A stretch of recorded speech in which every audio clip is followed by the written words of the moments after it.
Uh-oh. Don't start this shit. Uh-oh. Absolutely not. Helpies. Okay, so Stinky helps. I believe Nordo's rebooting. He was having some trouble with his mic. Flick is wrapping up dinner with some coworkers. He got a new job and they took him out to celebrate, so he'll be a little late. Ace is dead, and Vasu is dead.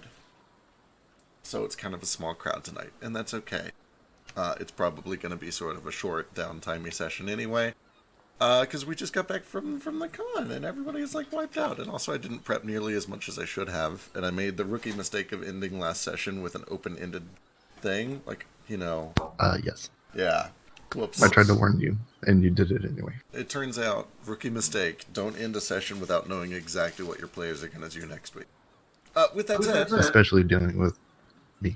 Yeah, holy Christ, what a mistake. With that said, though, you're in Valdelands, and that's a cool place. This is like the first time since the start of the campaign that you guys have kind of been back in a normal, civilized place. When we left off, you guys had just sort of finished your business over to the east in Larvalfin, where you were picking up a thing for Flick. And you had sailed back, kind of passing over some Orcish territory that Norda was a little bit familiar with, and then eventually making a pit stop at Erebus, which is a monastery, or a mountain containing a monastery, that both Nordo and Moat are somewhat familiar with. You made a trek across the sea, further west towards Willinquet. You had a few minor incidents along the way, but we kind of fast-forwarded through them because, you guys know how to beat up some flying sharks at this point, and there's like 8 of you, instead of just 2 of you. And when you guys arrived in Valdelands, it was getting pretty late. You were kind of illuminated by the city lights as night began to fall. What was the date? Let me go check. It was Monday night. And you were approached by some guards as you started to fly in who wanted to make sure that everything was above board. And several of you put on disguises, trying to figure out how you were going to smooth talk your way through all of this because of your weird party makeup. But one of the guards seemed to recognize Yule, and that smoothed things over a little bit. And they have led you over to the landing pad, which is this long stretch of, it looks like stone or concrete, that kind of just like breaks out like a big bridge from one of these tall towers in the city of Valdelands. And you can see that there are several airships that are kind of tethered to it as people dock and unload. And before too long, you guys are able to get unloaded. It's very late at night. It's actually probably pushing into the early hours of Tuesday morning, 1 or 2 a.m. You've been sailing for a while. I think it was Flick's shift. But as you land, or as you were approaching, Yule received a message in a fortune cookie that simply said, "Help." And that's where we left off. You guys are all docked up. So when Yule opened up the fortune cookie, you did hear a voice in your head, a very small, faint voice that just said, "Help." And it was also mirrored on this little strip of paper that you broke out of the fortune cookie.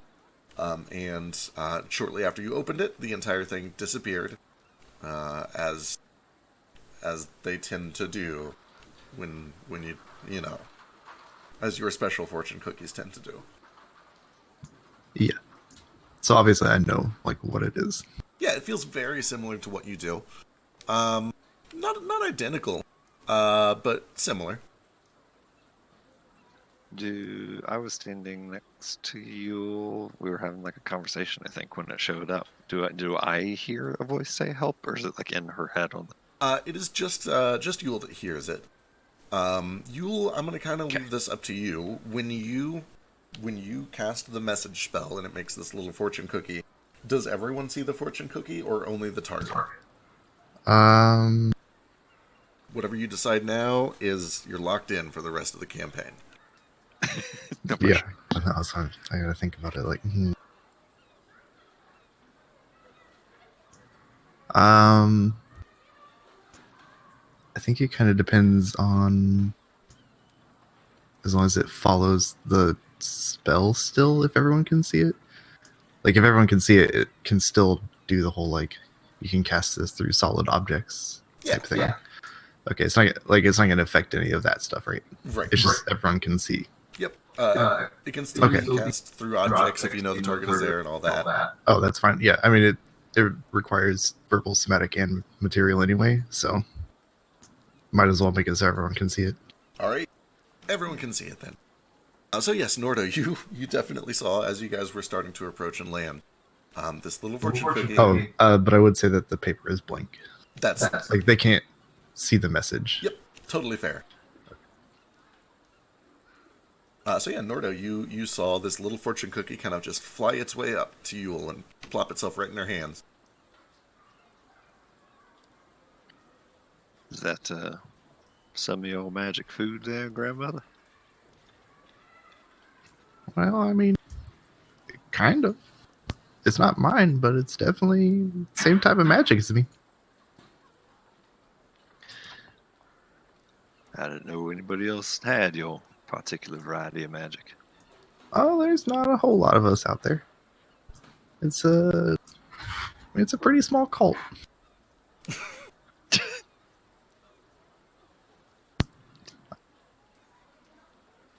Do I recognize the voice though? Because I would assume. I mean, I don't know what the history of my type of magic is, but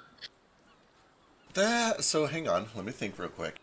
Go ahead and throw an investigation check at me, but it's going to be very difficult. It might not even be possible. I just got to kind of think through it. But if you roll low, I can just say no. No, that's pretty high. Okay, give me a second. okay. Yeah, I didn't know if it was one of those we all keep up with each other type thing. We share recipes. No, you actually would not recognize this voice. You don't recognize it. Okay. Granted, it was. But just I do know like, that other people. Yeah, it was like one tiny little voice, so it's kind of hard to say. Yeah, but I do know that other people do this magic, and I'm not the only person. Yeah, it's a very small group, and the one that you're probably thinking of, you're pretty confident that if it was her, you would recognize that. It doesn't sound like her. Okay. You think this is from your granddaughter or Delica? Oh, I don't believe so. I would recognize her voice. And I didn't recognize that voice. Can I look around? Sure. Give me a perception check.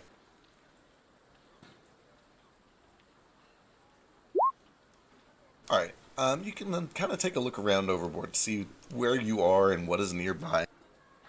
You're flying in over the city of Alderlands, and you'll have to forgive me. I couldn't really find a good way to do it, but there's a lot more verticality to this city than is shown on this particular map. And what I mean by that is that a lot of these buildings are actually like tiered spires, almost like a wedding cake, that kind of go up, and then there'll be another layer, and then another layer, and then another layer, so on and so forth. And you are currently flying in from the east side to kind of this region right about here. Looking down, it's nighttime. You can see that there are still lights on the streets. You can see that actually a lot of the plant life within the city walls kind of gives off this soft pink or blue glow. That kind of, like in place of streetlights, they just have these trees that glow at night. So you can see the streets, you can see buildings, but it's too dark and too distant to really make out like the exact nature of what all of these buildings are. But you at least know like roughly where in the city you're flying past when you receive the message, and that answer is right about here. Okay. Well, with message, I can reply. So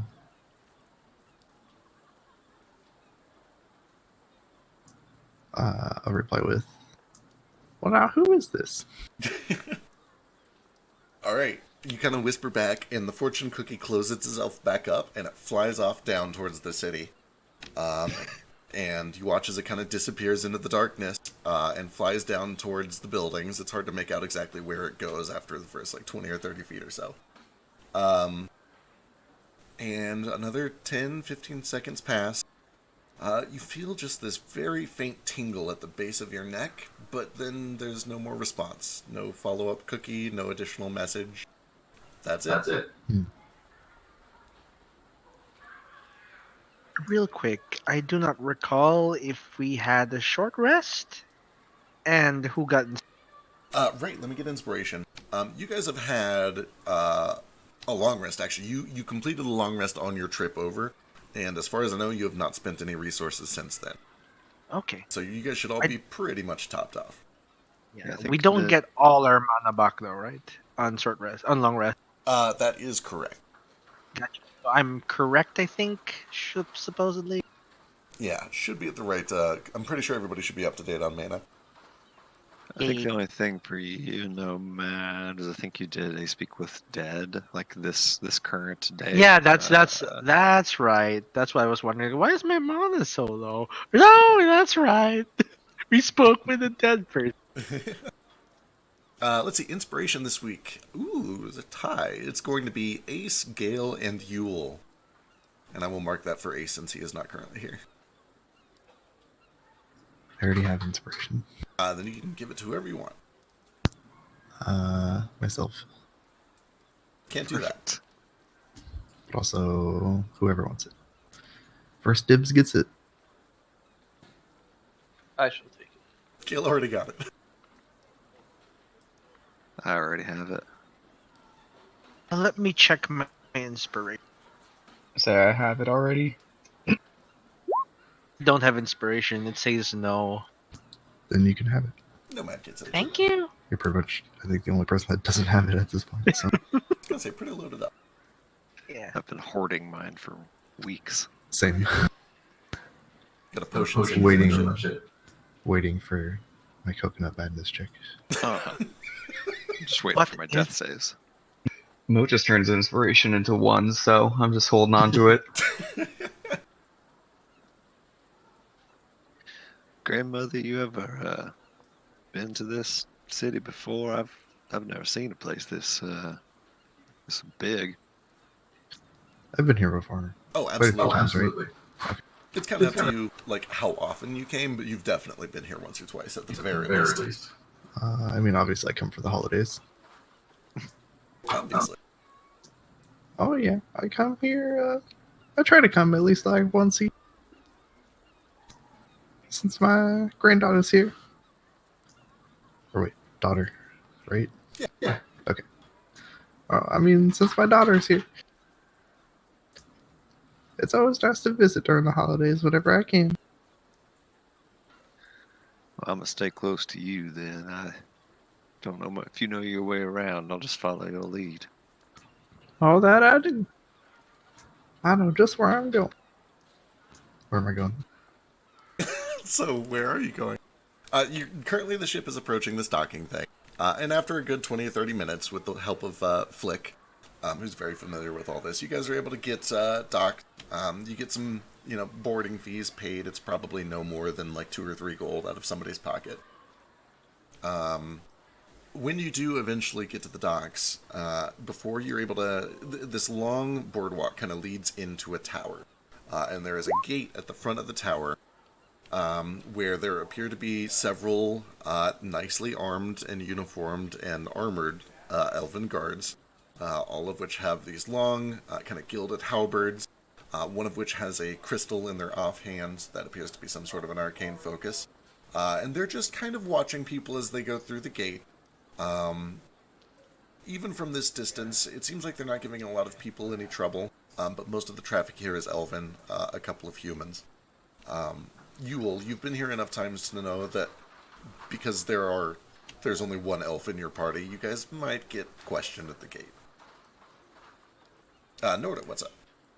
I think that kind of answered my question, but being a little paranoid and uncomfortable being in a city, I just want to look at like the nearest guards and see if I'm getting funny looks, but more importantly, if form of Reginald is getting any funny looks, if anyone seems to like see through that. Give me a perception check. I think we're currently in Arakokra. A big one. Yeah, we've both used disguise self to magic ourselves. Something. Okay. Give me perception or insight if you're looking like closer, but probably perception. Okay. You take a look around. The people that are working on getting your ship tied up seem too busy dealing with the ship to really be scrutinizing any of you. It seems like the guards that are more responsible for security are closer to the gate. From this distance, you can tell that they're watching you. Your group is certainly standing out from here. It's kind of late at night. Most of the other business is elven. You can also get the impression that like you guys are probably going to get stopped at the gate. They're watching you pretty closely. Not necessarily with like, oh, these guys are clearly suspicious, but you're a large group and you're an unexpected mix. You're going to get talked to. Okay.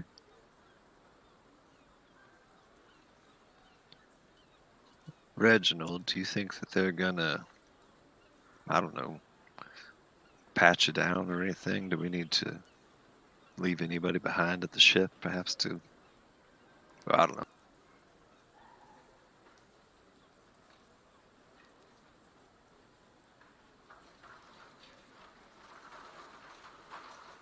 He might have been kicked out of the lounge, possibly. Sorry, what? Did I miss something? There you go. The connection kind of broke for a little, and then Dash interrupted me. Good old hotel internet. Yeah, good old. Well, what did I miss? Are we under attack? Not yet, but Nordo basically just asked, like, hey, are we worried about you guys getting, like, patted down by these guards or anything? Oh, has this happened to us before where we patted down? No, but only because Ace has had the good sense to not try to take you into a city. Yeah, that's true. So here's what I these is that the checkpoints have anti-magic things that will dispel our disguise. So Reggie Coco will be no. Sure enough, as he explained this, you do look over to the archway and you can see that there is a little lantern that is giving off a blue light, clearly magical of some sort. And Yule is probably... You have Arcana proficiency? If not, then Gale would probably know still. No, I have Jack of all trades. Gotcha. You might know just because of your travels, but Gale would definitely know that that is almost certainly a lantern of revealing. Pretty standard at like civilized checkpoints. Well, that's for like. I know everything. Yeah. What does the lantern revealing actually reveal? Yeah, what I know since I've clearly been here many times. Yeah. And probably walked through it many times. You know that it's going to reveal invisible object, and depending on the quality of it and how well armed the security checkpoint is, it might also cause an outline to show up around magical things like the detect magic spell. Extremely high class ones can also effectively like have a built-in dispel or a built-in true sight, but those are typically reserved for like extreme high security areas, bank vaults, prisons, stuff like that. It'd be very unusual to find such a high security one at just like a checkpoint like this. So by your best guess, and actually if you want to give me an Arcana check, you can try to identify it from here. I too would like to identify it from here. Yeah, go for it. I think I'm paranoid enough. Pretty reasonable.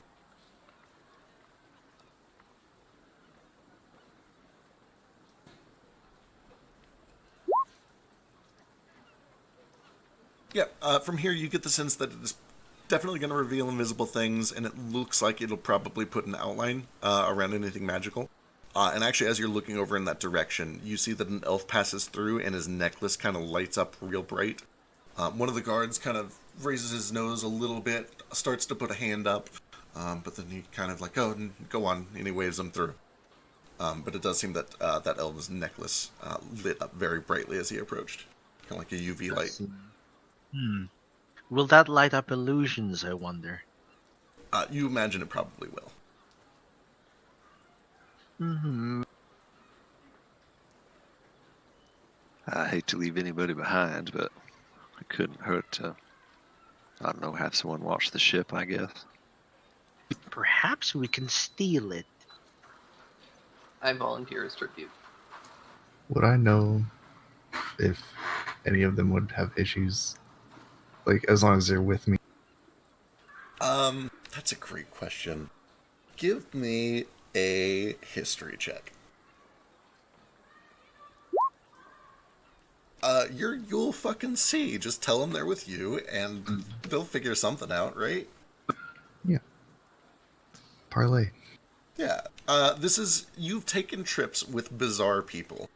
It was a long time ago. Things may have changed, but there have been times where you needed to bring, like, literally a criminal or a monster into the city to do your job. And there was a procedure for that. They asked you a lot of questions. They made sure that, this wasn't some sort of a trick. But yes, you've done that before. Would it be more advisable than if I came in chains? No. I would say probably not. Just because, I mean, with all the procedures and everything like that, they might just try and take you. And I don't think you want to be thrown in prison. Most likely not. Oh well. And he puts away the chains from his dominatrix set. Jesus, Nomad. He doesn't have one, but I don't know, he hasn't tried anything yet. Yes. But I think we'll be all right. I mean, I know that we have a couple people we can leave behind for now. At least. They're looking a little bird flu like. Yeah, Vasu. They can keep an eye on it. Vasu looks real sick, and Flick says he needs a second to get the ship tied up. I must remain with Ace, I suppose. They do seem rather sick. The bird flu, is this what you call it? Oh yeah. Get it? Because they're birds and they fly. It does make sense. Yeah, you probably don't want to go near them for a little while though. I'd give them probably about a week. Will bird flu infect me? I mean, probably give you explosive diarrhea. I do not want this. I will keep them at tendrils length. Well, grandmother, if you think that friend Nomad will be able to get in as long as he's with you, then I trust your judgment on that. I mean, you got us past those scouts without any trouble. So I mean, you know what they say. You'll see. God damn I it. didn't. I was not aware they said that. I hate But this now so I am. much. Alright. Vámonos. Hey everybody, let's go. So you guys start to make your way over towards this checkpoint. Flick says he'll catch up as soon as he can. And sure enough, as you approach, as you kind of step into this blue light, several of you begin to light up like Christmas, including Nomad, who is just like a shining beacon of detect magic radiance. They can't see anything if they can see everything. Yeah, several of the guards immediately like put weapons up, they put hands up, they start calling things out in Elvish. But they look to whoever's in front, which I imagine is Yule, because you were kind of leading all this. Oh yeah, what's the meaning of all this? Okay. Say, what is this? What is this thing? What's with all the magic? Who are you? Your name, your business? What are you doing? Hello. My name is Yulsi. And I'm here to see my granddaughter. Yeah, good one. And Show I'm me some just- papers. Oh, okay. You'll I'll pull up my see. papers. Oh, you'll see them all right. He kind of takes some kind of scruff. He's watching everybody else real close. And one of the other elves kind of leans over and is like, hey, I think that might actually be her. And he starts to look over the papers. He kind of flips them over to the back. He holds them up to the light. He's trying to see through the paper. Scrutinizes them real close. Like, watermark in the paper says, you dumbasses, actually.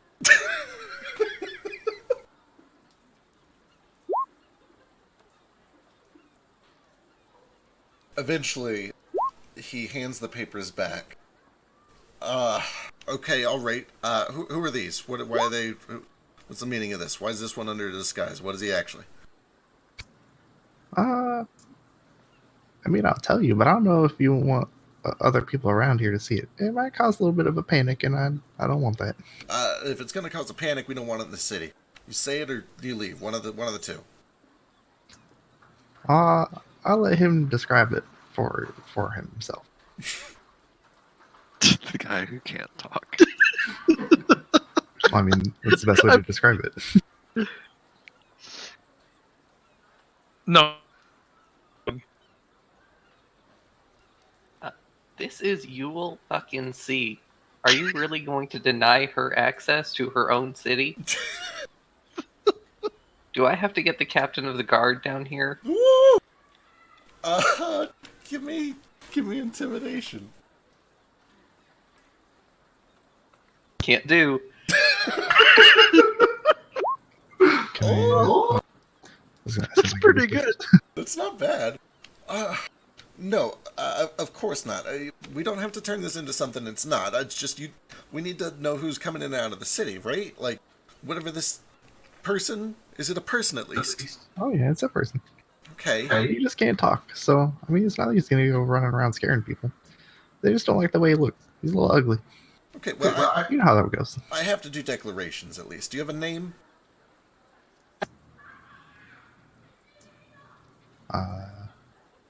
What actually is it Nomad? He is nomad, yeah. Commodore Jujante. Yeah, I was like, I don't know what he actually Commodore goes by. DeJounte. You know what? He accepts Commodore DeJounte because he's been called that. Okay, fine. But Yeah. what he's doing in the background is just nodding and like continuing to sweep. Oh yeah, his name's Nomad, otherwise known as Commodore Jujante, or however you say it. I don't know. It's not my language, so I'm not the best at pronouncing it. Alright. Sex? I don't know if I want to know if he has sex. In Yule's head, he just responds, "No, thank you." He says no, thank you.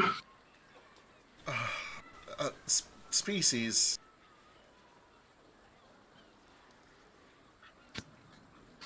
Person. I don't know. Exotic. Yeah, I'd go with exotic. Does your exotic friend or anyone else in this group are you carrying any sort of livestock or food or plants? Oh no, we left that all on the ship. I understand your customs laws. Side note. Didn't we bring the fake food? I was going to say. Well, I mean, Yeah, I say Nordo is other than literally that. carrying 2 boxes of magical foods. those are Legit curse. those are fake, and we're bringing them back. And I'm sure that they've seen those boxes before. So that Well, box other is than, well, other than that, but I thought you meant like to come in to sell and stuff like that. okay. All right. How can you finish those before you go? No, there's a lot there. Oh. Well, no, because you're supposed to turn them in to my daughter, and that's what I'm coming to do. All right. Business reporting.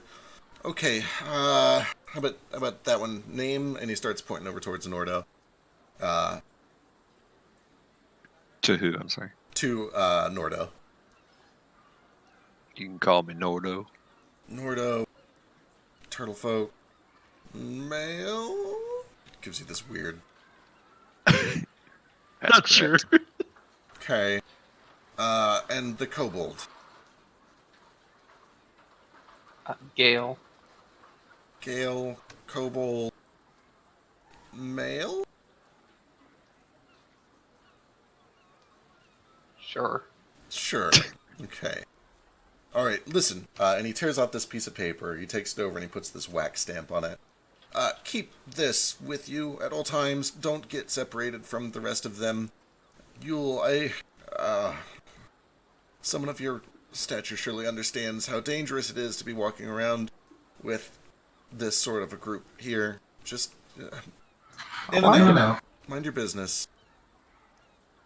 Oh, trust me, I know. That's why I'm coming this way, not through that secret entrance over there. He looks over his shoulder. And I just walk past. Okay. Alright. You guys enter this big tower. They start to put up a little bit of a fuss, but eventually wave you through. And there is this long winding stairwell that kind of wraps around the outside of this building. You can feel this gentle breeze kind of passing through as you go down story after story after story. Occasionally there's a flight that levels off and a doorway that goes into the building. And inside you can smell food and you can hear music at one floor. The next floor it seems to be kind of quiet. The floor after that you can kind of get this faint smell of livestock. And you can see some natural sunlight that is filtering in through a big window on the side of it. And by sunlight I mean moonlight because it's like 2 in the morning. But eventually, after this long, long flight of stairs, you do find yourself at ground level. And you can see that it opens up into what effectively looks like a park. But there are a couple of just these twisting, winding, very flowy, organic cobble streets that go off in all different directions. You do see that most of the buildings nearby are still open, but they are either dimly lit or they just have like a single guard standing in front of them. There are some taverns on the corner that still have their doors open and their lights on. But the city is for the most part kind of, not really sleeping, because elves, but just quieter. It's kind of this hushed pace. People talking gently inside of these buildings, things like that. And I guess the question is, where are you headed? What are you looking for? To wherever the thing says to take these boxes. Like wherever the address is that I'm supposed to be taking the sweets to. New Society Staples campus, I think it says. Do not be alarmed, but there is only a few minutes left in the disguise spell I have done. Can you do it again? I can. I require some place to do it discreet. Do you have a good way of just covering up instead? So you don't have to spend all your magic. I do wish to sell certain clothing and masks. Is there anywhere that I would know of around here before we go to the tower? Or wherever we're supposed Yeah, go ahead and give me your choice of a history check or a survival check to see like how familiar you are with the city layout. Also, just for whatever it's worth, the whole time we're in the city, Nordo's main thing he's doing is just keeping an eye out for anyone giving us like untoward looks. I'm sure we get a lot of weird, confused looks, but anyone that looks particularly dirty towards us. Right. And They're I'm looking elves, for all of them. post office if I can. Funny you should mention it. Okay, let's do these things one at a time. Yule, you're actually pretty familiar with the layout here. You know that you just landed in the business district.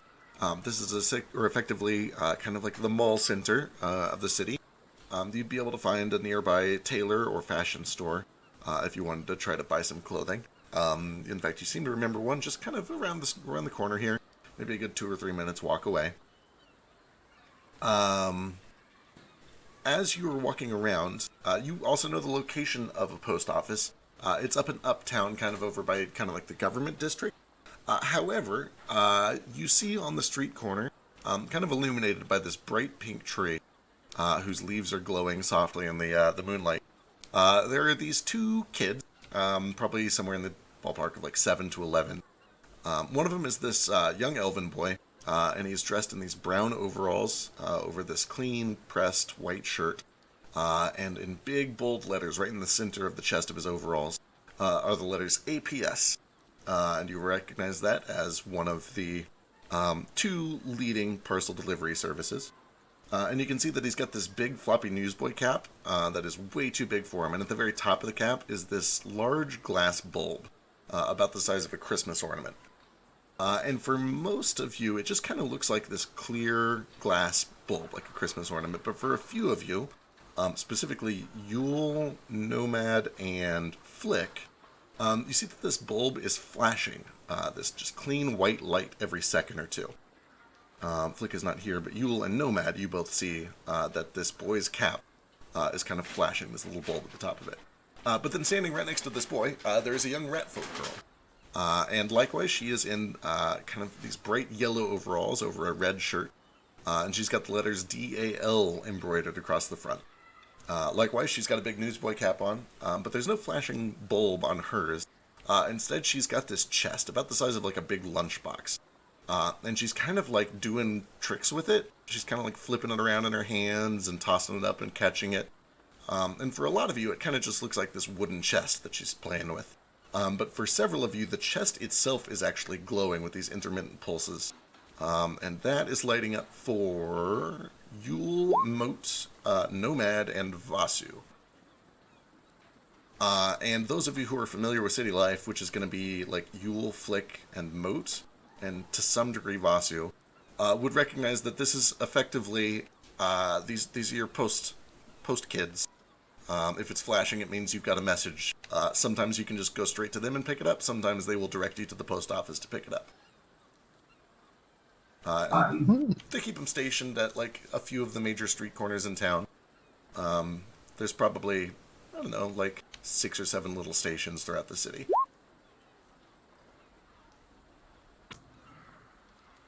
Oh, would you look at that? Looks like I got a message. I How don't do know you if any know of you that? guys do. Well, you see, the one child has a little ball on his head, and if it's flashing, that means he has a message for you. And the other one, it was the box that's flashing, right? Yeah, like the whole chest. Yeah, and the other one, if the chest is flashing, then they got a message for you too. How But did they? we just gotta see if we get the message from them or if we have to go somewhere to get it. But we can figure that out. And if neither of them are flashing, well then, no one loves you. City folk, stranger than I even thought you might be. I mean, we have our quirks. And, I mean, knowing that I have a message, I'll go up and... Alright. As you approach, the girl kind of stops spinning her box and she holds it out right in front of her. The boy kind of stiffens up. You can see that they were kind of like just chatting with each other, but they both put on their customer service faces. And at basically the exact same time, they try to like speak over each other. The boy's like, Arcane Parcel Services, ready to check your messages. And the girl's like, Delivery and Arcane Logistics, ready to check your messages. And they both kind of just like stand there at the ready for whichever one you want to check first.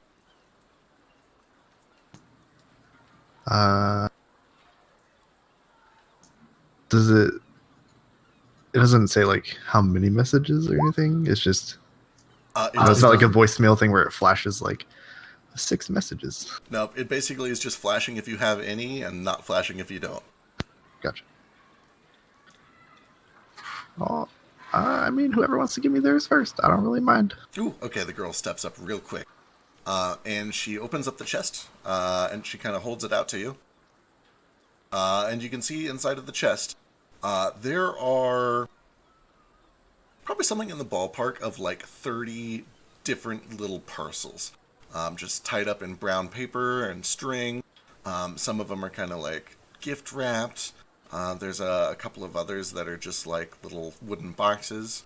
But each of them has your name on it. There's like 30 of them. Oh, jeez. I'll just start. Do I, like, take them? Or is it one of those, like, you push the button in it? No, she just kind of opens it up and you see what is there for you and you pull it out. Okay, I'll pull them all out. All right, you start pulling them out, and the first one comes fine, second one comes fine. The third one, as you pull it out, it starts to like immediately just dissolve into dust and get caught off in the wind. It's like, sorry about that. We've been having some technical difficulties. Your package is fine. We just can't do the remote delivery. You're gonna have to go to the DL headquarters. I'm sorry. I know it's real inconvenient. They're trying to get it fixed. Some of them might work though, and you kind of keep going through, and like half of them kind of wither away into dust. The other half you're able to pull out just fine. Oh yeah, that's fine. I'll just take the ones I can now, and I'll swing over there when I get the chance. Yeah. Eventually you're able to fish out like 10 or 11 of these packages, and then there's probably another 10 or 11 more that get dissolved and eaten up. And you recognize some of the names. Others are from people that you've never heard of. Are they fan mail? Do you start like hauling them around, or do you want to open them right there? What do you want to do? I'm not gonna open them right here. I don't need these children getting scarred by my love letters. All right. Your steamy love letters. Well, they're fan mail, so you never know what they're gonna say. Could be That's hate true. mail. So why do they disintegrate? I missed the thing. They're just having technical difficulties. technical difficulty. It was like the remote delivery failed, but you Yeah. could still go pick them up back at the actual headquarters. Got But then Real sorry about it. It's been happening for a couple days now, and we just can't seem to get it. I don't know the whole story, but they tell me it's not a big deal, and your delivery should be safe. You just have to go to the headquarters. And the boy's like, maybe if DAL could get their stuff together, then you wouldn't have to, like, walk all the way over there. All your letters are definitely safe here at APS. alright, well let's test that out. And I'll get my messages from him. Alright, he kind of pulls this little satchel bag to his front. He opens the front of it, the lip of it, and inside you can see that there are probably like 400 letters, give or take. Jesus. Alright, well you know what, I'll go pick these up at the whatever it's called. Like the APS headquarters. It's up Yeah. here. over at the headquarters, because I'm sure they might have a nice little bag for me to put this all in, so I'm not trying to carry it all around. Oh, Miss Popular. Alright, suit yourself. Anyone else? And he starts looking around. I a have lot no idea what's going on, but probably not. Flick! No, you do. Flick. Do I? Okay. Yeah, you catch up with the rest of the party. They are basically standing in front of a couple of news kids that deliver mail. They stand on the street corner, and if you see a flashing light, it means you've got mail. And sure enough, Flick, you do see a flashing light over the boy with the APS overalls. Oh, well, hand it over. It's time. Gimme. All right. He hands the little satchel in your direction, and inside you can see that there are 3 letters. 3? Wow. And I'll reveal them to you at first, and then you can decide if you want them to be public or keep them private. Okay. Also, you mentioned Uh-oh. light as well. Yes, you're getting blinking lights for both of them, Nomad. I need to take care of this guy's. How long has it been, by the way? It lasts an hour, but I think I did it a while back with. You've probably got like a good 15, 20 minutes left on it or so. Okay. So every 5 minutes or so, Nomad just pops in like someone's. 15 minutes remain until I am revealed to be a monster. As soon as Nordo gets that in his head, that's what that hand raises. Yeah. Do I see like a discreet back alley close by where we could sneak off while everybody else is checking their mail? Give me perception or survival or stealth. Any of those 3 is fine. Yeah, you actually the streets and alleys here are very wide because everything has kind of these like sweeping organic kind of circular shapes to it. Everything is designed in circles. But with that said, you see a spot around the corner that is very low traffic and there aren't a bunch of many front-facing windows. You get the feeling that he could probably duck back there long enough to like change a disguise real quick and not get spotted. Excellent. Yeah, I'm a crab squat behind like Nordo, like he's a Yes, wall. Yeah. I go with him and keep watch, make sure no one sees him do it. Perfect. Flick, you should see 3 letters over in the inventory and handouts. Alright. 1 second. There it is. Wait. And... It's under like inventory and handouts, enemies in world, APS. Okay, found them. 2 mana. You hear Nomad holding his mind flare orb, and he says in your head, "Swiggity swooty, I am an elven beauty." Oh no. Is that the verbal component? It is. I hate it. Except it's in your head. The verbal component is kind of really garbled. And Alright. yeah, he's an elf. He looks very generic. While he's reading those, let's see. Eula's already resolved to go there. Flick got that. Nomad, you see flashing lights. Moat, you see a flashing light over the Ratfoot girl. And Vasu is not here, but he will see a flashing light over the Ratfoot girl. I am elf Lego lad. I seem to have mail. Yes? Yeah, so you see both of them are blinking, actually. The chest and the little bulb over the boy. How is this possible? Oh, it is for the Commodore. I feel like they're for the Commodore, who I am, so they are for me, right? I will approach these hardworking small people. All right. They hold the satchel in your direction, and she holds the chest out and opens it up towards you. Inside of the chest, the yellow overalled ratfoot girl, you can see that there are 4 or 5 packages addressed to different names. There's a Tobias Finchworth III. There's a Mrs. Butters. There is a Hamilton Johnsworth. Just like 4 or 5 different packages to different names. So Nomad just opens his satchel and starts like just not. What I was going to say non-consensually. That's not the. What's the word for? What's the word for just casually? There we go. Sorry. Nonchalant. Yeah, nonchalantly. That's the one. Not non-consensually. I'm sorry, people. It's like 12 a.m. Don't rape the bag. That's I will not rape the bag. I will ask permission before I do so. But yeah, I'll nonchalantly just start putting stuff in my satchel. Thank you, Yeah. and I give them like a coin each. Sure enough, a couple of the packages do kind of wither when you try to pull them out. It's like, sorry about that. Again, you should be able to pick it up at the headquarters up in Upper Town. No problem. I will. I have so many packages. I'm so excited. Excitement. And the boy... He gives them a gold each. Perfect. Yeah, the APS boy holds the satchel out, and you can see that there's probably 10 or 11 different letters. And likewise, they're just addressed to different names that you don't recognize. It's just an assortment of different names. And they all come out just fine. None of those disappear. No technical difficulties there. Yep. Yeah, 1 gold is about $80. And then Moat. Moat, you do see that the young Ratfoot girl, her chest is lighting up for you. Excellent. I will go for it. Alright, likewise, I'm going to show you, and you can decide if you want to make it public after you read it.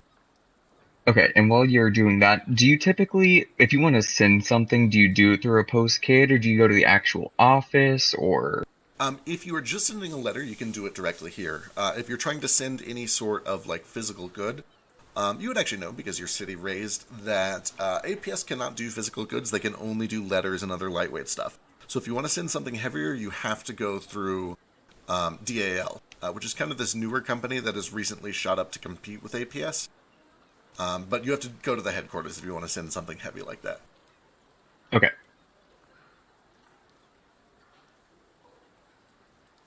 Alright, Moat, you should be able to see your package. It is this brown, big paper package, and it has a little letter attached to the outside of it. And as you pull it out, the package itself, give me a D100.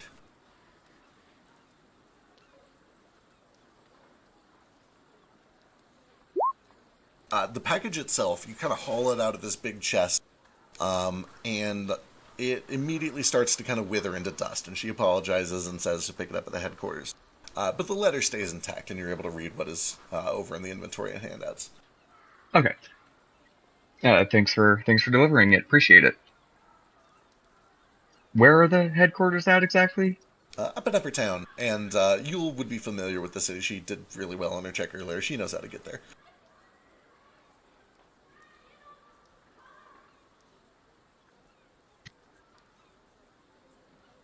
Sentimental. Is it not empowering that they employ little people so ready? The word.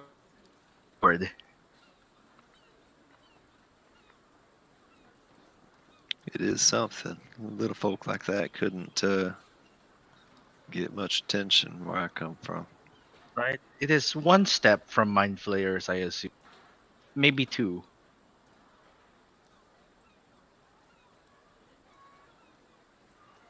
With that, though, I believe Yule is still lighting up because she's going to go pick it up at the headquarters, and Vasu is not here, but he'll be lighting up when he gets here.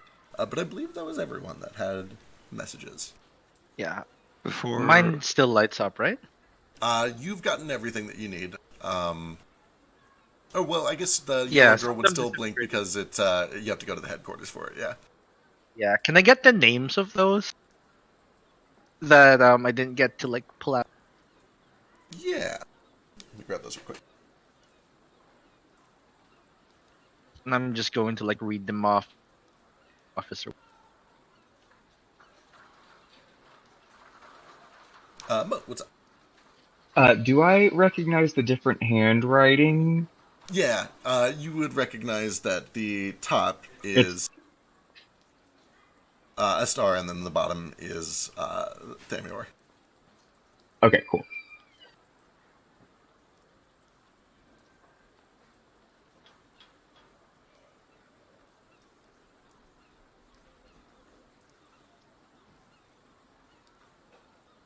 Would you look at that? I spend maybe 5 minutes looking like an elf, and already I get free.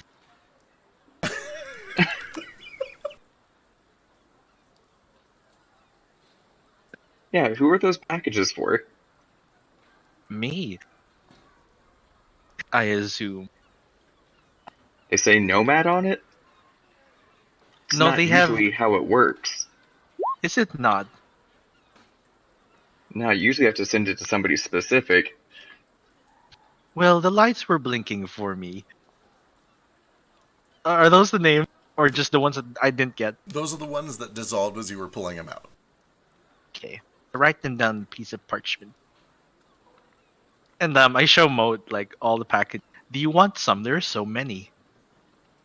There are a ton, and they're not even addressed to the same person.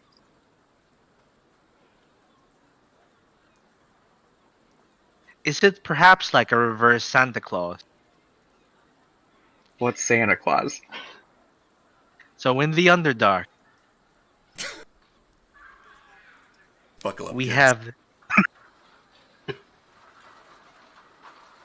I do not even know if this is an Underdark thing, to be completely fair. My memory is a little. But there is a man, he wears red, very red, and he judges children for being either very bad or passable. Those who pass this test receive little gifts that I do not know how he sends them the children gifts, but the ones that do not pass receive coal. I Well, think this is because a lesson or something. are you Perhaps trying to say the that you're for passably children? other way around. Perhaps children are sending me gifts. Maybe Oh, you're Commodore. like the anti-Claus. Yes, something like that. Krampus. What is that? It sounds wonderful. The kobold thing. I wish to learn more of this Krampus. It's kind of the same story as Santa, only instead of giving naughty children coal, he just like kidnaps you and kills you. Oh, that is much I more heard that effective. he ate them. That sounds. That's what we heard in my city. Was if you were bad, then the Krampus would come out of the ocean and eat you, and then go. You know, Oh, people give elves a lot of shit for having some weird lore, but I don't know any of this nonsense. in the grand scheme of being bad children, I think that is more effective. If you give them coal, it just helps them survive the winter. It does sound like a healthy balance. Makes sense why, the Order wouldn't fuck with it. Maybe that is why it is a balance. Bad children are taught to be more responsible. They are given one lump of coal and they must ration it throughout the winter or they die.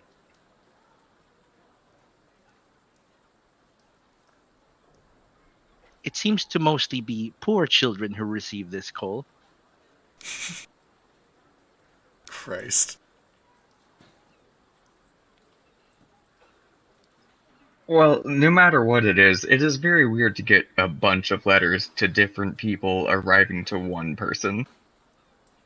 Especially, no offense, but person with air quotes. Perhaps I have just been very good this year. You have been very good. Gratitude, I try my best. Well, if we have time in the morning, I'd love to swing by and get my package. It's from my parents. Apparently, they made me some bracers. Bracers. I need to send a small package to my mom. She's Yeah, so I need to go too. yeah, I gotta get some paper to write with. I have much paper. Well, parchment, if that's okay. Could I Should be follow fine. you? I would like to watch this process. Yeah, of course. We should probably wait until the morning, though. It's about 3 in the morning right now. It is true. I need to purchase a disguise. A physical one. Moat, you would be aware, just because of your heritage, elven cities don't technically ever sleep. Yeah. Sometimes the shops do close, or they'll have like a low power state. There's probably a better term for it than that. Alright, elves don't really sleep, do they? Yeah. But how close are we to needing a short rest is more what I'm thinking. But yeah, that's that you guys have definitely been up for a long time, and most of you are starting to get pretty tired. It's kind of up to you if you want to just keep pushing on, or if you want to try to find yourselves a tavern or somewhere to sleep. Your call. A tavern would be good. I need some place to hide. I can't cast disguise on myself every hour. Yeah, we gotta find a more permanent solution.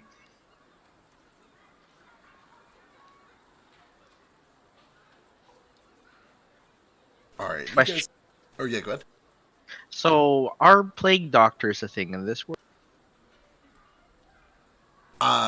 In what sense? Like there are definitely In- apothecaries and traveling. In the sense healers. that there are people who are, like, designated as, hey, these dudes deal with, like, contagious diseases. Don't approach them. Don't talk to them. They're important. You need them. They go to houses where there are diseases, and they wear, like, a mask. Yeah. Most most cities that are at least like a few thousand people or bigger would at least have like a town cleric or a healer or a medicine man or something like that.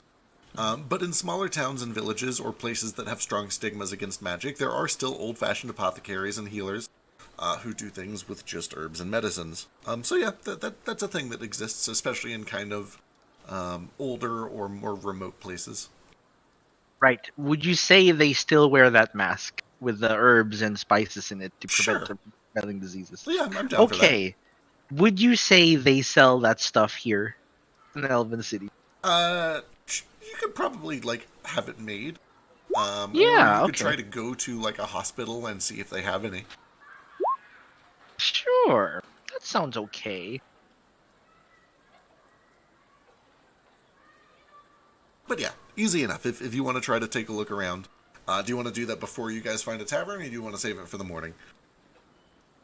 Let's find a tavern first, I suppose. All right. Easy enough. Yule is very comfortable with the city.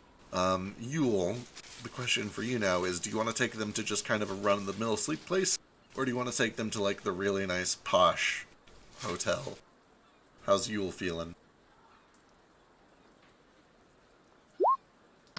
I'm wanting to know why Flick is hovering up head.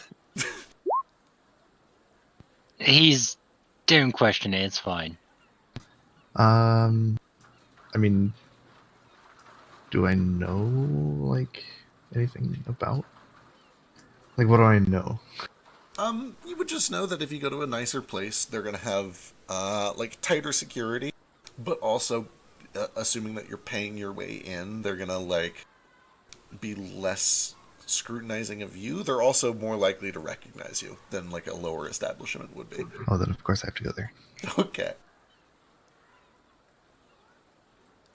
Wherever you think will get the fewest prying eyes, I think would be the best place. Well, that's probably anywhere but the city. But we're here, so might as well make the best of it. All right. So you kind of take them for a little bit of a hike, and you guys actually pass by a couple of decent-looking inns along the way, and you're like, oh, why don't we just stop at that one? But eventually, Yule leads you up this street that comes to like a canal or a river that cuts through the street.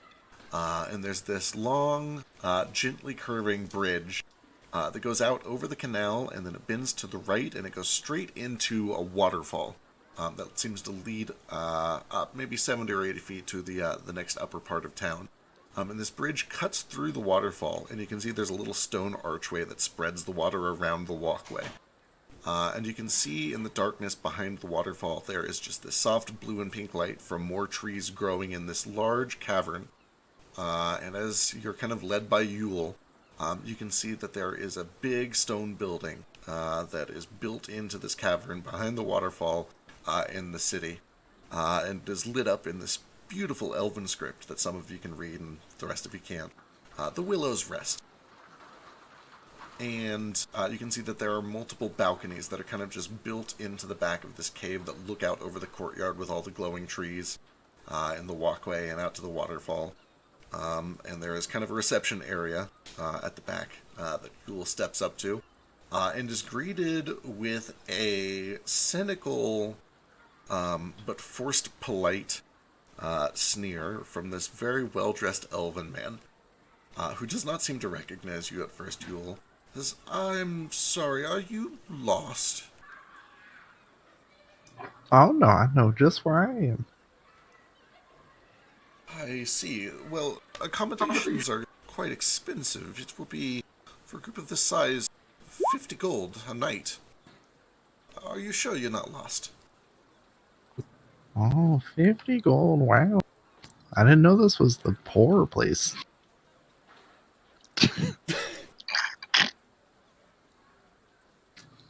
I don't know, guys. He said it's 50 a night. I think we should go somewhere more expensive. We can probably do twice that. Oh, easily. Nordo does not understand the sarcasm and is like, that's quite a lot of gold, isn't it? I don't know how much we have on us. I don't have that much. Nomad, trying to figure out what's going on here, figures out you're trying to do something condescending, and he just does the the French maid thing, where he accidentally drops his coin purse and goes like, "Oops," And bends over, ass up. the I can do 1400 that. party. The 1400 gold bend and snap. It's just only 105 gold pieces in there. It's like all gold. Yeah, we've never split up the party loot. I was like, we have money, right? And then I look and I have zero Yeah. money, and I'm like, oh, Yeah. where's my money? I only It's have like, 100. oh, it's because like, oh, I have 5 silver. Oops. Yeah. It's like, oh, it's because we've literally never split up the party loot. Oh no, I have accidentally dropped my hefty coin. I think you guys are missing the point of haggling. You've made your point. Forgive me. You must understand, we try to be selective with our clientele and maintain the proper atmosphere. Oh, I know. I just know that you must be new here, because the older gentleman that works here knows exactly who I am and exactly which room that I like. Give me a luck check.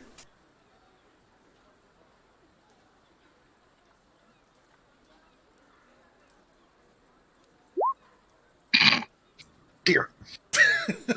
Oh, do I blow my inspiration on it? I do. Obviously. You gotta blow your inspiration on being snarky. I've been saving it for 3 months just for this. Alright, let's see it. Hell, Oh, Oh, by like someone the else give me background. inspiration, Bill. You can have mine, it's lucky. So normally, Where do you- normally you can't re-inspire an inspired thing, but this is dumb enough that I'll allow it. take mine. It's gonna be a 1 anyway. Is what he said. Hey, much better. Fireworks flow together. We're getting closer. Oh no, I accidentally dropped my monster pouch full of my monstrous. I mean, Yeah, it's fine. I'll take back 12. gold. From the back, there's a door that opens. Pinsworth, have you seen... I'll be. It has been years. You'll see.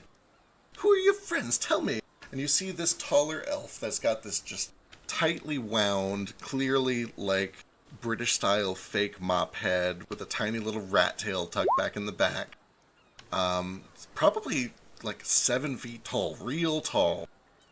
Just shoves the bell or the attendant to the side and leans over the desk. Puts these scrawny little elbows down and rests his chin on his palms. Tell me, what have you been up to? Who are your friends, your acquaintances? The place just isn't the same without you. Oh, I've been just traveling around everywhere. I mean, as you see, I got quite the ragtag bunch of friends with me. Oh, tell me Oh, one moment, hang on. I think someone's in your suite. We can kick them out. No worries, it's okay. Give me 5 minutes. Oh, thank you so much. You're so much more pleasant to deal with than the other gentlemen. Sir, we can't kick them out of the suite. They paid good money. Hush! Pendleton. Pennyworth? What's your name? I don't even care. Empty the suite. Deal with it. Chip, chop, chip. Is there a little bell, like a concierge bell? There is. You can kind of see the edge of it up on the table above you. All right, I reach my hand up and I just start ringing it. The tall elf kind of looks at you expectantly and watches as you keep ringing it, and eventually takes this long, like, gangly hand and just rests it on top of yours, on top of the bell. Can I help you? I'd like a room. I believe we're working that out. I will give you 2 gold Oh, for a private room. that is the sweetest thing. Is this yours? Do you have a license for it? Oh, he's mine. Tell me, And, we're working that out. tell me it's not your eyesight. It's always the first thing to go. Oh, no. Oh, trust me. I understand. I mean, look at there's a little flea bag back behind me, too. But, I mean, I keep him around because he's nice. Jesus. Wow. Oh, Nordo doesn't know anything about city life, so he assumes that you have to do this in order to get a room. So he walks up and rings the bell too. And says, Oh no. I need a room. You might just want to put that bell away for a little bit. They're still learning. I'm teaching. I You can call it like a charity service. I'll tell you what. You take the bell and he hands it to Nordo, and we'll get you set up with a room in four minutes. Much obliged. I just put the bell in my pouch. Bell in the inventory. One bell. You must all be friends of Yule, then. My name is Janik Frinsweed. Longtime friends of the family. Oh, okay, it looks like the room is done. And you can see that kind of coming out from this main lobby is this very muffled, angry-looking dwarf. Looks like he just rolled out of bed, just in pajamas and slippers. And he's being escorted by the bellhop to another hallway. Looks absolutely furious. But then he kind of glances over and he sees Yule, and he just, like, rolls his eyes and is like, fine. And gets kind of led down the next way. And after a couple more minutes of getting things cleaned up, you are led to this absolutely luxurious suite. Nicer than probably any of you have stayed in, except for Yule. They have, like, this little fountain in the middle of the room. There are a bunch of beds with, like, veils and curtains that go around it that are all kind of lined up in a semicircle around the fountain. There's, like, a little wet bar off to the side, and then there's a balcony that looks out over the courtyard. You can see all the lights, and even from inside the room, you can faintly hear the waterfall pouring outside. It is the pinnacle of fine, snobby, elven living. And they ask if you have anything that you need before bed, if you'd like a meal, if you'd like coffee, tea. Is there a bar? They have a wet bar, and there's a bar. You have to go downstairs, like, it's not in the room, but they do have a bar, and they'll get you drinks if you want. I'll go down to the bar. Sure. I go with Moat. They have dark spaces. in this? The closet is kind of dark. If you just want to have somewhere dark. Yeah, Nomad literally throws open the closet. Like he's walking around the suite, walking over everything beautiful. It's like meh, meh, meh. He opens the closet. It's dark. It's got clothes in it, and he's like, perfect. Goes inside and shuts the doors behind. Perfect. Nomad locks himself in the closet to pass out for a little bit. A couple of you guys head down to the bar. There is just this kind of sleepy-looking elven woman. She's got her hair kind of up in this tight little cap. Cleanly dressed, uniform. She's got a little freckle on her cheek. She looks friendly. It's like, early start, late finish? None the matter. What can I get for you? Do you have any grog? Grog. Yes, if you'd like. I'll tell you what, I can try to come up with something grog-like. Actually, hang on, let me see real quick. Nordo lights up his tobacco pipe in the bar. Orcish, or Dwarvish. I pick you for Orcish. Yes, oakish if you have it. And you, and she looks at Flick. Rum and A orange. glass of milk. Rum and what was that? Sorry. Rum and orange? Correct me if I'm wrong, I'm just guessing. That sounds fine. Yeah. Perfect, rum and orange. Did you go down with the mule? No, but I will call down and tell them to give Flick a glass of Your finest milk. Yak if you have it.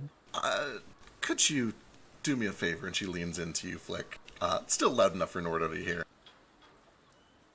She's a wonderful sport, but, could you tell her that I gave you a glass of milk? I'm sorry, I know that's terribly rude. She's a wonderful person, and she's done some great things, but, well, I mean, you know, the war and all, it's left her, and many of her kind, well, I'm sure you face it every day. Yep, I've noticed a little Insight bit. check. I'll do that. Yeah, Mo, give me an insight check. And also, what do you order, Mo? Hold on. Insight, where are you? getting her fired tomorrow. Perfect. Love that. You need a perception check for that, you old hag? Okay, Cole. I ask if they have any brandy. Oh, of course. Oh, dozens. How well do you want to sleep tonight? Like the dead. Like the dead, I can do that. She takes a little time. She mixes up some drink. Brings them back. They're all delicious, with the exception of Nordo's grog, which tastes like orcish grog. So it tastes familiar, if not delicious. It is actually fairly faithful. You don't catch the entire bit of how she made it. You don't see orcish grog on her shelves. She had to mix something or another. But whatever her reproduction was, it's pretty close. You get the feeling that she has somehow managed to take good ingredients and make something bad from them. Gotcha. Well, much obliged. This takes me home. I'll confess, I don't know much about the old grandmother. You sound like you're familiar with her. She was a bit of a legend. She was a prominent member of the Allied forces during the war, and some 70, 80 years ago. Time passes so quickly. I'm sure you understand. It's a little different for us. But she made quite a name for herself, and I had a friend that served with her. How did you now? Is it still around? I'm afraid not. Only a couple of them came back. She was one of them. I'm sorry to bring up a sore subject. You said they came back different? Something happened to them? Well, they just didn't come back at all. Many of them were killed. Especially during there was an uprising or a betrayal of some sort. Not all of the details make it back unscathed by the reporters and the tabloids. But it was our understanding that one of the dragons caused a bit of a coup, led several of the Tabaxi against the other allied forces. We lost a lot of good people in that betrayal. And I'm sorry, just remind me real quick, this is an elf that's talking. Yes. Well, that makes sense. Heads up now.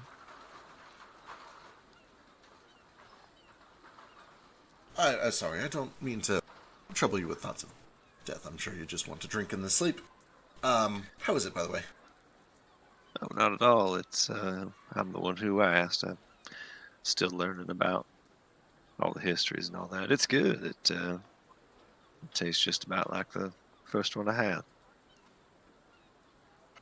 Flick sets his empty glass down. I'll have another if you don't mind. Of course. I do the same. Yeah, she keeps them coming. Depending on how much you end up drinking, it probably ends up being like anywhere from 5 to 15 silver. But she deals with that all at the end. She's not, she's letting you run a tab up for the time being. Nomad approaches the bar at some point, coming back from the room. He just says, "The closet is awfully dry. Could I have some moisture?"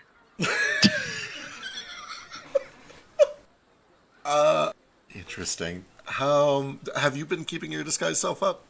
Yeah. Okay, still up? Okay. It's an hour, right? So it lasts a bit. Yeah, you're on your second hour. You probably still got a good 20 or 30 minutes left. Yeah. Moisture. We can do moisture. For you, let me guess. A honeymead. No? You're hard to peg. What are you? What'll it be? I am an elf.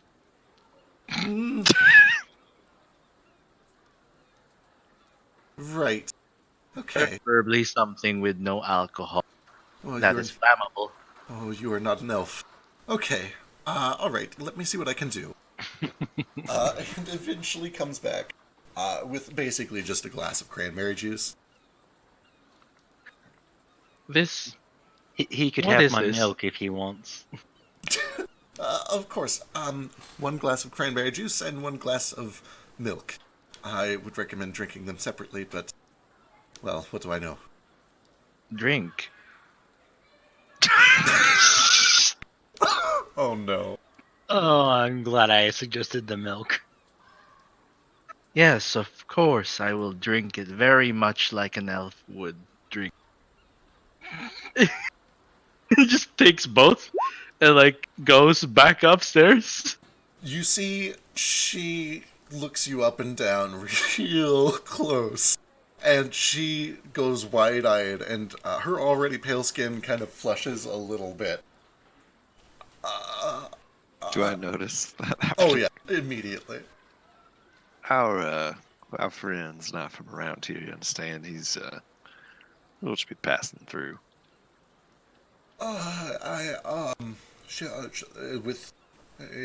He is with you. And you know of, He's harmless, honestly. Yeah. You know what he is. Yeah, I've never seen kind another of. one of I his mean- kind before, but I've come to mean, understand, I guess most of them are monsters or something, but he's never hurt anybody. Right. Okay. Okay. If you say so. All right. Well then. Enjoy your cranberry juice. In her head, it's just like, thank Oh, you. no. Oh, okay. Well, Can I, yeah, go ahead. can I trouble you for a warm chamomile tea with a little milk in it? Of course, right. I'll say I took this job wanting to see a mix of travelers and strange people, and it certainly pays off some nights. Chamomile warm tea coming right up. And she kind of disappears into the back, which she has not done to make any other drinks before. She's probably pushing the Can panic I- button. Help! Say, can I Probably make an telling a insight check? guard, Is she yeah. about to go like narc on us? Sure, give me an insight check.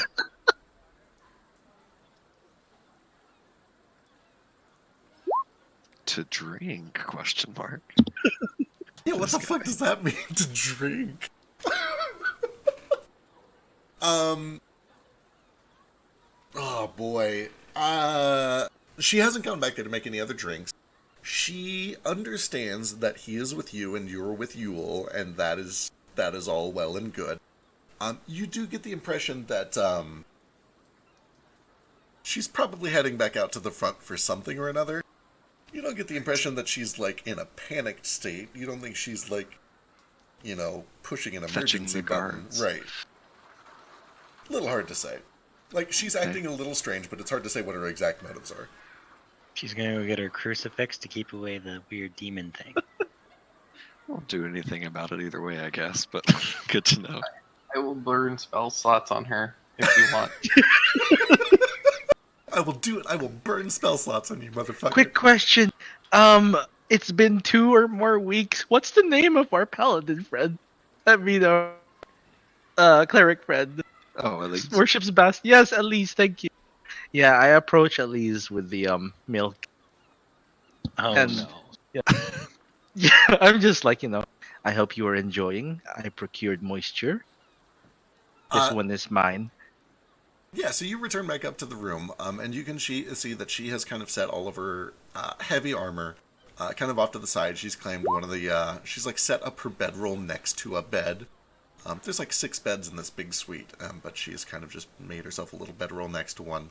And it's not entirely clear whether or not it is the intent of the fountain to be bathed in, but that's kind of what she's doing. And she turns around and takes the warm milk and gives you a little bit of a weird look. But she does take it and drink it. Oh, she chose the milk. I offered both. Yeah, man, she'll take the milk. Oh, okay. So Feck is the racist here. And what did you ask her? I asked how she's getting on, and she wanted one of the drinks because I procured 2. Oh, this. Then I realized, oh, are you going to bathe? I did not realize this was meant for moisturizing. Oh, shit! Is it not? I do not know. Now it is. May I join you? Okay, sure.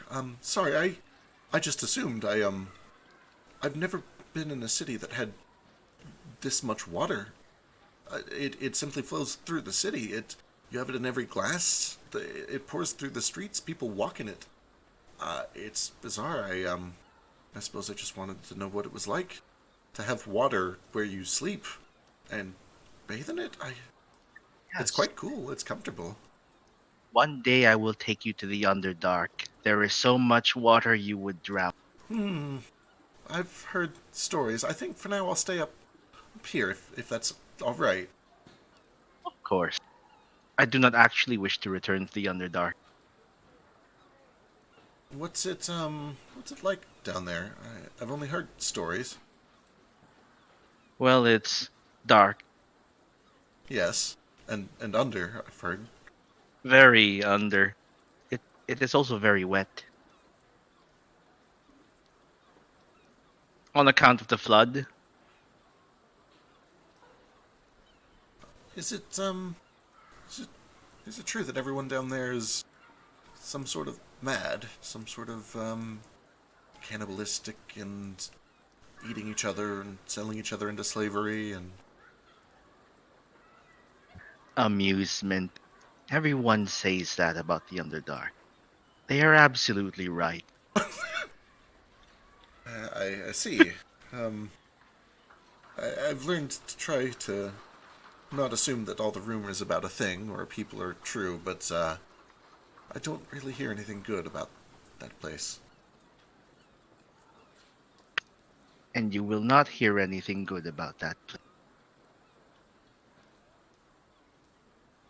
What you will hear is that good people come down there sometime and they find other people or monsters who do not wish to remain down there any longer.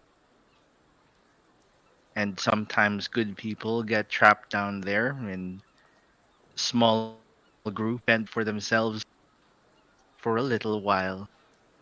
And then they are killed and eaten. I see. Well, this is nice at least. I can't thank all of you enough for letting me come along. It was rough going, to be fair, but this is a new experience. This is nice. I've always wanted to see what it was like on the outside, and if it's all like this, I've been missing out. There are flowers in this bath. There are flowers in this bath. Is Should that- I go get someone to clean it up? No, it's wonderful. Is this normal? You were asking the wrong person. This is all very new to me as well. I suppose so. Where's Gale during all this? Did he go down to the bar, or is he still in the room? No, Gale has been watching these two sit silently between each other for like this whole conversation. Is Gil sitting between them? No, I'm probably just like off on a corner, like occasionally teleporting back and forth, playing with my shoes. I'm amused by that. Are we all Also, in one a room? question. Rebuilding Fiero because of my new class features. Ooh. Here's hoping he's rad. Yeah, it's my understanding, unless anybody else spoke up, that you guys are all sharing this big presidential suite, and it has several, like, side rooms if you want, like, a private area of your own. I Perfect. desired a private room for 2 gold, but they laughed at me and told me a thing. So, Would you like to come into my closet? I brought moisture. that actually sounds kind of nice. Nomad is just gonna pour cranberry juice all over the closet floor. I have like bath water now. I can do what? At least I have never actually compied with someone. Is that what you call it? A cheers. My you like- common is rusty. I don't know what compide means. I'm speaking in your head. It is fine. My English is rusty. What the fuck does compide mean? Oh, that's just cheers. Okay. Why have I never heard this word before? What the fuck? Kampai? That's Kampai. just yeah. It's just Japanese, I think, for like You're- cheers. Yeah. Okay. Oh, well, that would be it. I should have known. Weeb. Yup. Oh no, no one watches anime. At one point, she does say out loud in sort of this broken comment towards you, Gale, you are from Dark and Under? From Cave? Same as him. Less wet and higher up. Sweat. Higher up. So, He's from the low dark then. the low dark. Upper dark. Upper dark. Okay, is Upper Dark actually a thing, or are you fucking with her? Because you're fucking with me. Okay, Underdark, Upper Dark. Alright. Do you have, flowers in your bath? I don't think that my living situation is really an appropriate analog for the general public, but yes, I did personally. Right. You are, important. Powerful? Neither. But I appreciate it. Okay. Appreciate. Right. Flowers in bath. Yes. You enjoy the flowers in the bath. I like flowers. I don't know why they're in the bath, but they're pretty. I imagine it is for one of the senses. What is it? The one you people have? Smell. Smelled, yes. That must be it. This smells good? Question mark. It smells. Friend Yep. Gale. I'm gonna pull out my bottle of essential oils and I'm gonna pour a bit into the tub. Oh, ooh. Now, yes. Ooh, smells good. How did you make the moisture even moister? They say that this will also like cure all diseases, but I don't totally believe that.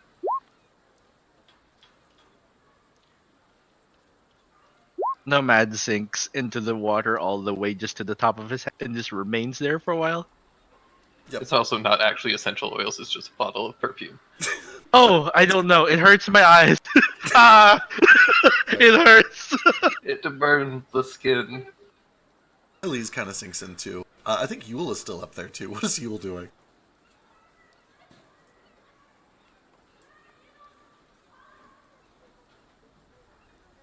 Sorry, give me a second. Okay. Okay, sorry, my headset was messing. There we go. I mean, I'm just relaxing. I was gonna say everybody's just kind of taking a nice night off. Jumping back down to the bar, Flick and Moat and Nordo, Who has beer bead? who is BRB'd. You guys doing anything else down there? Or you just kind of like drinking, relaxing, and eventually gonna head up? That's all I had. Cool. That's all I have for now. All right. At some point, Vasu and Ace probably get caught up, or maybe not. We'll figure out when they get over their plot sickness. One way or another, though, the rest of the night goes fairly eventfully. The bartender does eventually return. There are no incidences. You do notice that when you kind of pass back out through the lobby to go back up to your room, the bellhop kind of gives a little bit of a strange look to all of you. Not necessarily mean, but a little distrusting at least, or scrutinizing, but nothing comes of it. You guys do get a short rest, and that brings it to Tuesday morning. I apologize, I still think this is set to your level 5 stuff. I haven't got it updated yet because I'm a terrible DM, so make sure that you get all of your level 6 stuff in there as well. It's okay. You may compensate us with more gold. You guys have so much gold. Go spend Do it. we? You guys have a lot of gold. 5. Where's the rest of the gold? It's all in party loot. You guys haven't split it up.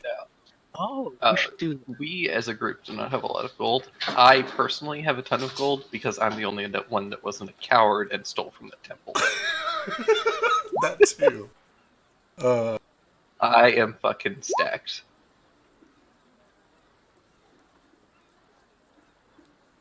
Gale is living like a king. The rest of you guys are living like, upper middle class after a bit of a windfall. Yeah, I have about Also known as 8,000 gold. peasants.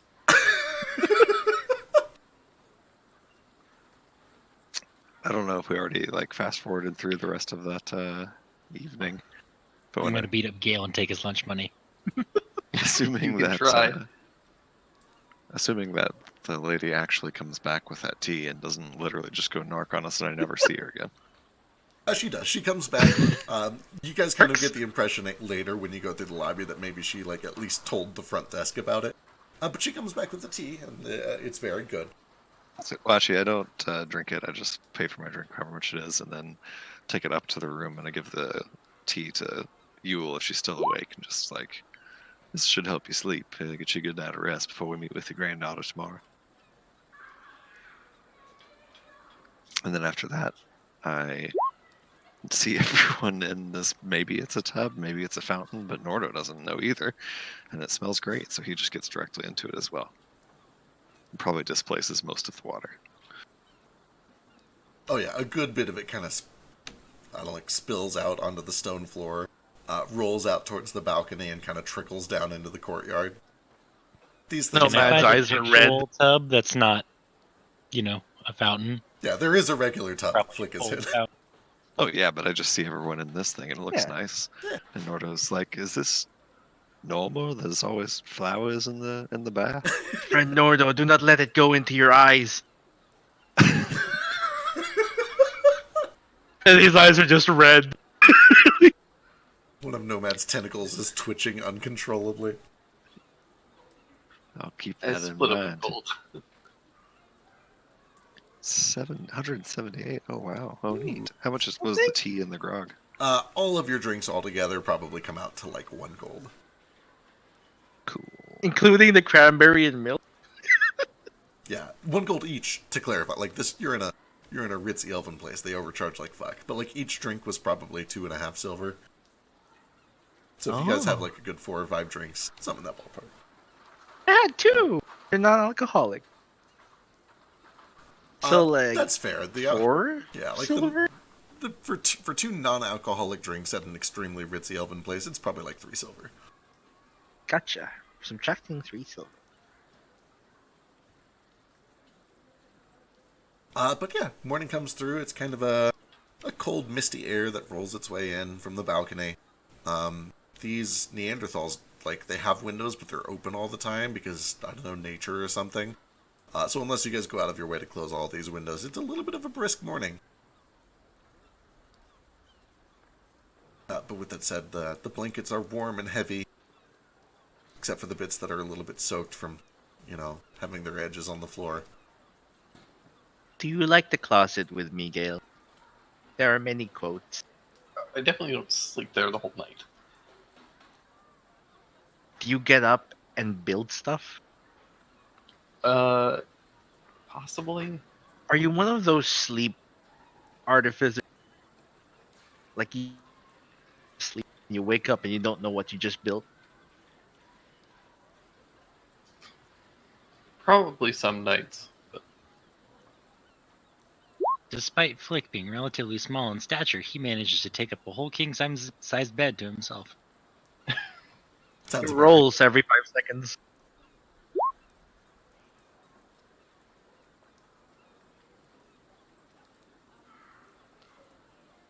But Nordo smells interesting. I do not know. Yeah, he does Smells just like like go in his weird. shell and just soak in that water all night long and wakes up smelling like lavender and patchouli.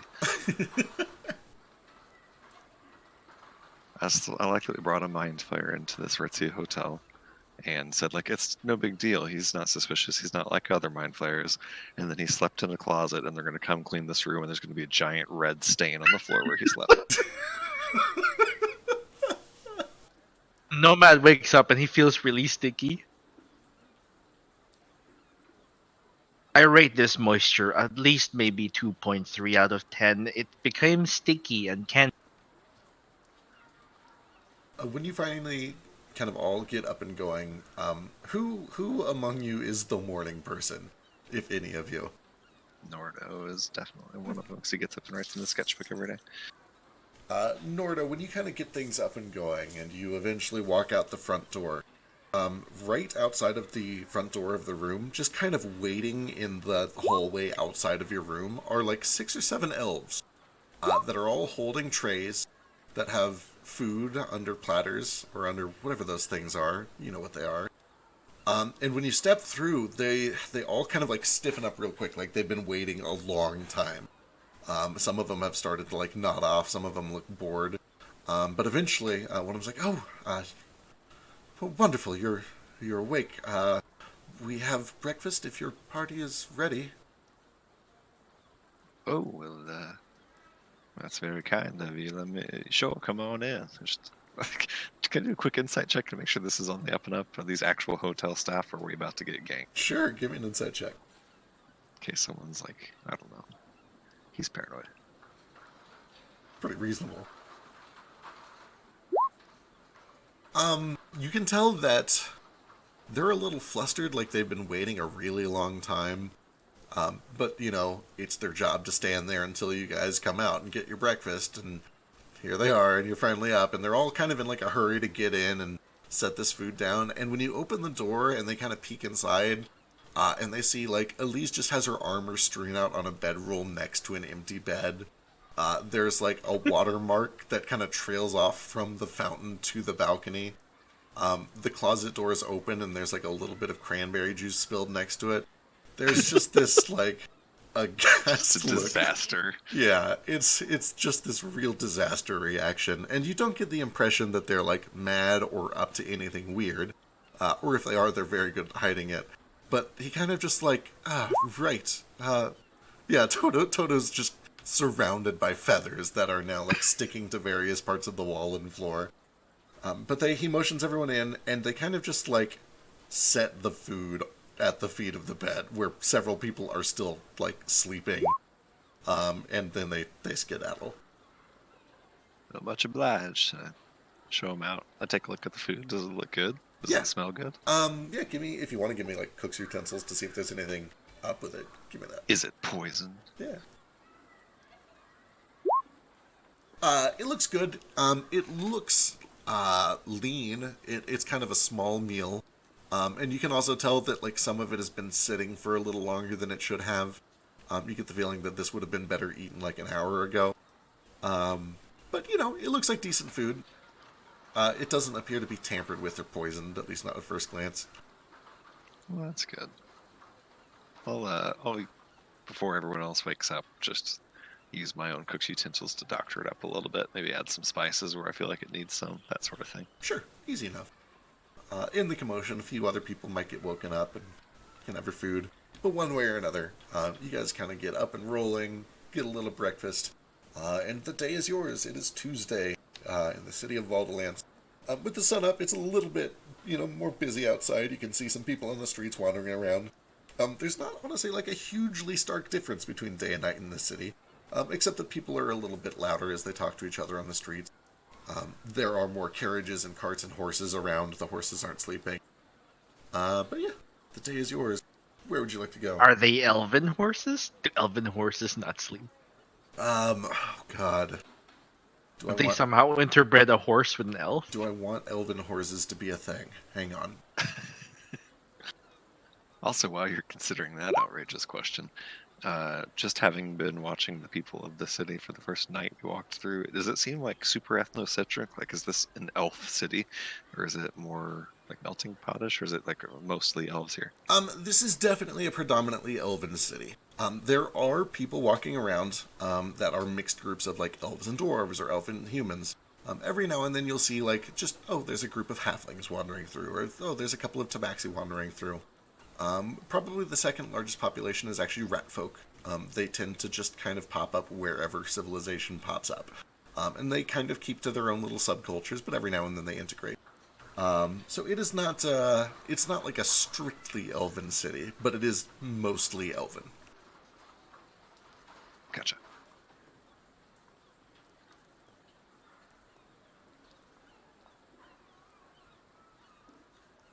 Is there one of the post people anywhere near the entrance to the hotel, like when you walk out the front door?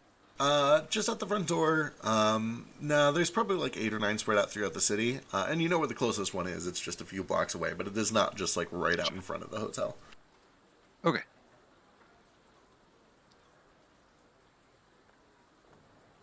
Well, grandmother, where to? Where, you know where to find your granddaughter? Oh, I do. Right here in this address. Alright, you guys would know, or you would know, based on your role yesterday, the New Society Staples campus is kind of back towards this eastern side of the middle platform. You guys are currently tucked up in this waterfall over here, so it's just a bit of a short walk that way, maybe about 10-15 minutes or so. Do we pass one of the little postmen along the way? You do. Okay. I'd just like to approach one of them with a little letter that I wrote in my sketchbook and pull it out. Sure. Say, I'd like to send this to the Colt family in Belmoral. Colt family in Belmoral. Understood. That will be, and he does a little quick math, which I need to do. 400 gold. 2 silver. Huh. Here you are, and I hand him 2 silver, and I hand him this letter.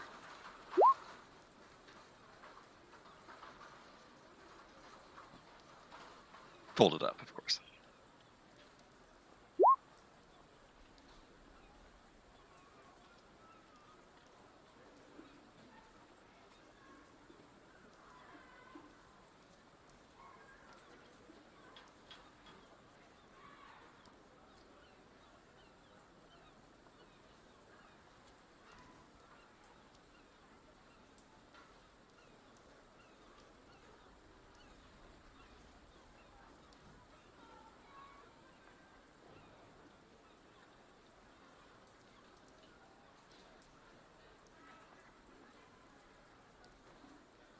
Okay, let me take note of this real quick. Da-da-ba.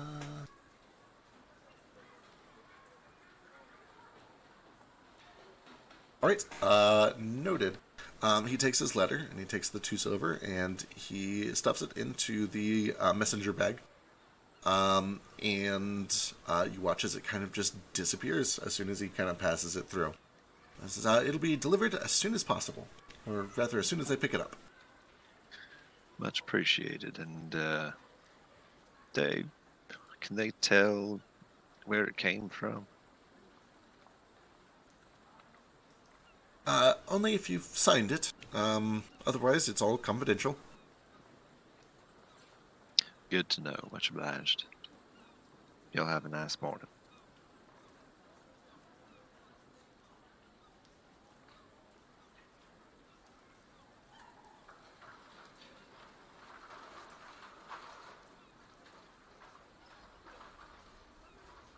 All right.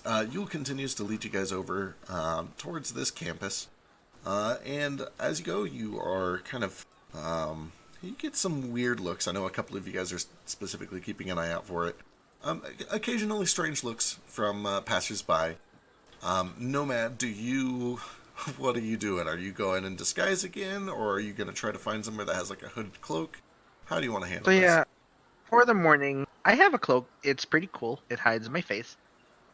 But like, I feel like I should wear that, but also disguise myself again as an elf. Sure. I tried to make it look like a different elf, but it's hard. You got lots of references to work with here. So with the disguise elf, you're able to kind of pass yourself as a cloaked elf. And you do notice as you're walking around that most of the strange looks are kind of directed towards Yule and Nordo and Gale.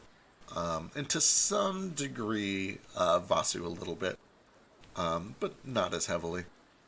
You seem to be kind of going under most people's noses. The only real exception to that is every once in a while one of the guards will kind of... They seem... Some of them seem to latch on a little bit. But they never intervene, they never like approach you. You can just tell that the common citizens don't really pay you much mind. The guards seem to check you equally, along with everyone else in this kind of strange group. I remain close to you. Yep. Same. Nobody for I sure try stops you or to anything. walk. I try to walk less gracefully. I try to walk like a person. Sure. It's high marching. Yeah. Fortunately for you, like Elven Grace is actually still pretty graceful, so it's not that hard of a challenge for you. I guess give me... Everyone moonwalk like me. It's not quite moonwalking, but it's an easy jump from your natural gait. I guess give me a performance check. Oh, that's ruined. Here we go. I believe in you. I don't. Yeah, it's not bad. That's not bad, yeah. Nobody really stops you or interrupts you. At least not yet. Eventually, however... Sorry, that's perception. Oh, Oh no. was. Oh shit. Oh, that's just my. Oh, it's just 13. It's the modifiers. Cool. So that's 13 instead of 40. Eventually, you get to this large... let me pull up the map actually real quick so I'm not talking out of my ass. That would be some skill, wouldn't it? Right, that'd be something else. So eventually you make your way towards this rather large campus that is kind of set on what appears to be a lake. It's not really drawn well on the map there. But there is this little stone bridge that kind of leaps over the creek to just an array of like 9 or 10 of these circular stone buildings, each of which is kind of set in the middle of a garden. And you can see that it's mostly kind of corporate offices, all of which are owned or operated by New Society Staples. And you can actually see that there is an APS building here. Double checking, what else? Is there anything else that you guys might recognize?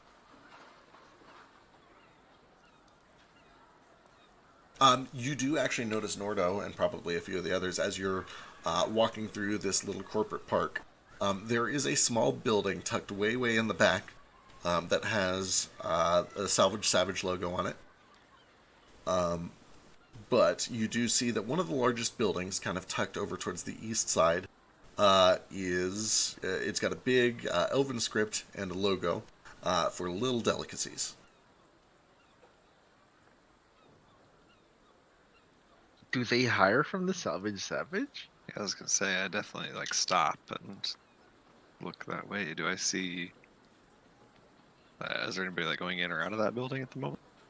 There's a little bit of light traffic between all of these buildings, but you kind of get the sense that this is more of like a corporate headquarters park than like an actual storefront district. There's not really a lot of people that are doing any sort of shopping or anything here. You get the sense that these are mostly just like headquarters, or a couple of them maybe warehouses. You can see that one of them, there's actually a small airship that is tethered to the top of one of these buildings, and they're lowering crates into one of the buildings.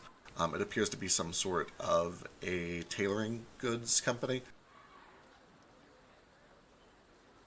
Oh, Granted, tailoring is goods.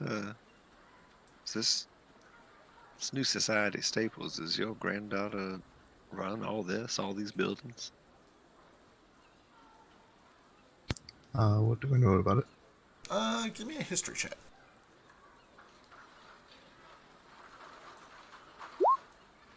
You would know that New Society Staples owns a lot of businesses and companies, kind of all under the same header.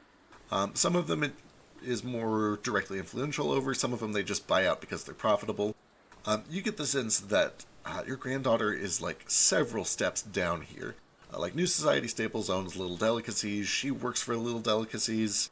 It really just depends on how high up within that company she is. But at the very least, you know that she is not, she probably isn't any higher than Little Delicacies, the company. In other words, you don't think she works directly for New Society Staples. Maybe. That's the impression you get. Gotcha. No. I suppose it shouldn't be too surprising that a company that puts out all these cursed sweets also works with slavers. I mean, that's just corporate bottlings for you. Nordo asks Ace for the corporate, or the orcish word for corporate. Oonka boonka corporate. Unka bunka corporate. Orcish words are just unka bunka and then the common word. There it is. We did it.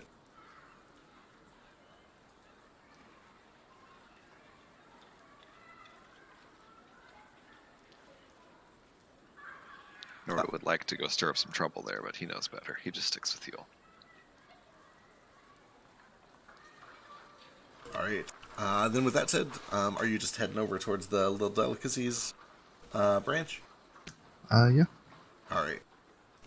As you approach, there's this set of stairs that goes up to an archway, and you can see that even in the daylight, there's a little blue lantern at the archway, and there is a woman, an elven woman, who is just wearing kind of this simple white and yellow robe that is waiting by the archway.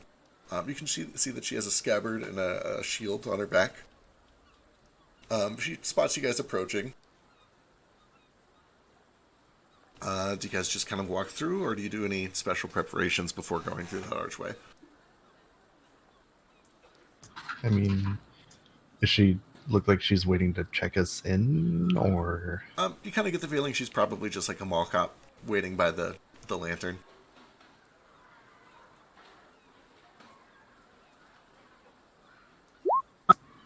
No. All right. As you guys go Roll through, to see what happens. yeah, as you guys approach, you do notice that several of you start to light up under the light, including little bits of Nomad that are poking through his hood. Although most of the hood lights up to begin with. She does say, welcome to the campus. Oh, you have quite a few magical items on you. What is your business? It's a large group. We're normally closed on Tuesdays.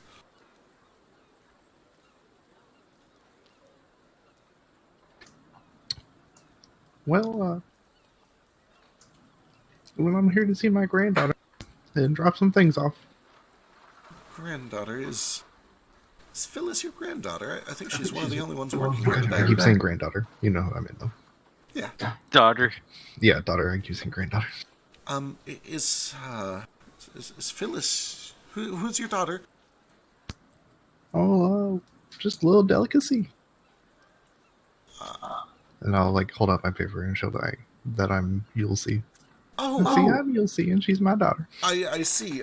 Okay, understood.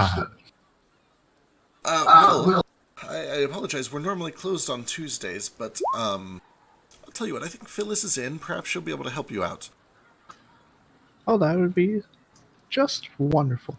Come with me. If you don't mind, could I have you check your weapons, before we step inside? Oh, sure, that's fine. I'm not here to kill anybody. Can I make an Insight insight? Go for it.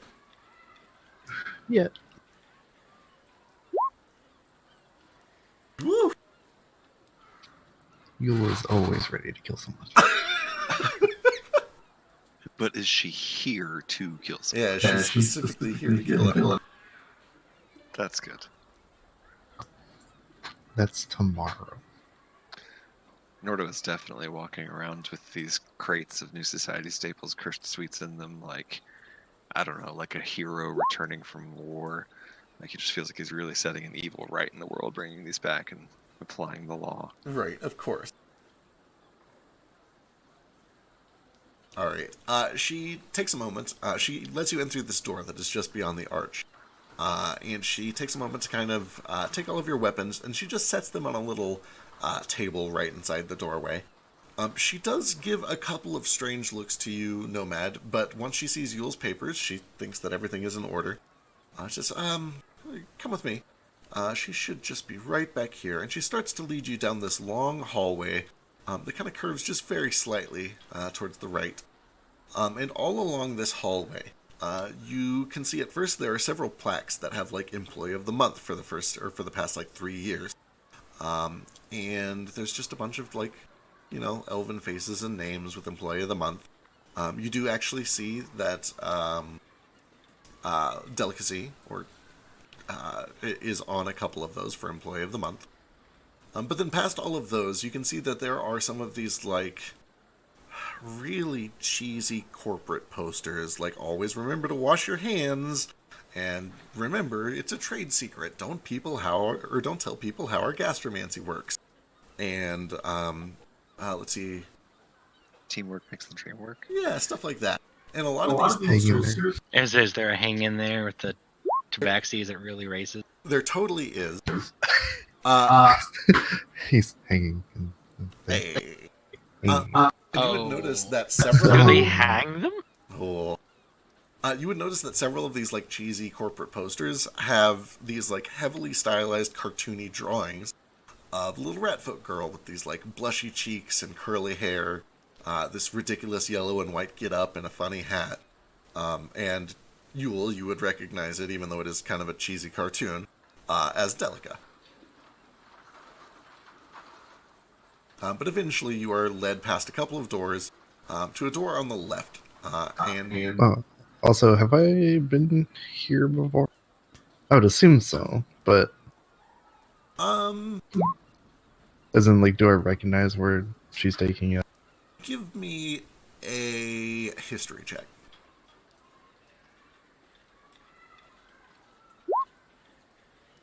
The only time that you've been here was probably about 2 years ago when Delica very first got the job. They did a little tour, and you have kind of been given just a very brief tour of the building. And I guess I'll pull it over so that you can see what you would know before we start doing all this. But real quick, give me 2 minutes to finish this thing up before I hide it.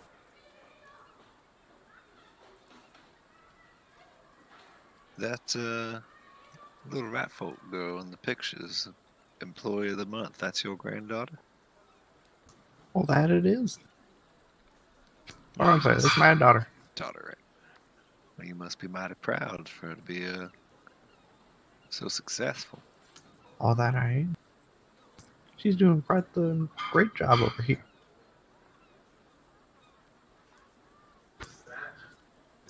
I mean, heck, the company's named after her.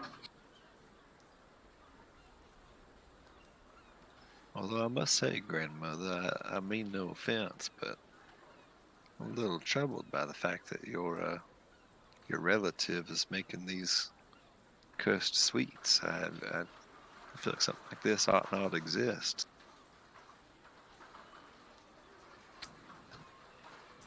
I mean, I don't think cats should exist, but they still do. Christ.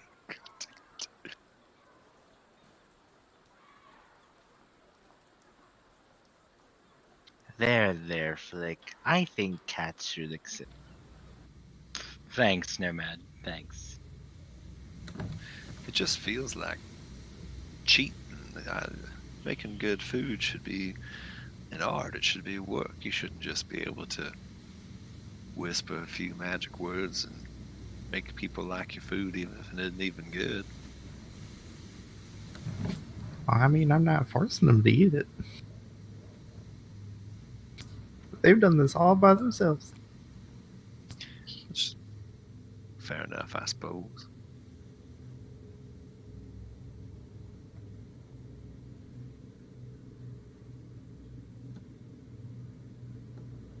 Alright, so you guys have entered through this arch. This is where the lantern was. You were led in through this front door here, and taken down this long hallway. It's so pretty.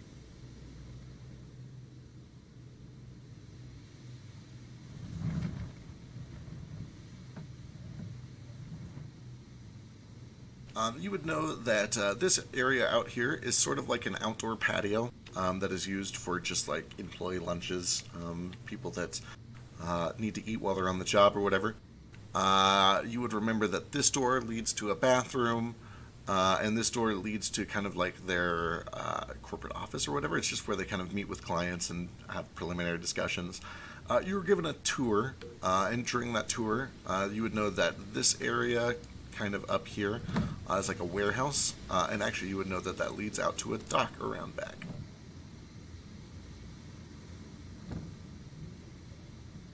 Perfect. I've immediately forgot all of that. So there's a little dock out there that goes to kind of like a storage area.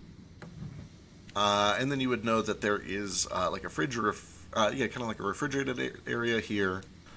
There's a big cooking area slash like a conveyor belt system here where they do a lot of packaging and cooking.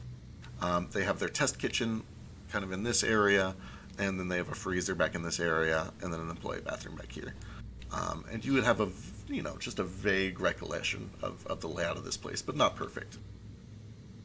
But with that said, you are led into this room right here, and she knocks on the door first. And you hear this kind of gravelly old woman's voice from behind says, "Yes, come in." And as she opens the door, you're greeted by a little desk. And by that I mean a long desk that runs all the way down the length of this rather large room. It is mostly empty, save for one woman, who is Aarakocra. Do I recognize her? Give me a history check.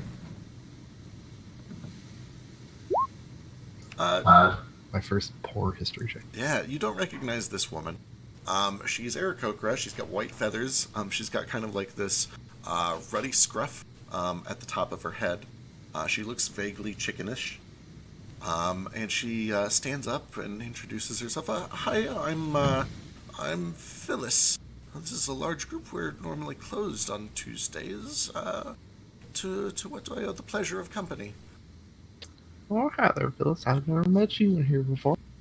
Well, my name's Yulcie, and I was just trying to see my daughter. A little delicacy. Oh, your daughter is Delicacy. That is most charming. Wonderful. She speaks so highly of you. She says she learned most of what she does from you. Oh, I tried my best to teach her. She's a very quick learner, though. And, I mean, I can see that she's clearly growing it really quick. Oh, she is. She's been tremendous. She's been so influential in this company. It's really sprung into something quite magnificent. We've had to upgrade our facilities. Unfortunately, like I said, it's Tuesday. We don't operate on Tuesdays because it's Lord's Day. But I don't believe actually she's at this facility now to begin with. I believe there is some sort of event that corporate wants to push. We're giving a tour of our factory over to the east. Some sort of golden ticket promotion, and I think she's supposed to be present for that. She's been gone for a week or two now, I believe. It's just me here. But if you have any questions, I can try to help you. Oh, I understand that. I know. I'm sure she's kind of busy. It was one of those. Just we'll hope that she was here. But I mean, I was mainly here because we came across some of these sweets, and it said to return them here. So, just one of those 2-part trips. I see. Let me take a look. And she grabs these wire little glasses from under the desk. She kind of scoots her chair forward and says, please, take a seat. I don't want to make you stand this whole time. And she does motion to the table for those of you that can't all fit at this desk. And she kind of lowers these glasses down on her beak, and she kind of squints through and reads the bottom of the box. She says, oh my. You'll have to forgive me. These, I'm sure you understand, these are not supposed to be sold in civilized regions. We distribute these up to the north where, frankly, it's either this or salt and roots, and we're trying to introduce some sort of nutrition, but they just favor the salt and roots so much. We're trying to improve their diets by force. Through magic. Your daughter is doing good things for the world. Oh no, trust me, I understand. Wait, You don't have to hold on. explain it to me.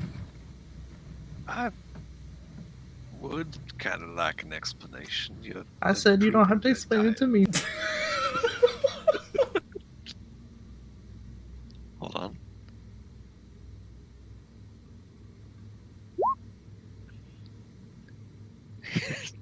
Nordo kind of quiets down after that comment, but looks disgruntled.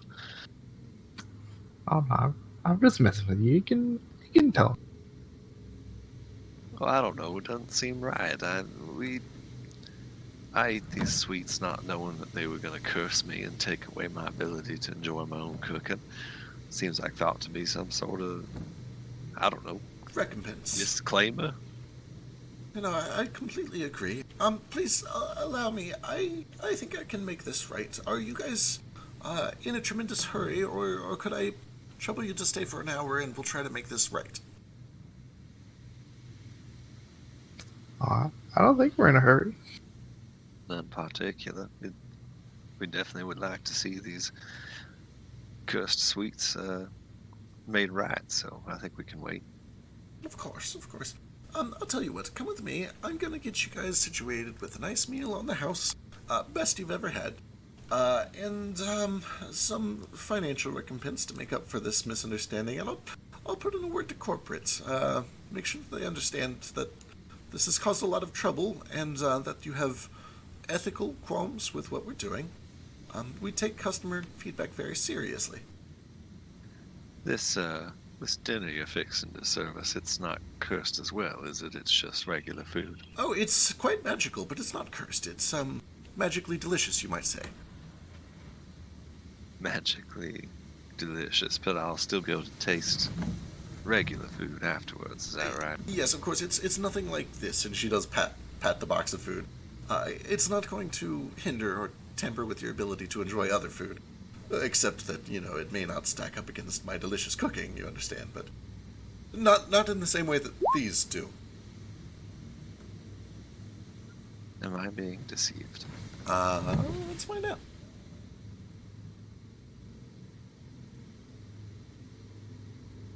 She's trying to make it very clear that this is not the same sort of, gonna fuck with your senses that the other ones do.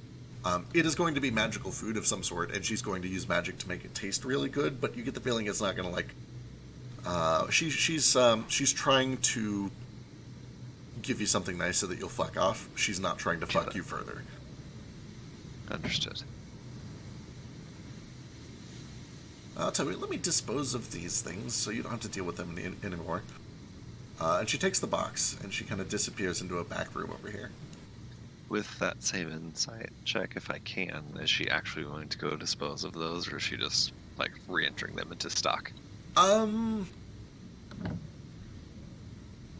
Or I can make a new insight check if you want, whatever. It's a little hard to tell at first, but as the door kind of swings behind her, you hear, barely muffled by that door, just this squawking, screeching, "Meat Swain!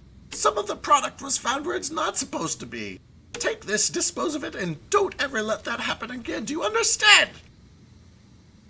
You hear some, just muffled calls from beyond that. As that's going on, I lean down to You'll See and I say, Grandmother, maybe I've misunderstood all this. We found this in Saltpool. That sounds like where it was supposed to be. Are we getting somebody in trouble over nothing right now? It sounds like they meant to sell it there. Oh, no. I wouldn't worry too much about it. They'll get it all figured out. It's just the corporate life. People get yelled at. You live and you take it. Nordo is just utterly confused and just goes along with it.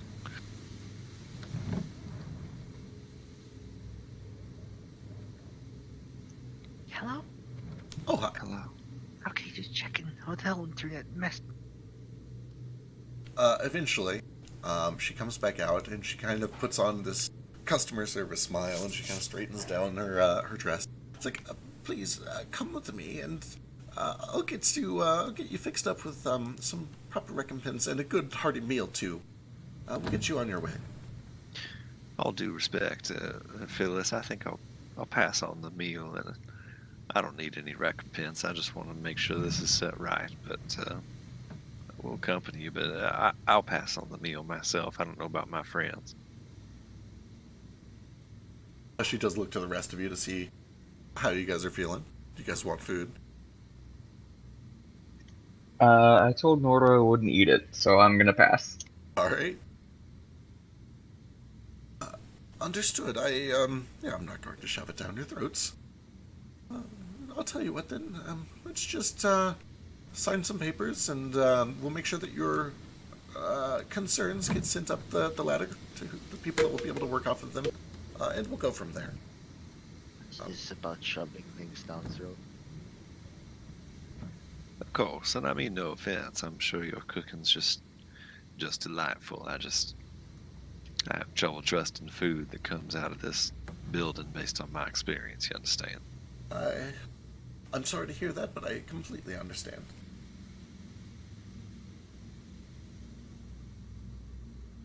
She sits down with you and with You'll See, and she begins to pull out just this long kind of list of forms of grievances and whatnot. And she starts to go through with you and write up this formal complaint that she's going to send up to corporate. And as she does, she keeps fidgeting with this little amulet around her neck. You can see it's this golden coin with kind of a humanoid face on the side of it. And let me get religion checks from Nordo and Yule.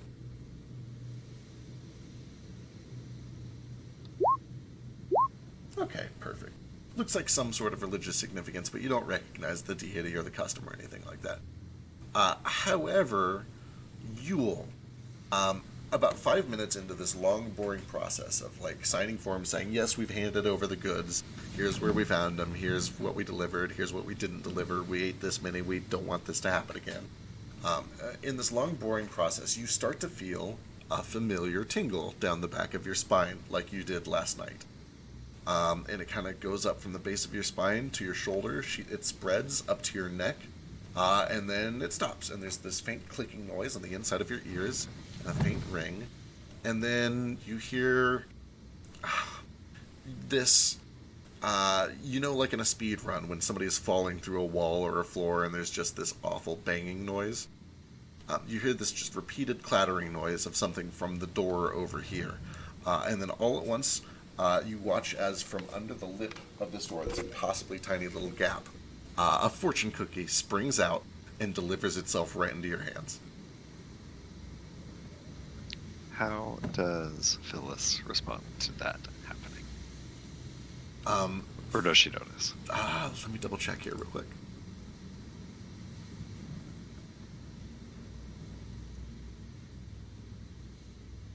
Oh boy. Phyllis sees all of this happening, and she turns and she looks to you, and she says, "Oh, please let me. I'm sorry. One of the employees is new, and I'm afraid they haven't quite mastered the art of gastromancy. I'm sure it's just some sort of escape or a mistake." And she kind of stands up and she starts to reach for the fortune cookie to try to take it from you, Yule. Some kind of escape. Oh, no, it's fine. Oh, no, I'm curious what the little guy has wrote. I hate to keep rolling insight checks, but I do want to roll one there. She seems like she's covering something up. Is that accurate? She is lying through her teeth. She's like, you have to understand, they're new, they're doing training. We're not normally open on Tuesdays. Oh, I know, it's okay. I mean, I'm a gastromancer too. I know how it can be. As she's having this conversation, you start to hear against the other side of the door this click, and then another click, click, click, click, click, click, click, click, and you hear like 7, and then 20, and then like 30 more of these fortune cookies banging on the other side of the door, and one by one they all pop through the bottom of the door, and there's just this swarm of fortune cookies that all starts rushing towards you, basically drowning you in fortune cookies. And Phyllis stands up and she's like running. I'm like, "Oh no, I'm sure it's nothing. I'm gonna check on this. Don't open them. I'll be right back." I attempt to stop her if I can. Okay. Do you like grab her by the arm? Oh yeah, like physically attempt to stop her. Sure. Give me an athletics check. While they're doing that, can I open the first fortune cookie? Sure. You open the first fortune cookie, and again, just in tiny little print, "Help!" And then you open the next one, "Help! Help! Help! Help! Help! Help! Help! Help! Help! Help! Help! Help! Help! Help!" I'm dying right now. You are able to grab her by the arm. As soon as you put a hand on Phyllis's arm, she wheels around and she kind of reaches into her little purse at her side and points a 6-barreled pistol directly at your face. Said, "Hands off! Hands off! I'm sorry. Don't touch me. Don't touch me." We're gonna need the whole story, and we're gonna need it now. Where all these messages coming from? I'm going to go check it out. I'm going to investigate. It's okay. Just stay here. We'll get these forms. We'll get this all sorted out. I'm just gonna go have a word. Meet Swain. Yep. Meet Swain. She starts calling towards the door. I just like pull her away from the door for now, anyway, and look at Yule and be like, "Grandmother, any ideas here before this turns violent?"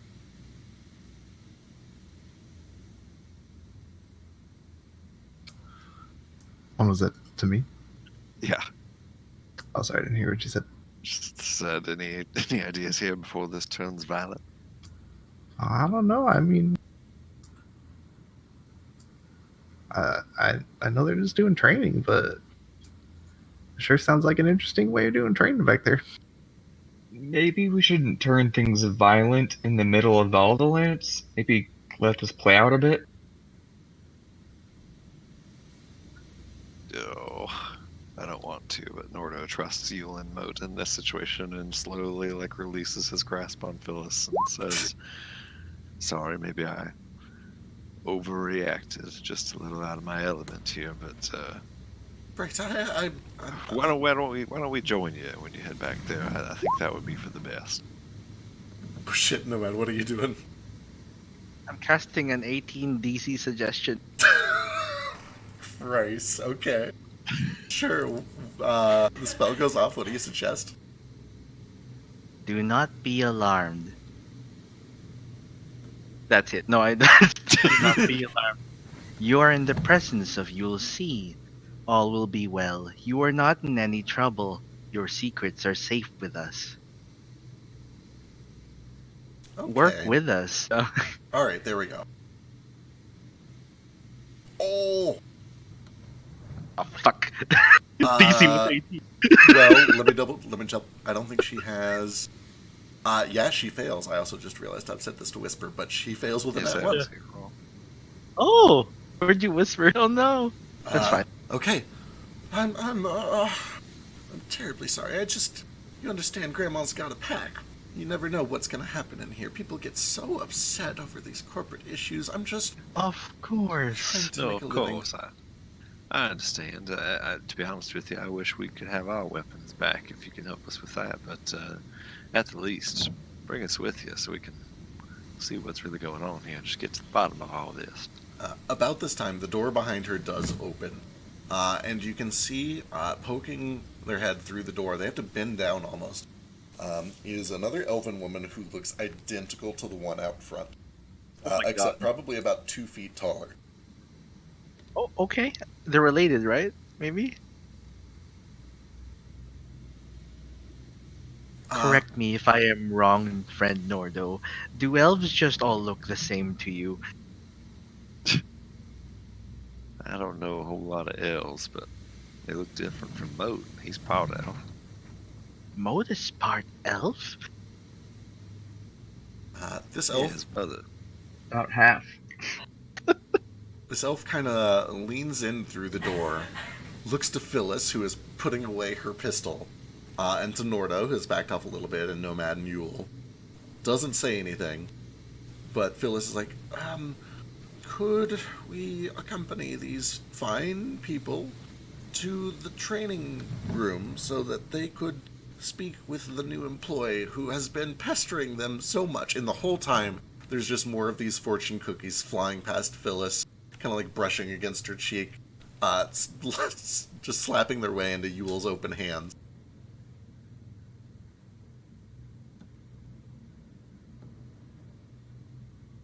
And she looks to all of you, and she kind of steps back, and she just motions with her hand for you guys to step through. Phyllis leads the way. Yeah. I mean, I'll follow. All right. I'll lead.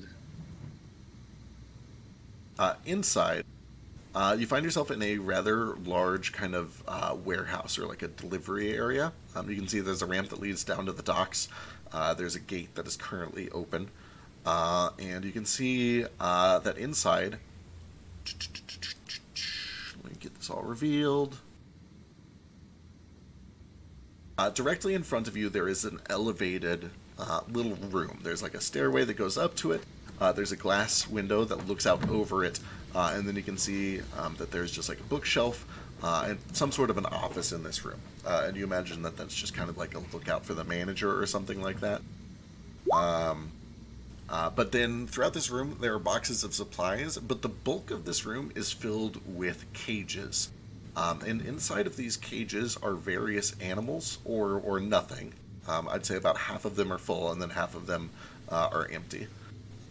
There are some chickens, there are a couple of cows, there's a handful of horses. You can see that there's actually a couple of dogs, there's a crocodile in one of them. Just animals in cages. You can see that this very tall elf appears to be pretty well armed. She's got a sword and a shield, and she's staying very close to Phyllis the entire time. But you can also see that working in this warehouse are a bunch of tiny little creatures. They look vaguely humanoid, but they've got just this dark, ashy skin, these kind of twisted, curled, spiraling ears, kind of like an elf, but longer and corkscrewy. Most of them are wearing kind of like these heavy cloaks, and they appear to be currently dragging in just a couple more boxes from a little boat on the lake. And just doing warehouse work as best as you can tell. Have I ever seen this sort of creature before? Do I know what it is? Give me history or arcana?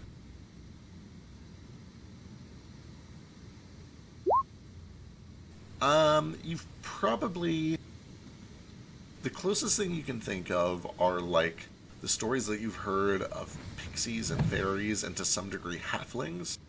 They appear to be some sort of foreign in nature, either from maybe the Shadowfell or the Feywilds. They look vaguely humanoid, but a little too monstrous, you think, to be proper humanoids.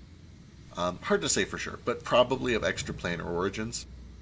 Even that is a little bit of a stretch for Nordo, but you know, you at least get the sense that it's probably not something from this plane.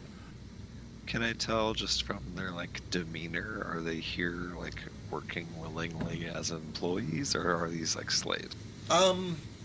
Give me an insight check.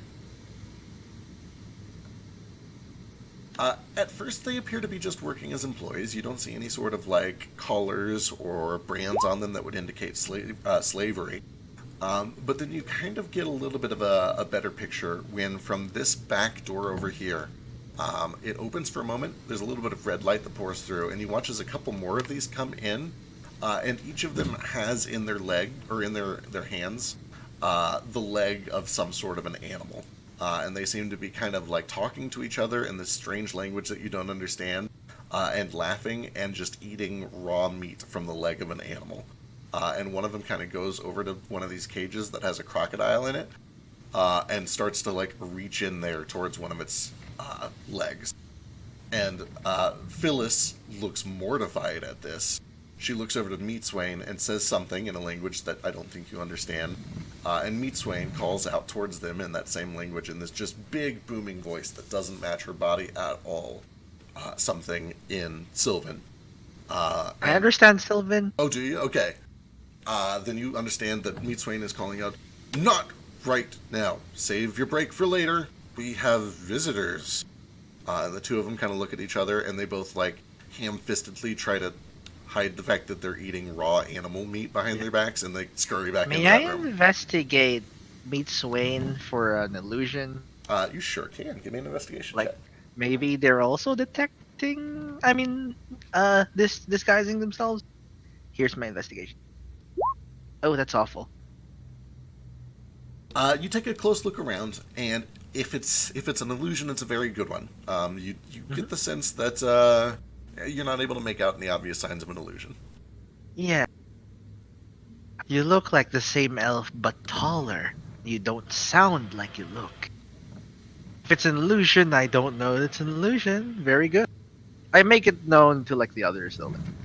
I sense that it might be. I was Not gonna say, sense. What's the word? you can believe Yeah. whatever you want. You Yeah. kind of cross your eyes and try to do the focus thing, and you're not able to see through it if there is one. Yeah. Eventually, When- yeah, go ahead. Whenever Nomad says that to me, I want to try to make a probably not very subtle attempt to just like touch the meat swain, like maybe just like the hem of its dress or whatever it's wearing, the hem of its clothes, something that it won't notice. Sure. Give me stealth or sleight of hand. While he does that, may I pop Divine Sense? You sure can. Your divine sense is celestial, fiend, and undead. Is that right? Let me look it up. I forget every time. Sure. I can never remember. I think it's only the smites that get. I always forget which ones get affected by your archetype. Yeah, same.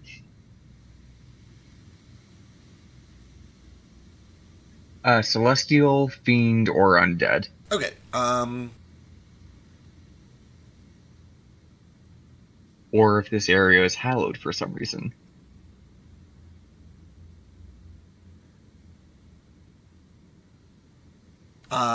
You don't get anything immediately. However, the range on that is what, 30 feet? 60. 60 feet?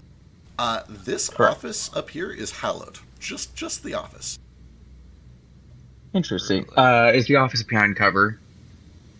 To that door? Yeah, there's a window, though. You can see through the window. Okay. And Nordo, that's pretty good. Let's see.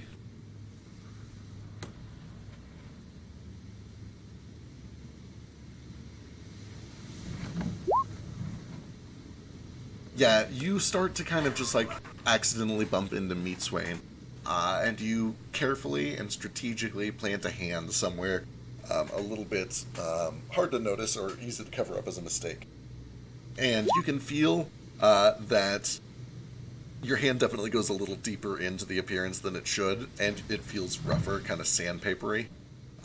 You've experienced enough illusions, thanks to your new comrades, to know that what you see and what you feel is not lining up well. Okay. And actually, let me double check the exact spell she's using. I do just sort of like nod at Nomad, sort of confirming what he had telepathically communicated.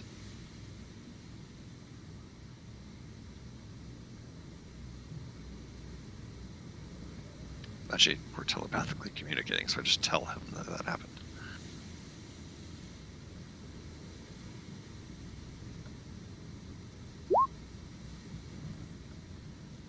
Oh, interesting. Okay. Yeah, you definitely know that it is an illusion, but you don't just see through it. Which is not actually how I thought the spell worked, and that's really good to know because that makes the spell much more useful. Anyway. Alright, so while telepathically connected to Nomad still, I just say, you're on to something, friend Nomad. My hand passed right through. They start to lead you over towards this door here. And Meatswain opens the door, and you're all kind of greeted by this blast of kind of chilly air. And you can see that there's a dim blue light that fills the room, and several shelves that have just different ingredients and stuff on them. It appears to be sort of like a refrigerator room of some sort. Meatswain steps in, motions for you guys to follow. Phyllis steps in. I do not step in just yet. I will. I'll follow once Yule does, I guess. They go to the back door and they push their way through. Yeah. I inform the party in their minds that, like, I've sort of fiddled with Phyllis' mind a little. She will assist us as long as we don't seem like we're going to threaten her or anything. Also, is it just me or is Gale still injured? He's got some wounds. He should be long I was rested. going to say, you guys have been long rested. You should be good. I think Gale might have done something dangerous last. It's essential fine. oil damage. Oh, it's Or because no, wait, no, man. I've got 2 character sheets.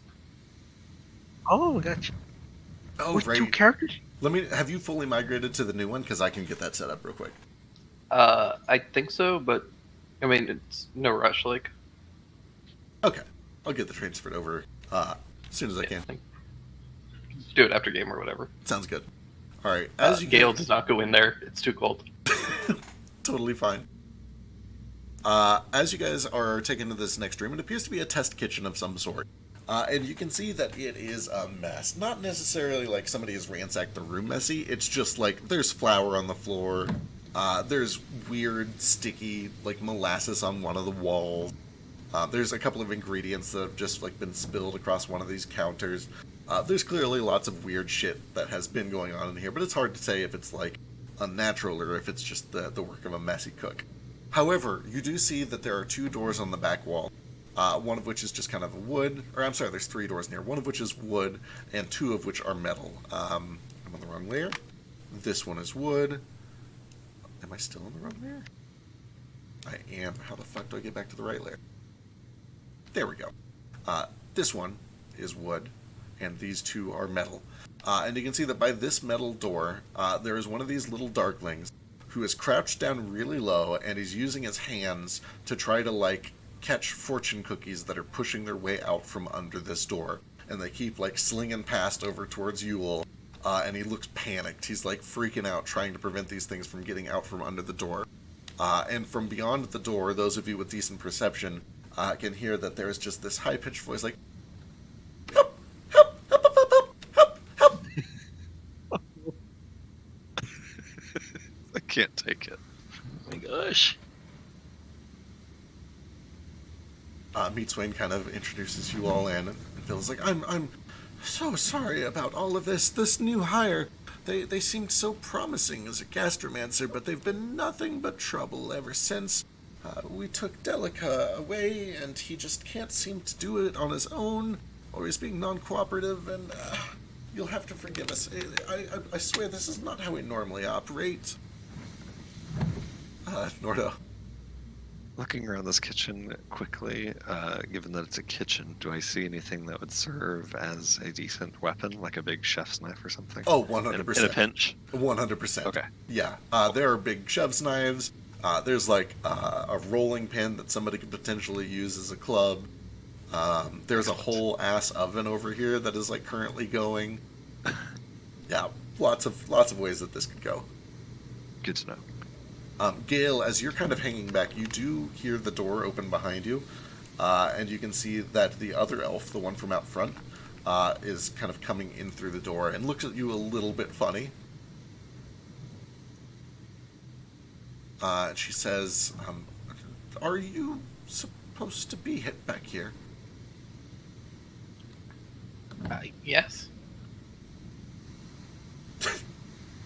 There's only one answer to that question. Like, I don't, give me persuasion, I guess. The one-word roll.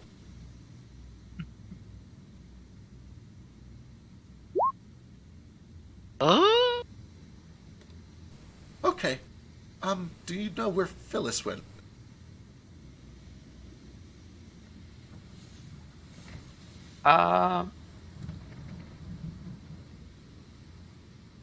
No.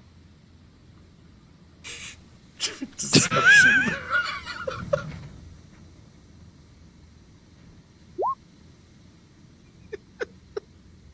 Oh my god.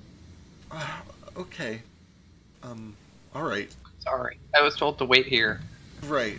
Understood. I assume that she's gone back here. Just stay right there. I'll be back in a moment. She starts to head off this way. Okay. I head in the opposite direction. Perfect. All right. But he tells me what to do. Um, I'm not a dog. Stupid elves. All right. Meet Swain and. Oh yeah, where you going? Just kind of over I there. don't know. I just wander around and I start opening doors. Actually, can I take an hour and change my spells? You could have done it this morning. Well, I didn't know that we were gonna do this, and now I'm mad. So You can start your hour. cool. I'm gonna start my hour. All right, perfect. Nordo. I'm sorry. There's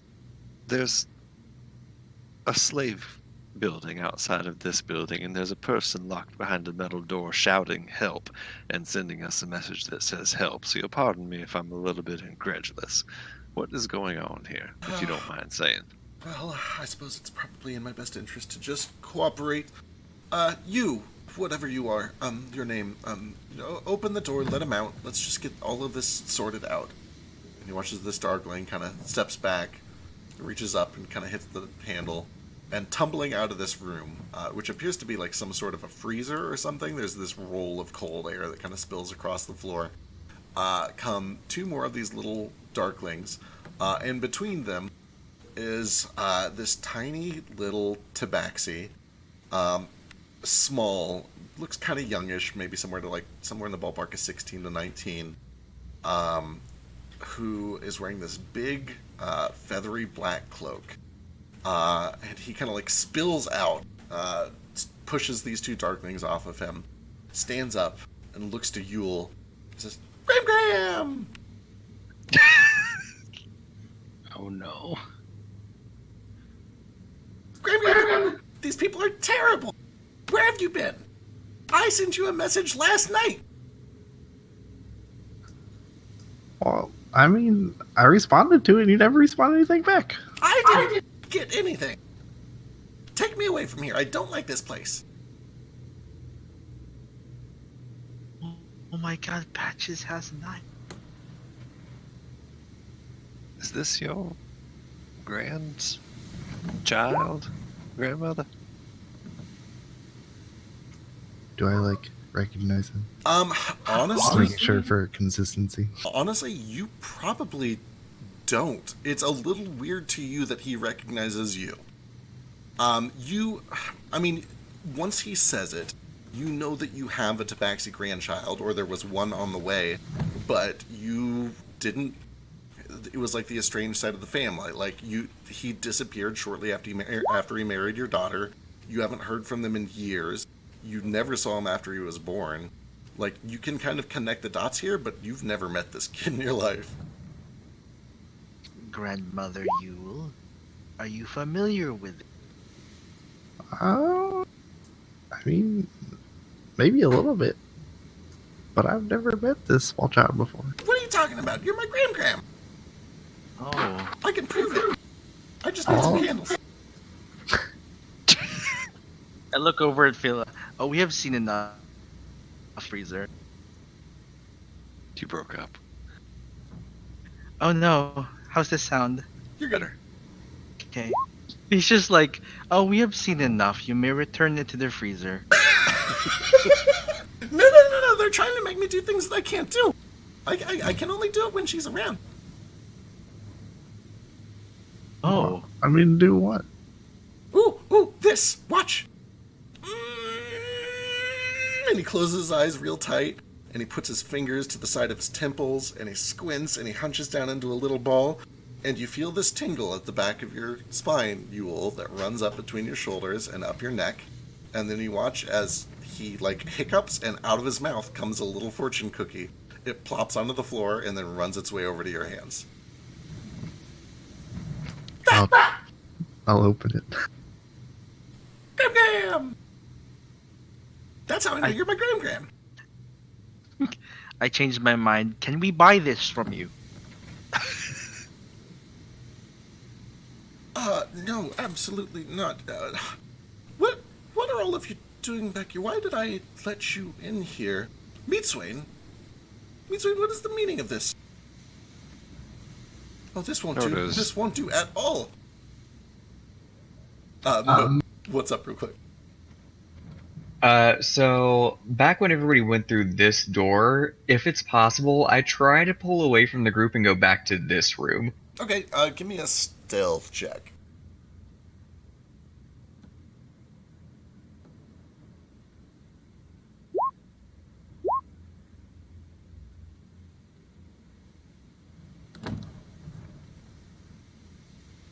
Okay.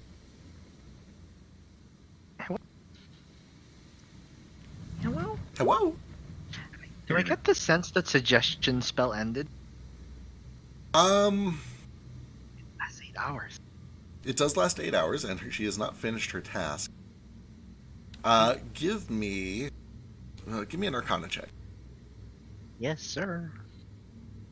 I guess you would kind of just feel it, right? That's how I've been ruling it. You get the sense that Meatswain has done something to get between you and that suggestion, and it's a little hard to know exactly what. But yes, you do suddenly feel like your suggestion has ended.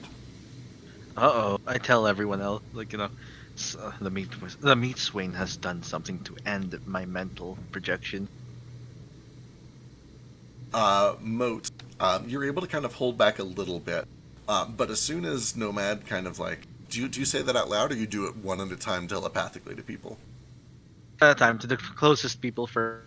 All right. So.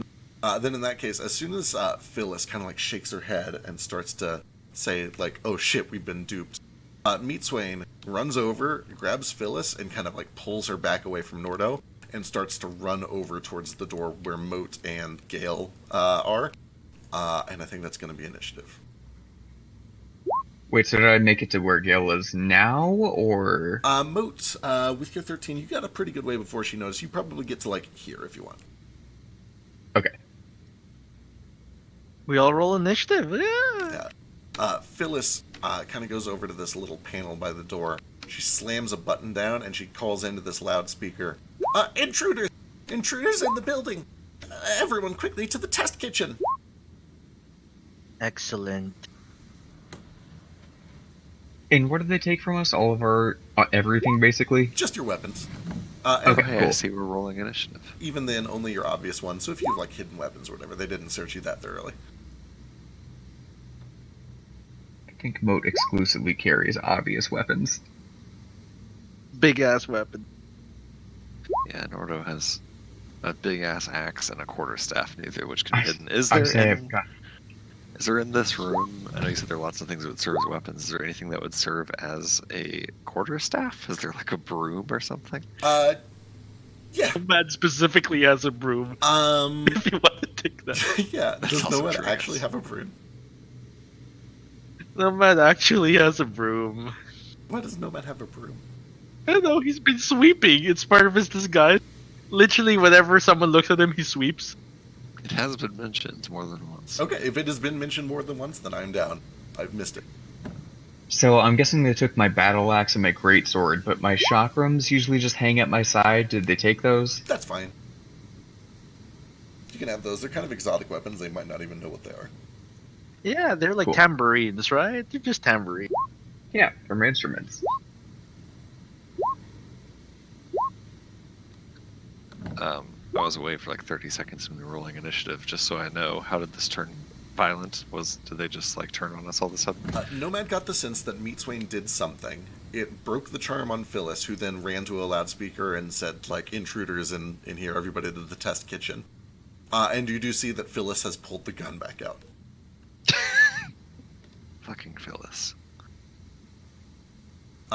Gale, go and give me a Tinker's Tools check, or a Thieves' Tools check to see what you got over there.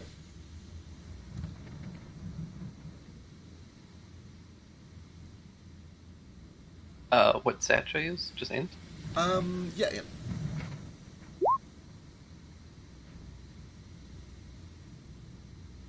That's real average. Pretty average. Alright, Gale, you hear Phyllis's shrieking chicken voice echo throughout the entire warehouse. For what it's worth, Yeah. I have been trying to make snare traps that I have put little like bits of dried corn in, Okay. and I have, with my artificer's thing, I have enchanted them to smell very delicious to Eriko. Okay. Duly noted. And elves, if possible. Sure. Do you I have don't know an why I would trap actual? elves with Do you have an actual some class? pretentious magazine or something. Do you have an actual class feature for this? For the smell thing, yes. Okay. All right.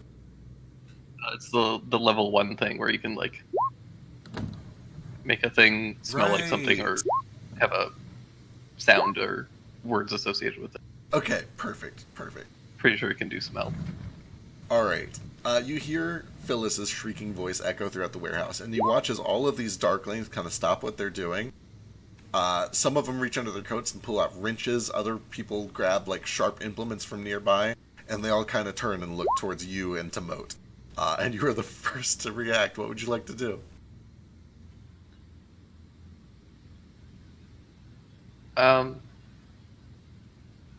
Well, I'm suddenly very fascinated by these tools.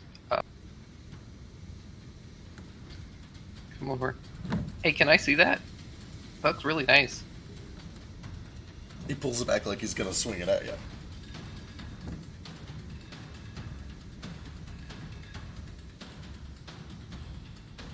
Well, that's unfortunate. Are these like crates and stuff? Yeah. So there's just like crates and boxes, easy to climb. Okay, is there anything small? Yeah. Some of these smaller ones are like the size of a lunch pail. Alright, well, I'm real sorry about this, but you forced my hand. Oh shit. Okay. Deck save.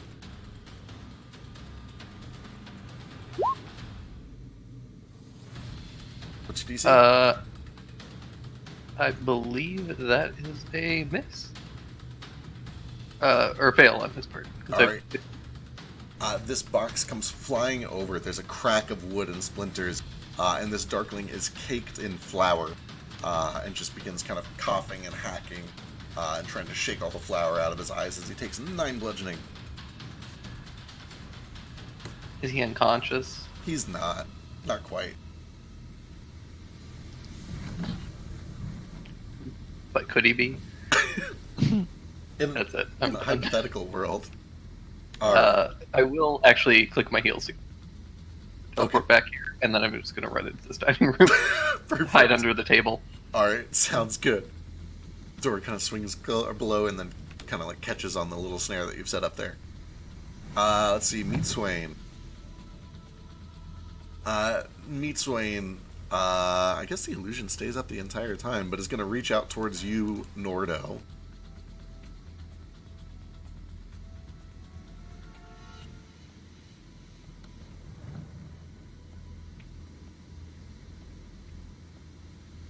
and she is going to swing with her sword. But as she does, you feel not one slice, but 3 scratches across your the front of your chest.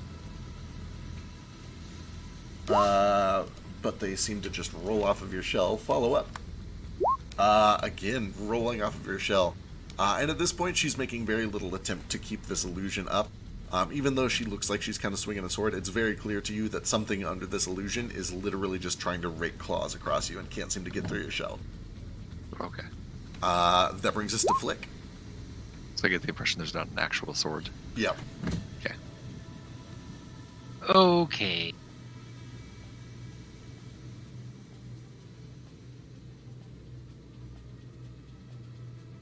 Who needs weapons when you've got Eldritch Blast?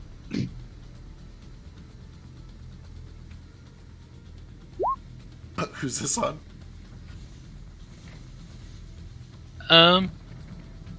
The Darkling right in front of me. All right. Let's see. 13 and 13, unfortunately, both miss. This little group of Darklings that was escorting this Tabaxi out both kind of roll to the side as your Eldritch Blast swing past. The Tabaxi ducks like, hey, not me! Anything else? Nope. Alright. Oh, also, do you have the compass? Are you attuned to the compass? And if so, does that give you a +1? Oh yeah, I guess it would. And now that I'm thinking about it, I would have attacked this Darkling, I think, not the ones with the Tabaxi. Gotcha. Well, in that case, with the +1, 14 does hit. And 14 damage does also cause this one to erupt. And as it does, there is a flash of light. But I don't think anyone who is not immune to it is in radius. Except for Patches. Oh no. Who watches Patches is basically flashbanged by this body as there's this sudden rupturing flash of light. And he's like, no! I can't see! And he starts rolling around. Help! Help! Help! Help! Help! Phyllis. Someone help that poor child. Don't worry, you will all hate Patches soon.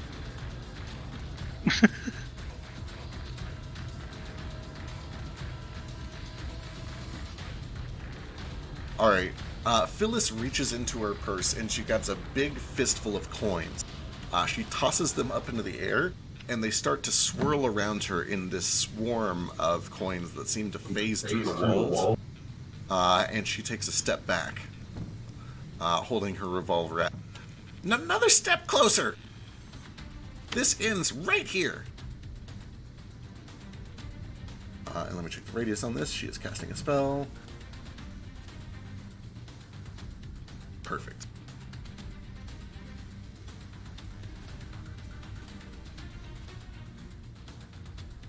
And she starts fumbling with this door behind her, but she can't get it open yet.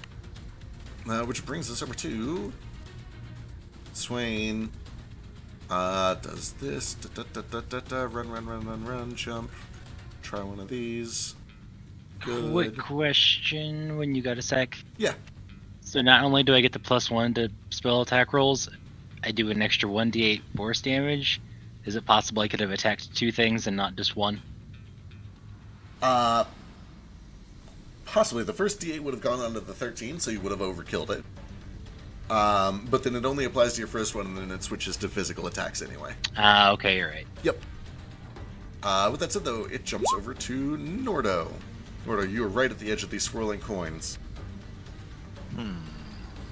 Okay.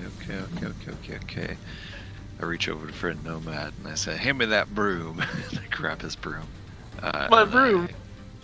I leap up onto this counter and sort of like roll through these coins, or attempt to anyway, and move around to meet Swain without leaving her range. Alright, as soon as you enter the coins, I need you to give me a wisdom saving throw. You feel some of these coins start to pierce and puncture as they kind of go straight through you. And each time one of these coins kind of digs into your skin, it leaves this little flash of radiant light. that burns, and it kind of leaves a welt.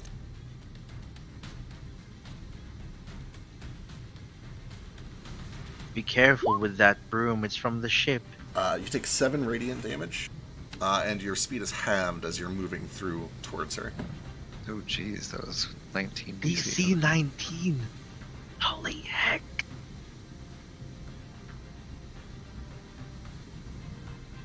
Okay, fighting my way through the coins, trying to like parry them with the broom, not realizing that it's not working because they're sort of incorporeal. I do get to her even at half speed, and I'm gonna attack recklessly. All right.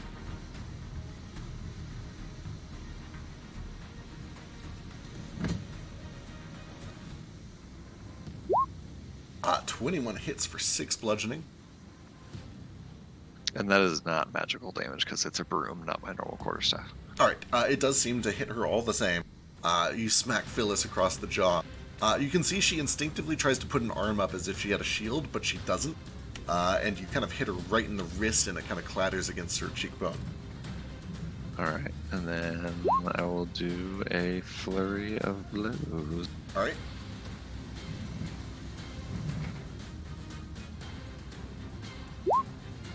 Uh, 18 also hits. And 21 hits. For another 14 total. You just And start that's going it. to town on Phyllis. Yep. Alright, Darklings. These two are going to run over to Nordho. These are going to go swarm Moat, except for these two, which are going to try to go through here. And almost certainly fall for the trap. Let's find out. What is their speed?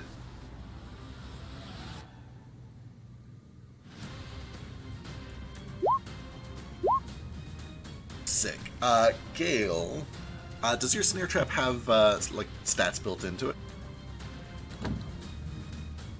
Oh no, I was just like dicking around with whatever I had. Okay, sick. So it's probably garbage. Give me, let's see, level 8. Give me 2d8.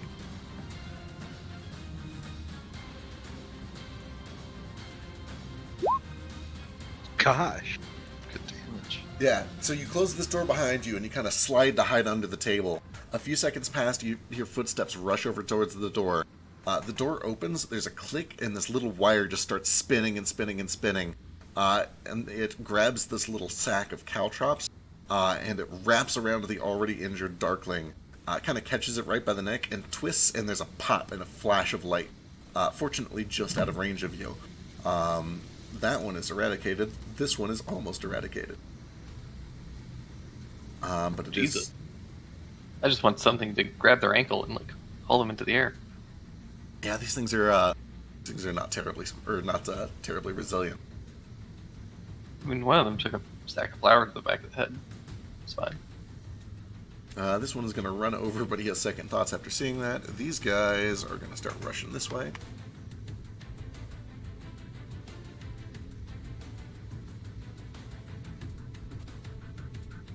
Can't quite make it. Can't quite make it.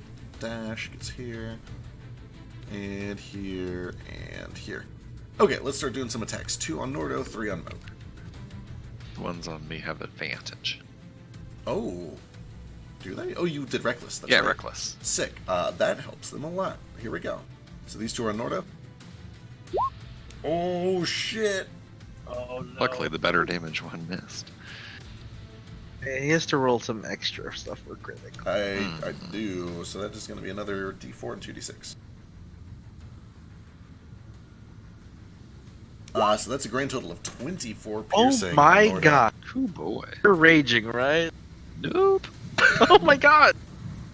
Yeah, these Oh things get shoot. big old bonuses when they have advantage. I didn't think it was going to come up, but, you know, Reckless. And then these 3 are on Moat. I think the 22 and the 23 get through. Yeah, they do. Alright, 7 and 6. As these things start to kind of like jump into action, you can see that they kind of begin laughing and cackling, speaking to each other in Sylvan. Just these, come on, let's get them, boys, yeah! They've got these sharp little goblin-like teeth, And the one that gets to you, Nordo, basically just jumps up onto you and starts gnawing at your neck. With that said, that's as much as they can do. That brings us to Moat. Okay, did you say there was an alligator in one of these cages? There was. It was the one up here that they were trying to get a leg off of. What's in that cage right there? What do you want it to be? And give me a luck check. Something that's going to eat a darkling. Okay, give me a luck check.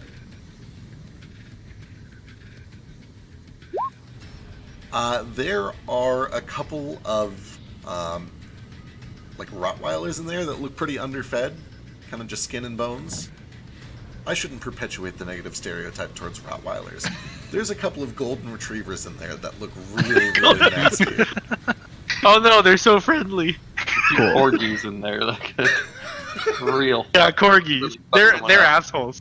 There's dire chihuahuas in Yeah, there. there's some dire well, everybody knows chihuahuas are assholes. But yeah, there's Correct. a couple of really underfed dogs that are kind of like baring their fangs and they look kind of hungry. Okay, I will wheel around this way and take 2 opportunity attacks. Alright. That misses. Alright. The 18 hits though. 4 more pieces. And then for my attack, I want to try to grab this greedy darkling and shove him into the cage. Oh, excellent. Give me an athletics check.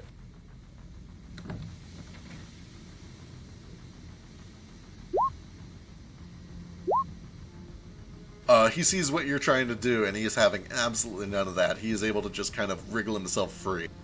You can see there's actually a little bit of a black smoke that trails off his wrist as you try to like grab him, and he just slips right out of it.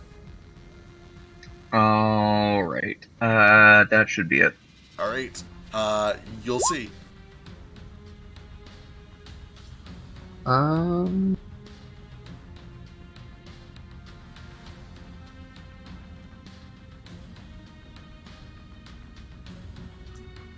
gonna throw up a slow zone. Ooh, okay. You can basically hit anything that you want to inside of this room. Up to 6 creatures. Yeah. I'll go ahead and hit all of them. I was gonna say, I think that's enough to hit all the bad guys in here. So that is a wisdom saving throw. Phyllis is good.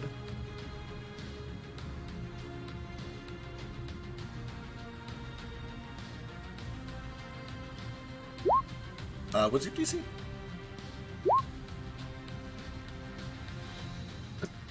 Uh, 15? Yeah, 15. Okay. Meatswain is good, and the 2 Darklings. They are both slowed. Cut up. So the 2 Darklings, the one that's currently attacking Nordo, just begins to kind of move real slowly as this molasses covers its skin.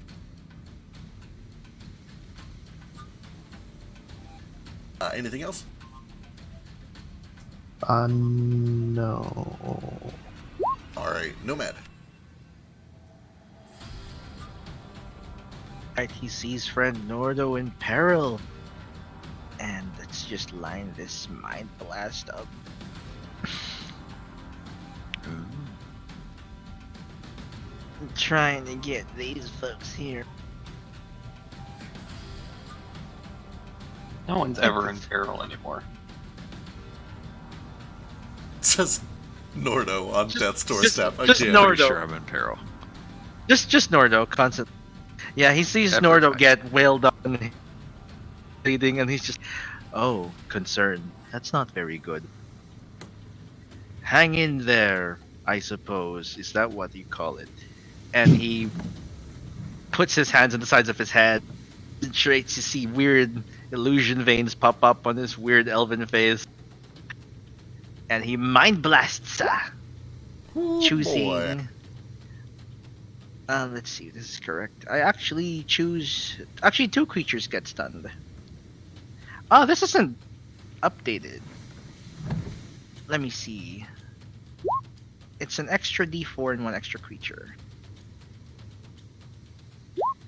Okay, so it's actually 7 damage, and I choose Phila and Swain over here.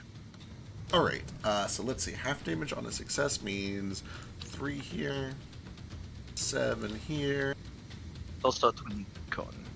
Let me change that. Let's see. Swain.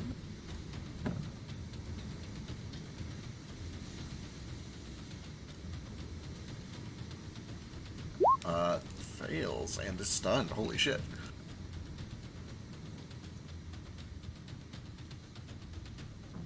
And come on, Phyllis, you can do it. Oh god, no, you can't. Alright. Get away! You watch as all of these coins just clatter to the ground and disappear around her. Ah. Terrifying business. Terrifying business. And I'm going to go walk over here, knowing that she's stunned. Stand by. Patches. Put a hand on his shoulder. Ah! Monster! There.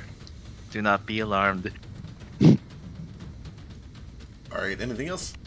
That's my turn. Alright, top of the round. Patch is like, oh, I need my candles, I'll be right back.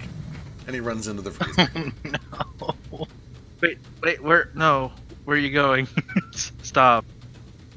Oh well. Oops, I skipped Gale. Gale, you're up. I have no weapons. I'm useless.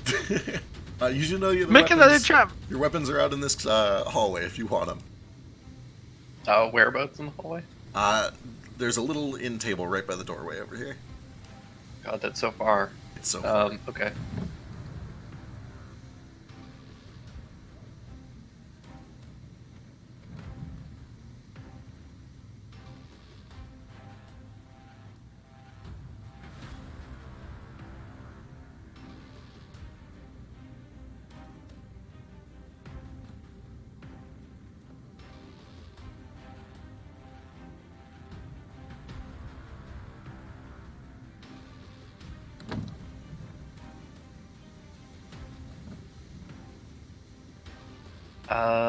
Shit.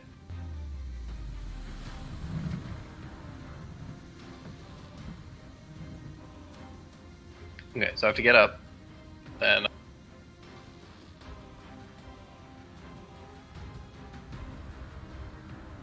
To here? Is it an action to pick up my weapons? No, you can pick a thing up for free. Cool. I will stay here then. Alrighty. Anything else? Negative. Alright. Meatswain is stunned and loses her turn. Beautiful. Which just brings us to Flick. I believe she makes a save at the end of her turn. For the stun? I thought it was Oh no, it's only. Oh yeah, no, it's only until the end of its next I was turn. gonna say, I thought it was just till the end of the next turn, yeah. Yeah. Alright. Okay. Is this a table? It is. It's like a work table. Okay, I'm just gonna run to here and I have hidden daggers because I'm a rogue. They do that, right? Totally. Give me a stealth check to make it official, but you can probably do that.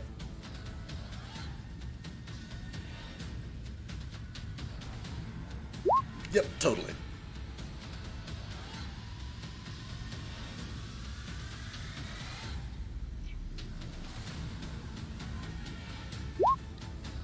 Oh no, Flick. But Yeah, even with the +1, 12 does not hit. well, With that said, daggers are light. You can use your offhand if you want. With that Okay. said, she's stunned, right? Or not anymore? Just till the end of her turn. Oh, Hey, 20 hits. And you can throw your sneak on that. Like, you don't have to use your sneak until it actually hits. oh, Yeah, you decide after the hit, so you can throw your sneak on it on the first hit. So 6 plus whatever your sneak is. 2d6? All right, as the dagger sinks in, it is very clear to you now that whatever this outward illusion is, it is just an illusion. You feel this thick, clammy skin that your dagger presses into, and when you pull back, you can see that there's kind of a black ichor all over your hand. What is that? 13 total damage. Oh no, I think they are a squid. All right, anything else? Bonus action dodge. All right. You already used your bonus action for the offense. Oh wait, I didn't. So never mind. I can't do anything. So no. All right. Phyllis is stunned. Rest in peace, Phyllis. However, Beat Swain to the rescue. Pushing her way downtown. 15, 25, 35, 45. Open the door. This door opens up right behind Phyllis, and you can see that the other elf kind of takes a quick look around trying to figure out what's going on. You can hear the sound of machinery behind, and you can see darklings all kind of rushing up this big stone stairwell to try to get to the door, led by Beat Swain. She sees that one's gentle. she sees Phyllis just barely starting to snap out of all of this, and she is going to... She's already dashed. She can't use an action. She will move through hostiles. She'll actually provoke an opportunity attack from Nordo to get out here and run up on Nomad.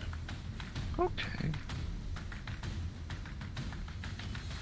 Oh, I am in That's the danger. wrong weapon. That should be 15 still pretty good, whatever the normal bonus is. the bonus is the same. The damage is just different. Okay, gotcha.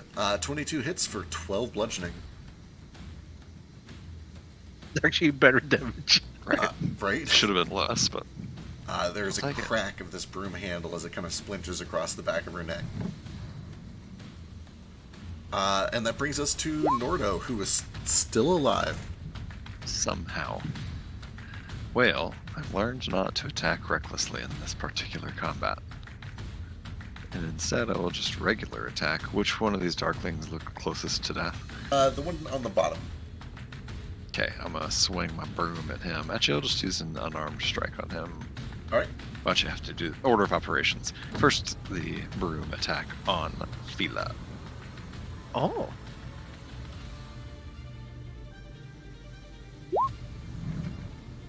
Uh, 14 misses. Okay, and She then kinda I can snaps use out of her stupor my and ducks. bonus action to attack the darkling. I'll go ahead and do a flurry of blows just in case this goes poorly.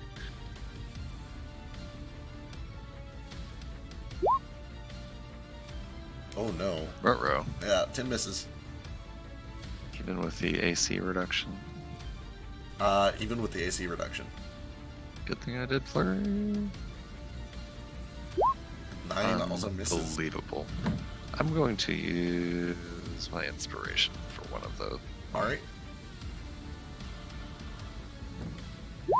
Yeah. Hey, that one lands. Eventually. That is enough to pop this bottom one, and as it does, there is a flash of light. I need a con save from Nordo, Flick, and Nomad. Oh no, a con save. Perfect.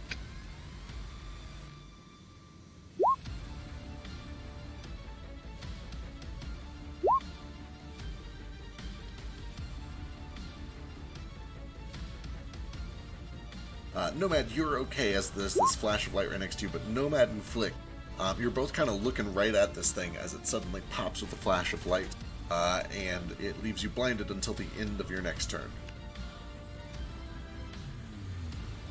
Anything else, Nordo? Perfect. Nope, that's action, bonus action. Boy. I know that. What's Fila holding in her hand?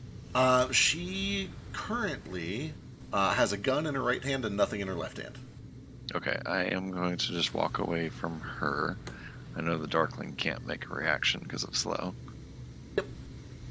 Does she have a good one? No, she's gonna save her reaction. She's got better things. Okay, just wheel around there, staying in the Meat Swain's range. Alright. That's it. Okay, let's see. Darklings. This one is slowed. It is gonna kind of scamper up onto this table. These guys are all gonna run over to Moat. Except for this one who's gonna try to break free of the snare and chase down Gale.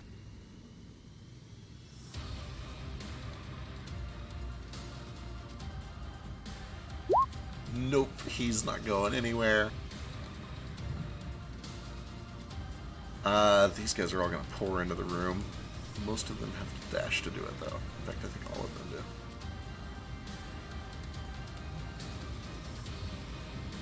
do. Okay, here comes some attacks. This one is on Nomad.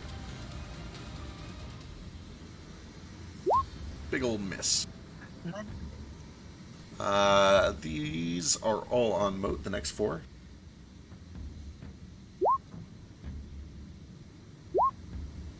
Wow. Yeah, 4 consecutive misses. That one used his action. That is it. They get nothing this turn. Alright, Moat. Yeah, did I pass any... Okay, in these boxes, there's something I could use as, like, a weapon? I mean, you could pick up the entire box if you wanted to and get a D4 out of it. Nope, I don't learn. I grab this Scar Darkling and try to push him into the cage. Okay, perfect. Give me athletics. Ooh, Bless better. you, Mo. Hey, alright. You pick up this Darkling and you just shove him towards the cage.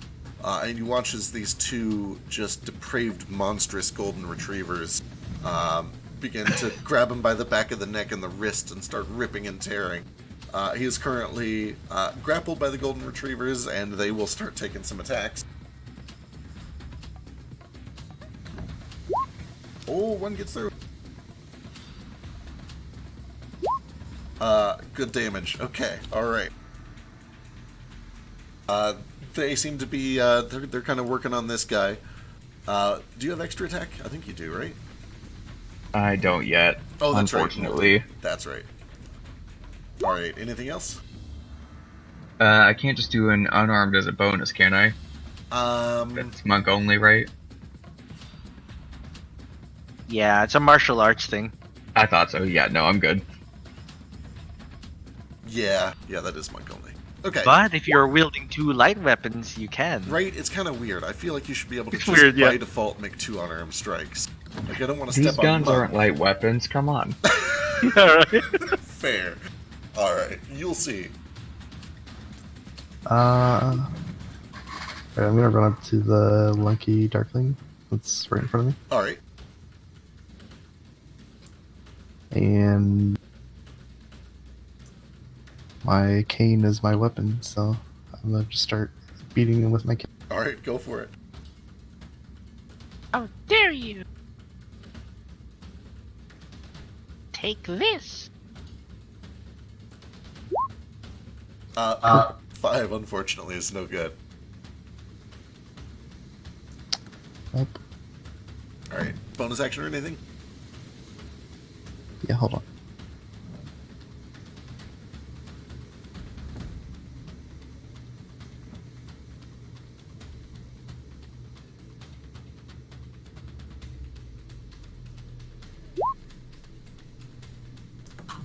I give that to Nordo. Perfect. Yay! The cookie flies towards you, Nordo. And it is Nomad's turn. You've done me a great service. Bunching up like that. Oh, Christ. The orb from under the sleeve. And he makes a grasping motion. Not notion.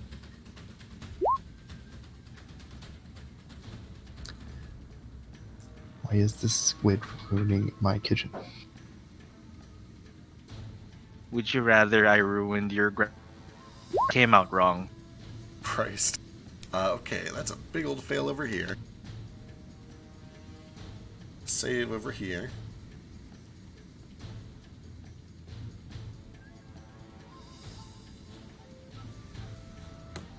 My precious mana that I just got back.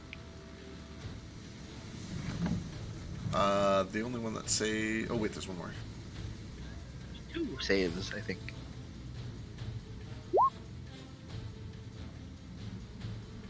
No, only one of them saves, and it is second from the top, this boy. The rest of these pop. There is just like a series of firecrackers going off. I'm going to need some con saves from the people who aren't already blinded. So Yule and Nomad. Let me get DC 10 con saves. How many? 2. Yeah, 2. Unless you fail the first one, and then that's it. Nomad's fine. And then con saves from Yule, DC 10. Oh no. Oh! She's ready for it. She ain't having none of that. Alright, and then finally, Phyllis.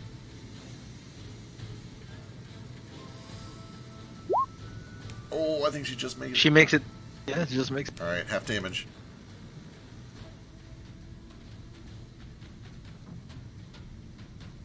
Alright, anything else? No. That was an action. Alright, you do notice that several of the containers and glass jars and vases along this shelf just burst open. Nuts and candies start spilling across the floor. Little bits of cracks start to form across the stone walls here leading into the other room. Sorry, collateral damage happens. Behind you, Nomad, you hear boxes being thrown around in the freezer. Where is it? I know it's in here somewhere! And that brings us back to Gale. Gale hears these boxes breaking, and his addiction sets in, and he needs those candies.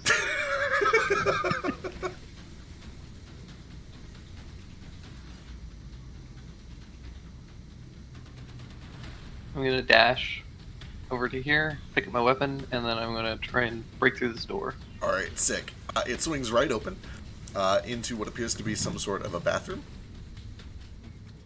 I point the gun in, and I just start yelling, "Everybody down! The fuck down!"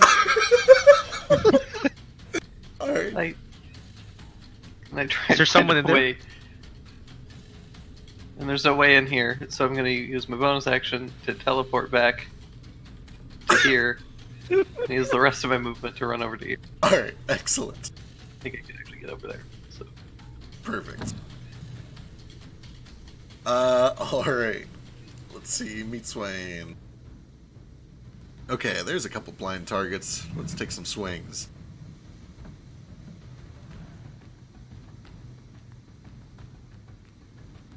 No, stop that. Oh, actually, that might be a little better. Nope, this is still better for now. Alright, this first one is going to be on Nordo. 20? 21 Psychic, and then the second one is on Flick. 19? Yep. Nightmare touch? What Nordo, is stop. that? Nordo!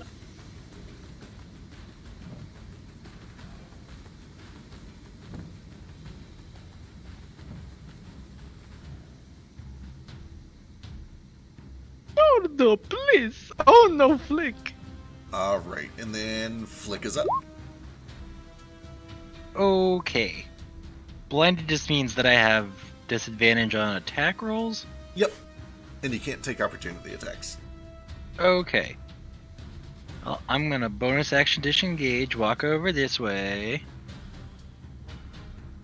I'm gonna blindly try to acrobatic leap over this guy to get to here. Alright. It's see, you would actually have to push through, so you will have to use a bonus action to try to tumble if you want to get over there. Oh, okay, so I can't do 2 bonus actions. Fuck. God damn it, Yule, why did you get in the way? Wait. Wait, what? Yule's over to the left. Yeah, I know, but now she's in my 15-foot cube. Oh, I see what you're saying. What's the worst that could happen? Foot this way, and then like 15 foot this way. By standing like right. If I can get it. Yeah, feel free to position that however you want. You rotate. It won't let me click on it. What? Oh, if I click on the middle, I got it. No, I don't. Weird, I can't click it either. Usually you can click. There we go. Try that one.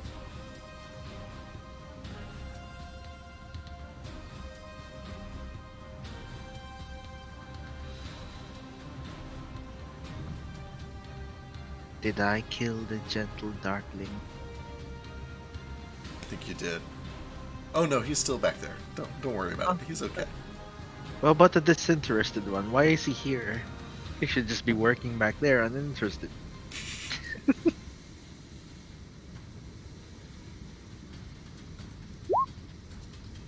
Oh my. Woo! All right. There's a. Is there a con save to that? I think there is. Yep. All right. Here we go. Good damage. Whoops. The +1 to attack roll, does that mean I don't know if it counts for this, considering it's not technically Yeah, an it's not an attack. attack spell. it doesn't increase the DC or anything? roll. Right. Okay. Yeah, I don't think the damage gets applied either, Right. unfortunately. It's only for attack rolls. Spoiler alert, it was mostly Gotcha. for Eldritch Blast. I figured. Gotcha. They all fail it though, except for Phyllis. So that is 11. This thing pops. You're already blind though, so it doesn't affect you. Do I have to save? You are not within range of that one. Sweet. And then at the same time, actually, that's convenient. Both of these illusions drop. And you can see that behind their identical elven forms are actually two of these twisted hags, one with purple and one with green skin. These long rotted teeth and claws that stretch from just unsightly hands covered in warts and boils. Phyllis kind of looks around in the panic. It's like, I can explain. I can explain all of this. Just give me a chance to explain. Anything else, Flick? I'm so happy I'm blind. Also, do I damage this, like, machinery back here? Some more of this wall definitely gets kind of splintered and cracked. You do see some of the force kind of blows through this door. You probably do actually catch a little bit of this machinery, but this platform is probably raised like a good 10 okay. feet or so above the warehouse floor. So you Okay. can probably catch a little bit off the top. Nope, nothing else. Alright. Does Thunder Wave also push people away? Oh, that's a good question. I Does forget. it? Yeah. Yeah, if they fail, they are pushed 10 feet away from me. Shit. Okay, then Beatswain actually gets flung into the freezer room. Oh no! And Meatswain gets flung over this table. I'm gonna give them deck saves, because those are both terrible places to end up. They're both fine, though. That's okay. You flip over the.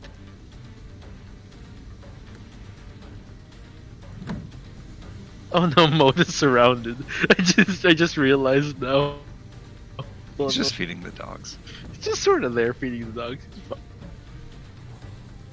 So we're just gonna feed these golden retrievers. They're getting ravenous.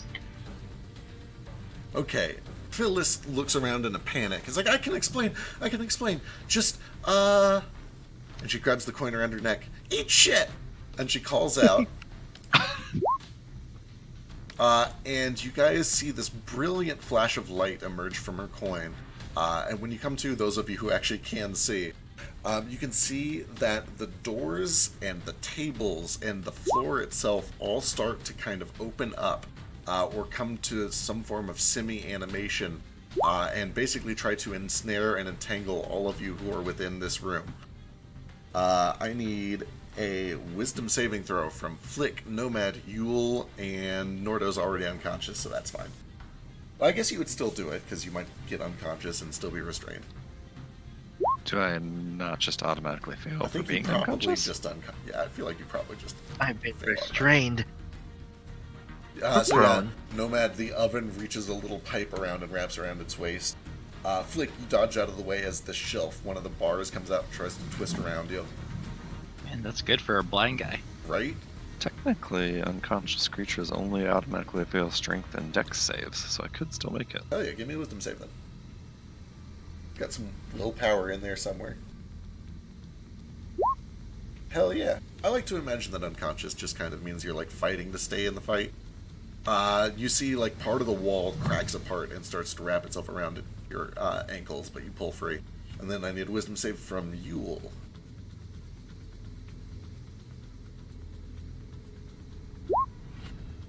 Yule just misses it, so the stovepipe manages to restrain Nomad and Yule.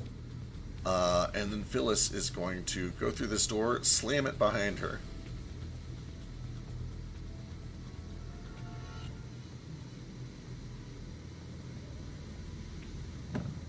We have two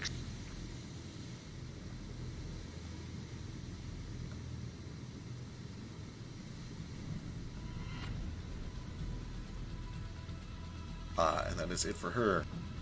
Beat Swain is going to come back out and take advantage of the fact that you're restrained, Nomad. Oh boy. If you strike me down, I shall return stronger than before. 25 hits, I think. That really hurts. And follow up.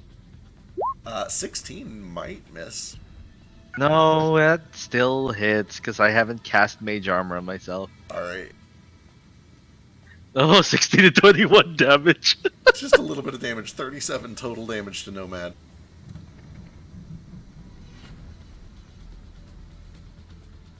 I don't feel very good. Alright, Nordo, I need a death saving throw. Are these what nightmares feel like? I do not like them. And I will strike you down. Oh, you peed your little britches. Use the name Feed your loincloth. There, Agnes. I know you got a little suit. The name of the production. It's a PG one-man act. Loincloth. Okay, Darklings, they are gonna go with her. This one is gonna try to struggle free.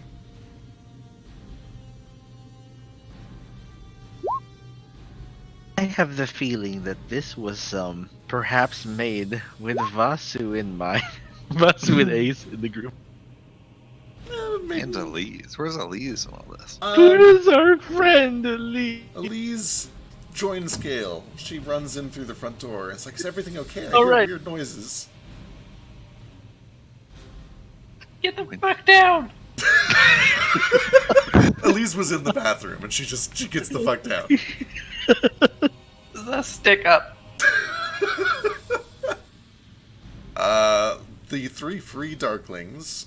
Actually, this one is going to try to get out of the trap. Again, nope. That one is just, he's in the trap forever now. These three are on moat. The 20 and the 24, I think, might hit. Yeah, they both hit. Alright. And that does bring us to moat.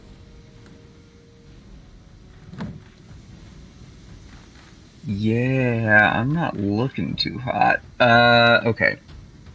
Don't come in here. Or explode. I don't know what mode does. It's hard to say, really. Okay, I want to try to shove the greedy Darkling into this space right here. Into which base? That one right there. Okay, gotcha. Give me an athletics check.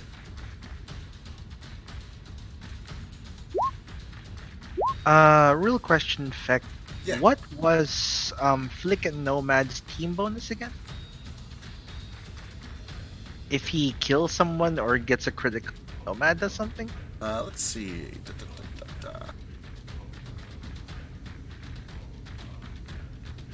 When Flick lands a critical hit on a creature that you can see within 10 feet of you, you can use a Gotcha, reaction to make a weapon attack or cast a cantrip targeting only that creature. Kind of hard to Gotcha, proc thank you. at the current level. Yeah. Hard to read. It's just- Yeah, hard to read too. I'm gonna need to write up with that so I could put make sure. Yeah, I'll copy paste it for you at some point. Yeah, thank you. Okay, I think I take at least one opportunity attack, but I move up right here. Yep, just one. Here we go.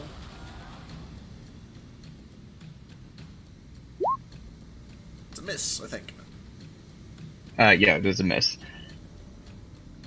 Alright, so my eyes kind of glow a little bit, and I will spend some sorcery point, Woo! Oh my god, you sorcerer. and I will cast straight down the line. Oh, sick! For shit damage, god damn it. That is a real shame. So rare that things line up in a line. I know I had to make that line. Right? Still, though, that does pour through all of them. Save for half. There's just this gout of flame that erupts from your weapon and leaves a line as you kind of carve a path through the ground towards the wall there. That hurt, all three of them. Anything else? That should be it. Alright. You'll see. You're restrained by the stovepipe. How long does restraint last? 1 minute, or you can use an action to try to break free. For sure. I'll try and break free. Alright. Acrobatics or athletics?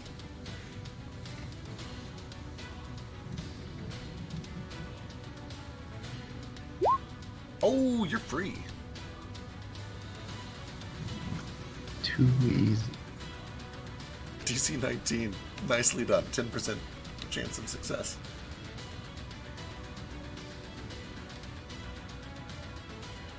Wait, 10%.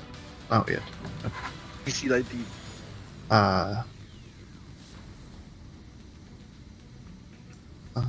Let me go help Nordo out. Help!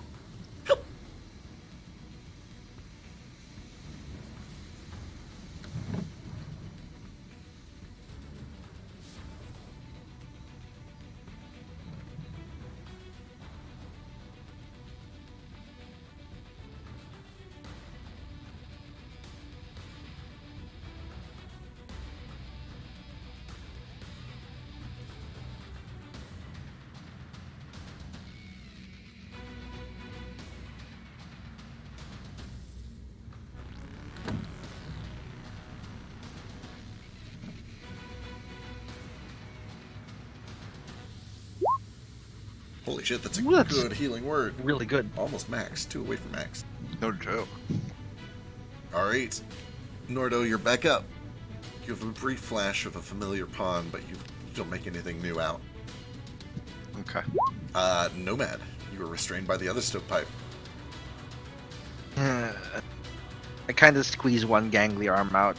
And I like kind of wriggle my orb around. They do that thing where you juggle a crystal orb over your fingers. Oh, yeah. David Bowie. Yeah, whatever that's called. David Bowie. Yeah, and I do it in front of this lady here, and I'm like, hey, guess what isn't affected by being restrained? I don't know. I was just trying to get your attention somewhere else. Oh, fuck. And the, 3 of these? so the first 3 of these, yeah. Oh no! Oh, I got a crit on the third attack Yeah, at there's a least. crit in there at least. Yeah, for 8 damage.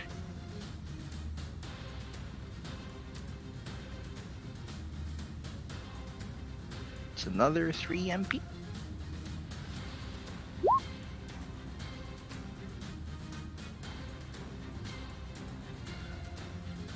Oh, right. We've been doing the golden retrievers on your turn. Let's check. Angry dog damage, go. They're holding him in place, but they can't seem to get through and do any damage this turn. Damn it, you said they were frail. I know, I'm so sorry. You're too frail. So are the golden retrievers. They're so malnourished. And also, they're just gentle dogs at heart. Not You're like just those nasty gumming on them. Rottweilers. Not like mean old rats.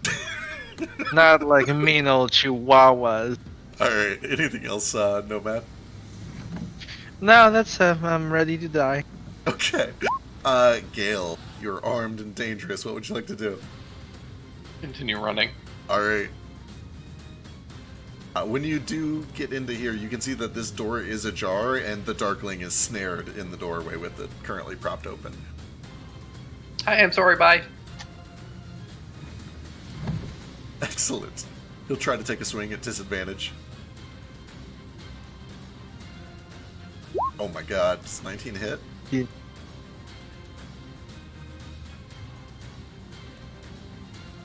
Yes. Yes. All right. Guy hits me, and then I immediately stop running. And I'm like, all right, now you have to die.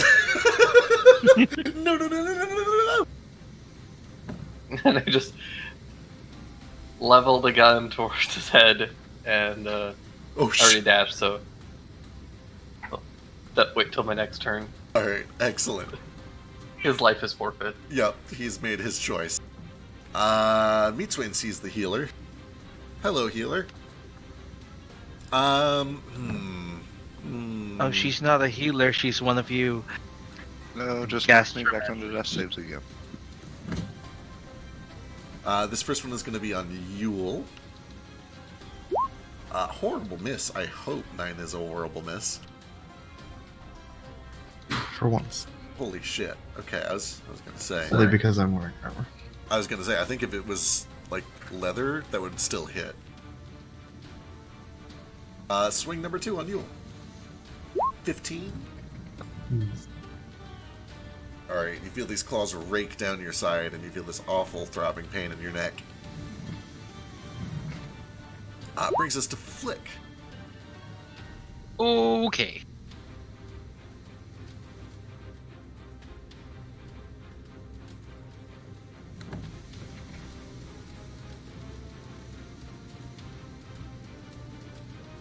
Oh yeah, the arcane, the conjured weapons they do Oh, what about the arcane weapons?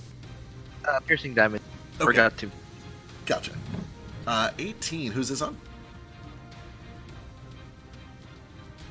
It's on the. Beat swing? Yeah, beat swing. All right. He's not blinded anymore, right? Nope, he's good. That does hit. For 12. And the compass flips over to physical. 14, unfortunately, is a miss. Okay. All right, any bonus action? I can take dodge, right? No, monks can take dodge. However, since you haven't moved at all, you could use your bonus action to aim that second one. Let's do that. Fire again.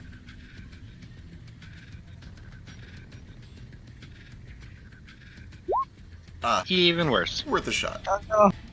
Alright. Brings us to Phyllis. She's gonna dash 10, 20, 30, 40. Gale and Moat, these doors in the back of the warehouse fly open. And you see Phyllis just in a total fluster. Oh, they're not gonna like this. They're not gonna like this. Everything's... Oh shit. Oh shit. And she points the revolver towards Moat. But she has dashed. And that is all she can do this turn. Actually, that's not true. She can spend a bonus action. You just stay right where you're at.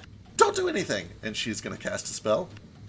And summon herself another revolver right next to Moat. Which immediately fires. Has to go next to him to fire. Yeah, it's a melee like right revolver. It's a spiritual revolver. She's pistol whipping me with it. Yeah, she's pistol whipping. I'll think of something much more appropriate for Phyllis. I feel like a handbag. That might work. I'll think of Or a something... rolling pin. She's in the It would fluster. be a Bible, obviously. It might actually be a sacred tome of her god. Yeah, that actually makes a lot of sense. Does it... Oh my god. Does a 29 hit? It does for a fuck ton of damage. That's 11 force. The power of You Christ okay? compels you. Oh no, I'm- you're demon I'm half. alive. Oh boy. Okay. Where's Vasu? Let's The smiting. see, Beat Swain. Just got hit really hard by Flick, Hi. but also Nomad is restrained. Let's do this first one on Nomad with advantage because restraint. Oh, this is gonna hurt. That hurts. All right, 21 for 20. I am unconscious. All right. The weapon shattered. All right, second one on Flick. Ooh, big old miss on Flick. All right, that brings us to Nordo. Okay. Now that this fight's nearly over, I will go ahead and no, actually, I'm not going to rage. I'm going to use my bonus action for Step of the Wind so I can disengage. All right. Jump up on top of this thing, seeing my dear friend Nomad knocked unconscious, and you will inflict bloody. And I will attack, and I shall do so recklessly. Perfect. I believe in you.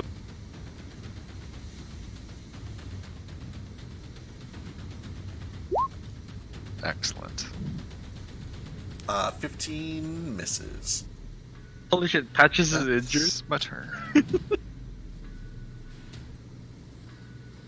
Alright, Darklings, there's 3 of them. They saw what standing in a line did. They don't like that. They're gonna jump all around in different directions here. One of them is gonna try to struggle free of the Golden Retrievers again.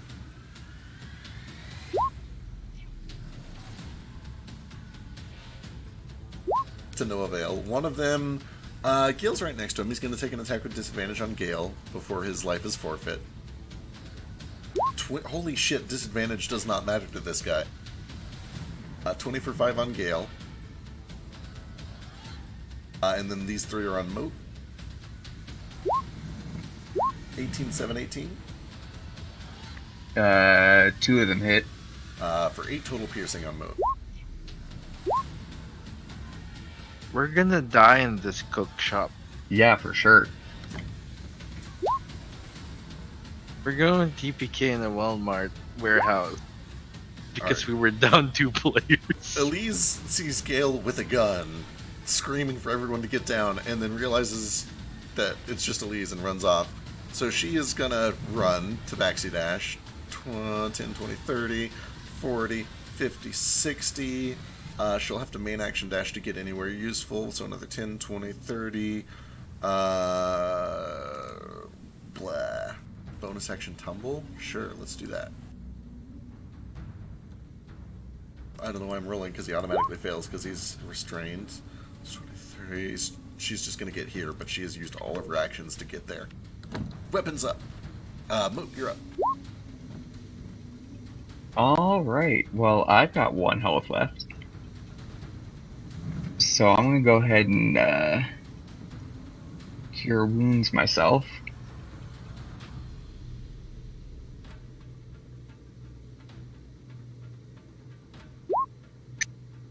For not nothing, I guess.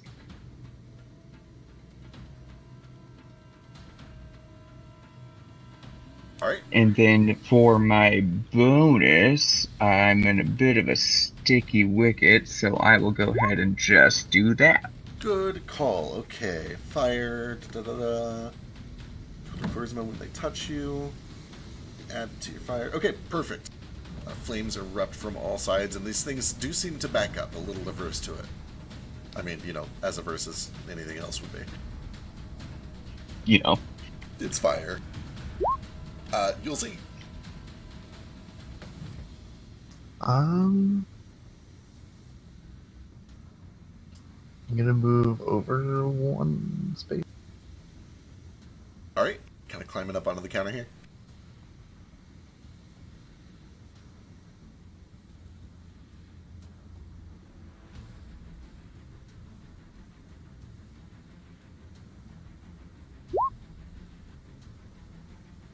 Sick. I'm gonna give myself 13, and Nordo gets 8. Alright.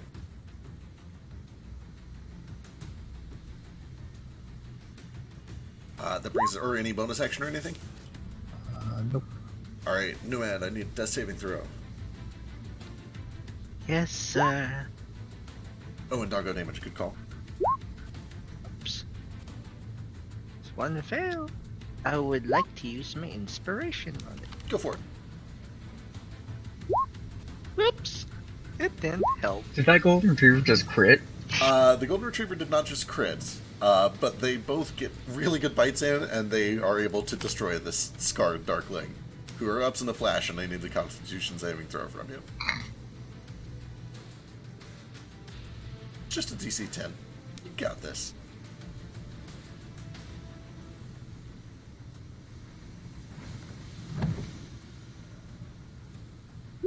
Hey, you got it. I barely got it, but yeah. Alright, Gale. This thing is restrained, vengeful, he wants to live. What would you like to do?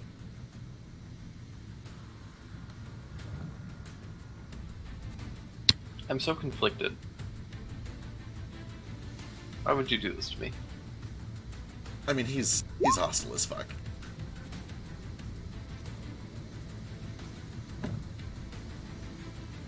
Unless the conflict is about something else.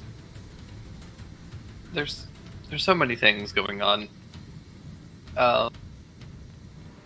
Just double check up speed on a thing.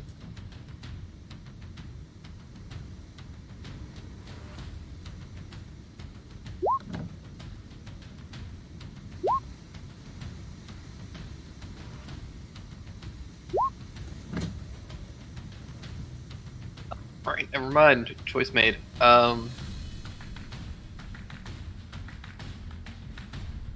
Yeah, I'm just gonna cut this dude.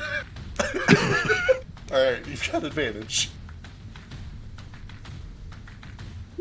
Oh yeah, that's all it takes. You just kind of like, nope, nope, nope. And he does burst up in a flash of light. You had your chance. I do need a con save.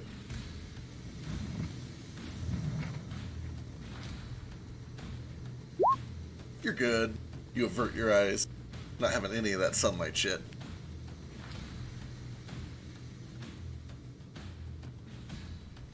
Anything else?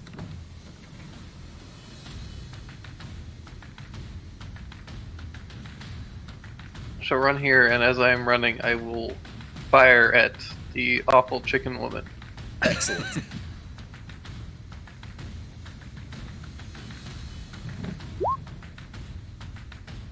18 does hit. She does not have her shield. 13 piercing. She reels back into this cage, and you hear the alligator in that cage just kind of rumble in its throat. Start to walk in that direction. It's like, oh, no, no, no, no,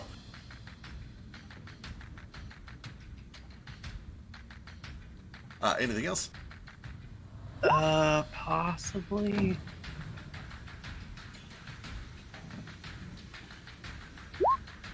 Why do I have no bonus action spells? Right. It's very upsetting. It's terrible. Yeah, unfortunately nothing I have as a bonus action, so that looks like it'll be it for me. Alright. Yeah. Okay, Meat Swain.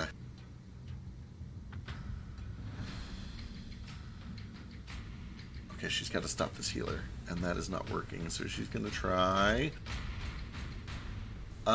Yule. This thing is going to clap its two hands together, and you feel this warmth that just starts to trickle down your head, like when somebody does one of those head scratcher things, and there's just this comforting, warm, fuzzy sensation. And what is your current HP? 21. Alright, you fall asleep. Next lowest, Norda, what is your HP? 22. Okay, you're good. But Yule So close. falls asleep. I fall asleep. You're already kind of asleep. And then she's gonna walk right past over to Nordo and Nomad. Which brings us to Flick. Okay. So, Booming Blade, does that activate the melee part of the compass? Yeah, it's a melee attack. Okay, I thought so. Just want to make sure. Seems like Moonblade will activate that compass no matter what. Because there's no spell attack roll. It's only the melee attack roll. Oh, gotcha.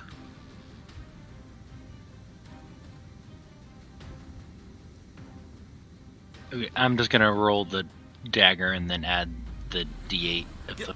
Yep. Sure. Oh no. 9, unfortunately, is no good.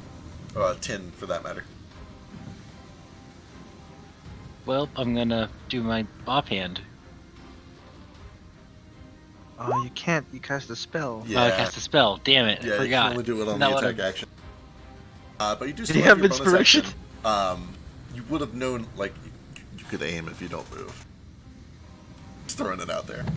I keep forgetting aim's a thing. It's okay. It's a new thing, so I'm going to be forgiving with it. If you want to re-roll it again and use your bonus action to aim ahead of time, you can do that.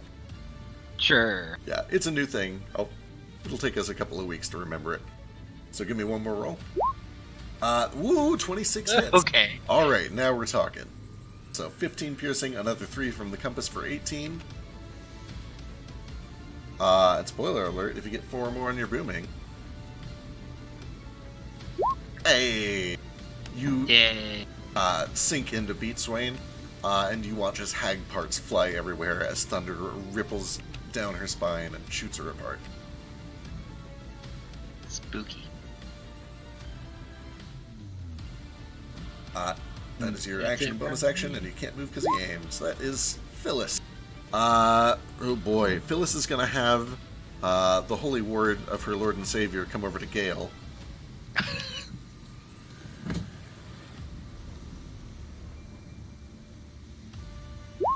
For 21 for 8.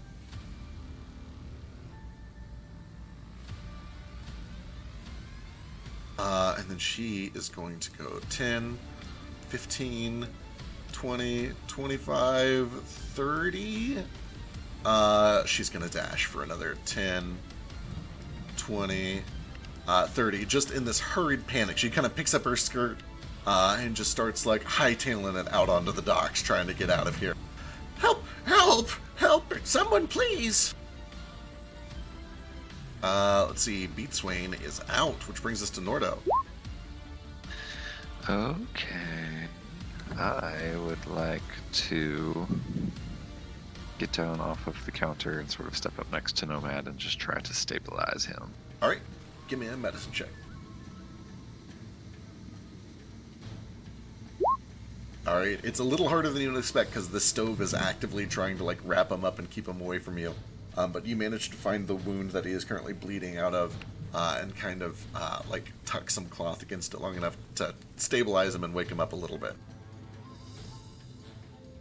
Excellent. And that is all that I can do with my turn. Can I, as an item interaction, push Nomad out of the way and get between him and Meat Swain? If he was like freestanding, yes, but he's being restrained by the oven. Oh, right, restraint. Okay. Yep. Well, then I don't do anything else. Alright, there's still these things. One of them is down, 3 of them are left. Yeah, these are all going to be on moat. You've got a gun. These first 2 are going to be on moat. 21 for 5? It hits and he takes 5 in return. Oh shit, he explodes. I need a con save from you then, Moat. And then this next one is going to be on Gale. 13, I think misses. You're fine, Moat? Alright, Elise is going to run up to Moat and heal.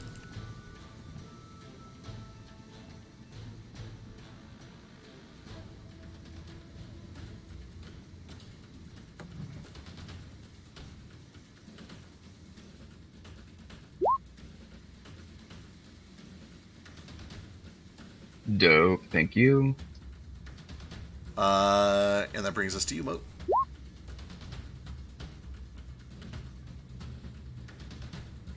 Okay. Let me see here.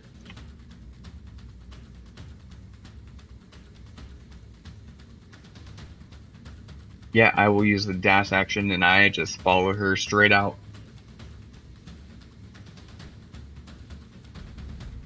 I think the sensible will get an attack of opportunity. It will. And she's like looking over her shoulder like, no, no, no, no, no, no, no, no, no. Oh my god, these things are swinging like crazy today. 23 for 6. That hits, but he takes 5 in return. And explodes. Another con save, this time from Elise and Gale as well. Oh no, the first fail. Alright, you have to start like fumbling and feeling your way down this ramp, and you can hear her footsteps on the boardwalk, but you are blinded as you chase her out. That brings us to Yulcie, who is sleeping. Sleeping pretty. I sleep. Nomad is stable. At the end of the round, where is it? Did you take it? Why are you sleeping? No sleeping. Patches is gonna come over and slap you awake. Where's my candle?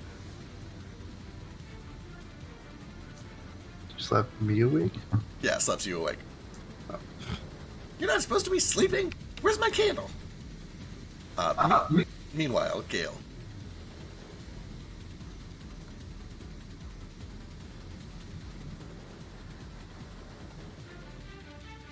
Gale's going for it. Darkling will take a swing. 19 for 4.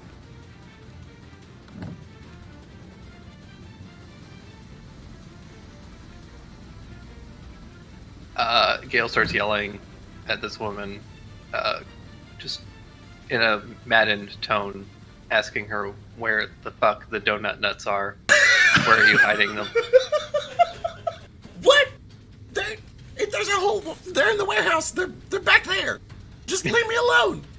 I don't trust you! Oh fuck. 23 hits for 12.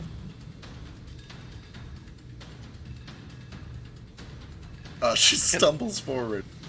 You catch Can I her right in the inspiration shoulder. the second one? Yeah, go for it.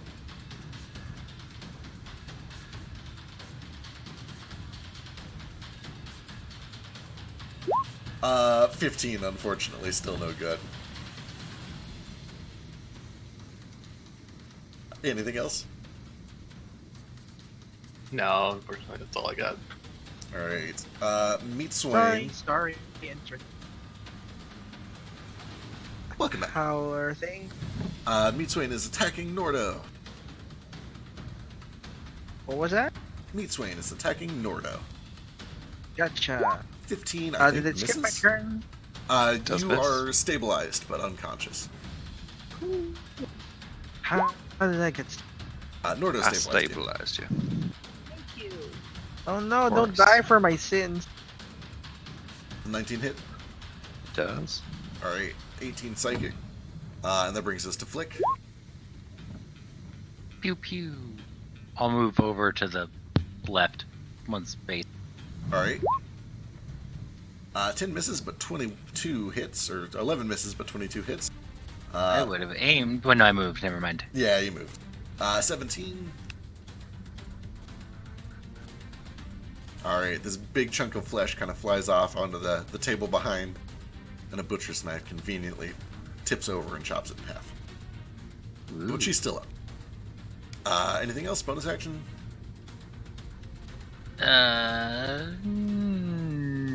No.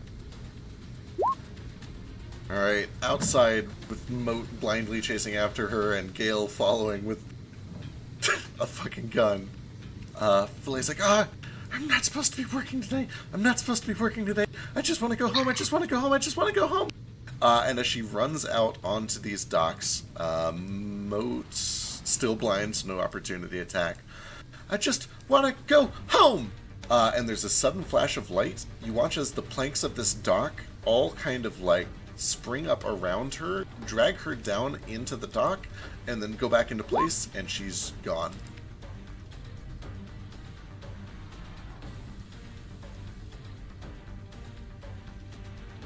And that brings us to Nordo's turn. Motherfuck.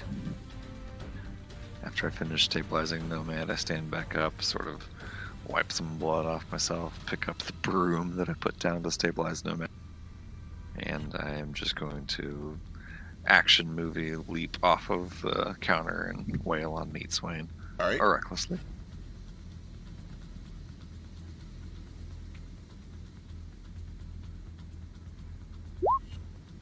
19 is good for 11.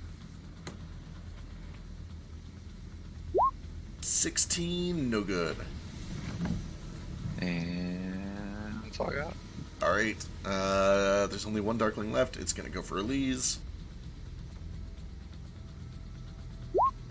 Ooh, big ol' hit.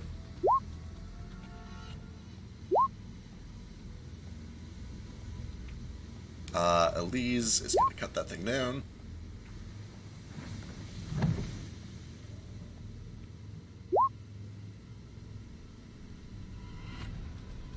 And that brings us to Moat. Moat, you're still blind for the time being, but you no longer hear her footsteps. You heard some sort of wooden commotion happening from that direction. Okay. I'm still blind though. Yep.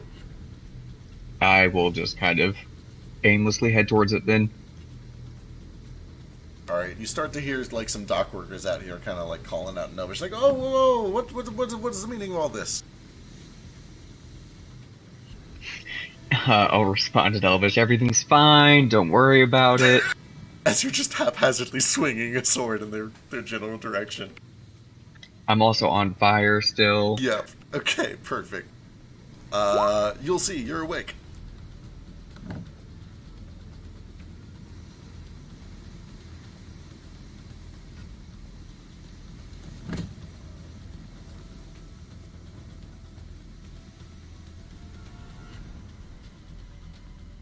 Soji.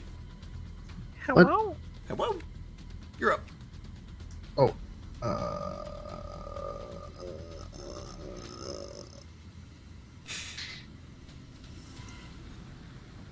I'll move down and heal Nordo. Right. Nomad is also stable but unconscious. He could use healing too. Nah. Okay. Just making sure Turn, you're... Matt. I also can't get over there. I'm not Nomad's not his favorite grandson, so Also that too. That's her fair. favorite grandson. We're trying to unlock our team attack. Where's my team attack?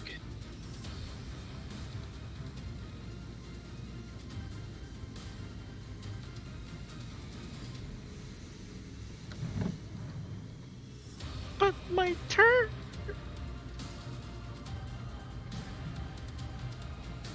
Nomad, you can go ahead and do a mercy save to see if you get a 20. A mercy save? Oh no, what are those? It just means that even though you're stabilized, I'm going to let you roll to see if you would have gotten up naturally. Okay, I missed a bunch of that, so I So guess you missed. death Just roll save? 2d20. Yeah, give me 2d20.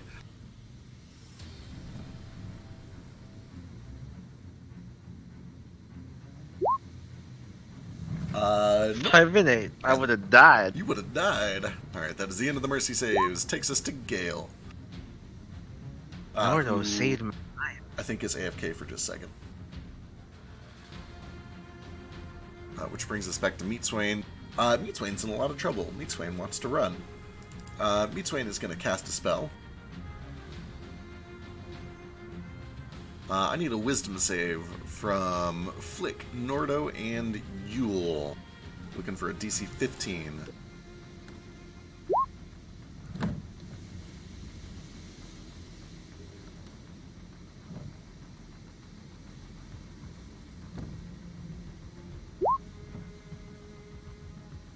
Ow. And wisdom save from Yule.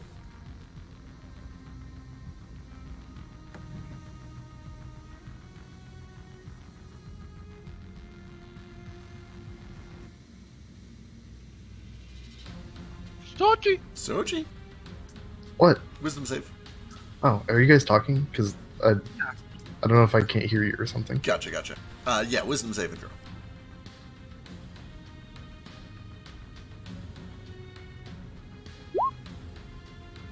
Perfect. Meatswain is going to cast a hypnotic pattern. All three of you get hit by it, and she is going to waltz the fuck out of this room. What about Patches? That's a very good point. How weird that Patches' and Yule's life are tied together. Yeah, technically it's not supposed to be doing that yet, but don't worry about it. I know what's going on. Perfect. Okay. Meet Swain, 10, 20, 30. Okay, excellent. I think you're just stuck until somebody wakes you up, which means we kind of just rotate around to Elise.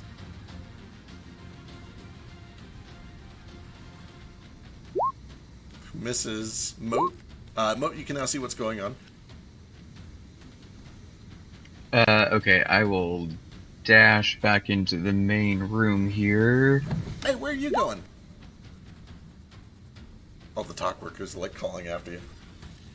Gail. Don't worry about it, I got it. Before Moat goes real quick, Gail, it's your turn.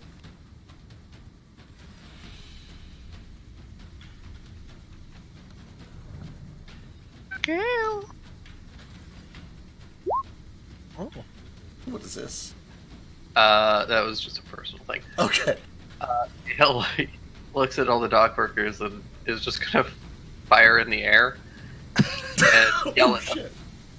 He said he's got it. Leave him alone. As we run back to the building. Excellent.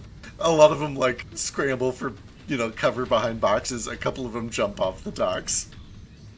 Yeah, I'm gonna use my other attack to axe this guy in the face. Perfect. That'll do it. He pops with a flash of light.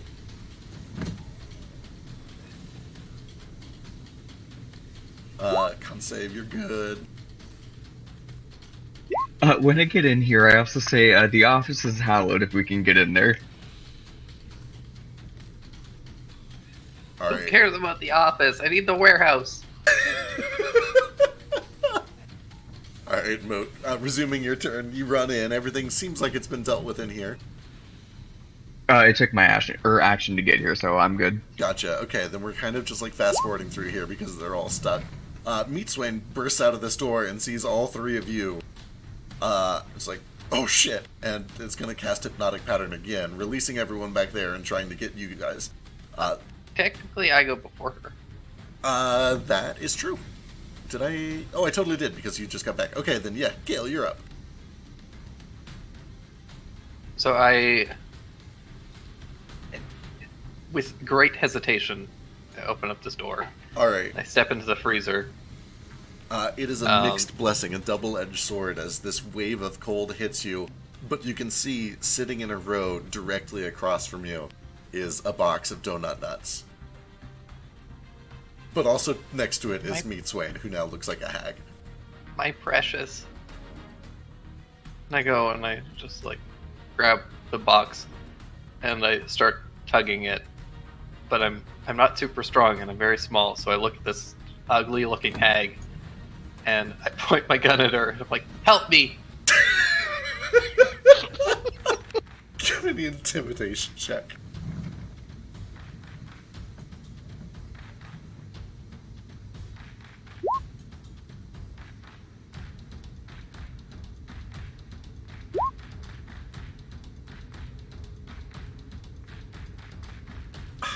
God.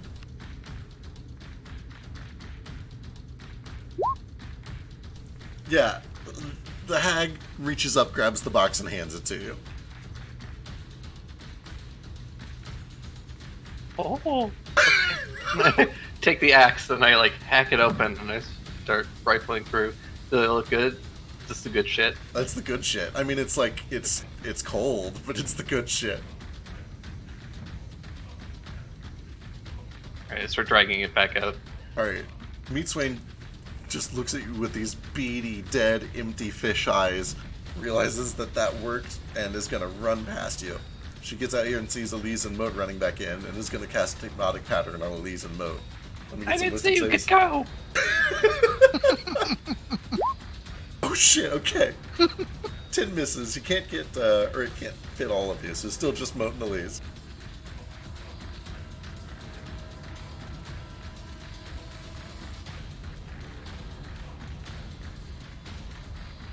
It's a wisdom save? Yeah, wisdom saves. Is it technically a charm? I don't think it is. I'll double check. It's not a charm, but you're immune to it if you're immune to being charmed. which is weird. I don't know if I'd say I the. Oh, it is a charm. It's totally a charm. It is cool. You are fine. When it realizes the spell hasn't connected with you, it just takes the dash action and starts bolting towards the door, probably triggering this trap. Wait, can it take a dash? So is hypnotic pattern not an action? Oh, you're right. You're totally right. 10, 20, 30. It's here. This is going to end great for it. Meanwhile, back in the room, you guys are all good because its old hypnotic pattern is ended. Flick, you're up. Okay, it's time to bonus action dash. So I can get speed, then I can go here, kick the door open like Emperor and Emperor's New Groove, and then fire Eldritch Blast. You see Gale's got a weapon in one hand and an open box of these snacks that he is just shoveling into his mouth with the other hand. I hope he ends up being like that possum that broke into the donut shop and ate so many donuts he couldn't move. Do what you want, I've already won.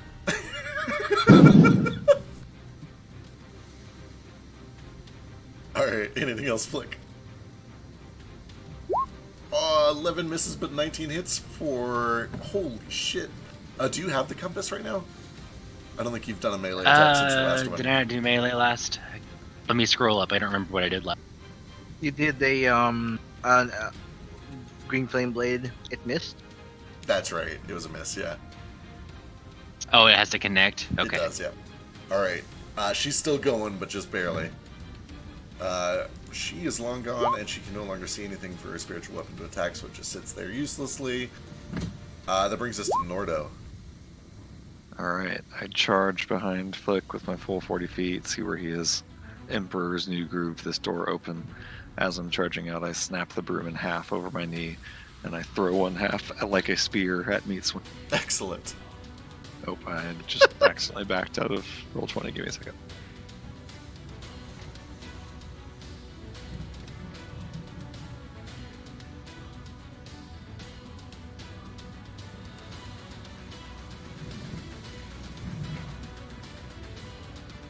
Recklessly, of course. Of course. That will do it. You puncture straight through the back of the skull, and it comes out right over the bridge of the nose, and this thing drops. Excellent.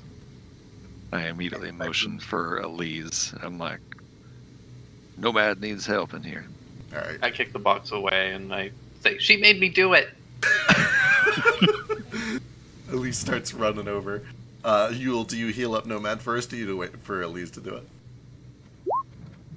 It's gonna take a good deception check for Gale. I'll go and heal Nomad. Alright. Nomad, you do eventually wake. Still restrained by this oven for a short amount of time, but get healed up and eventually struggle free with the help of Yule and Elise, and definitely not Patches. My one weakness: household appliances. How much should I get healed for?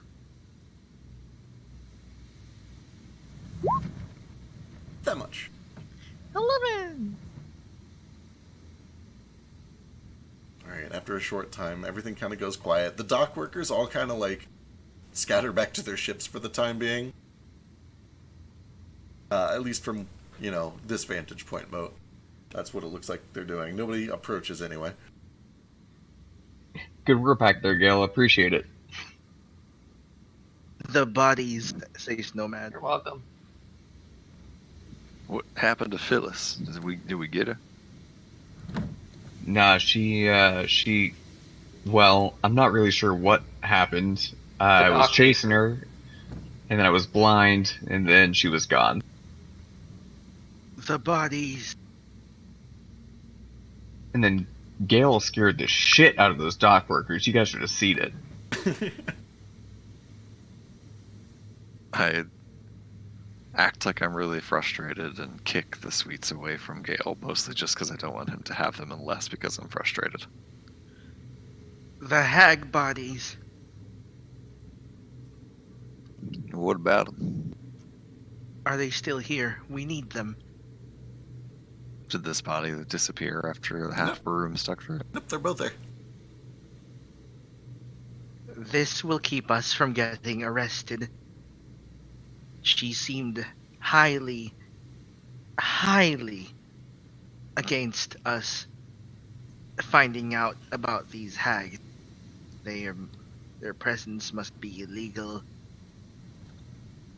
This is your daughter's company, Yule?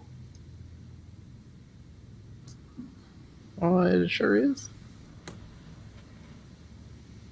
And this is your grandson, this tabaxi boy. What happened to you, son? You were working here?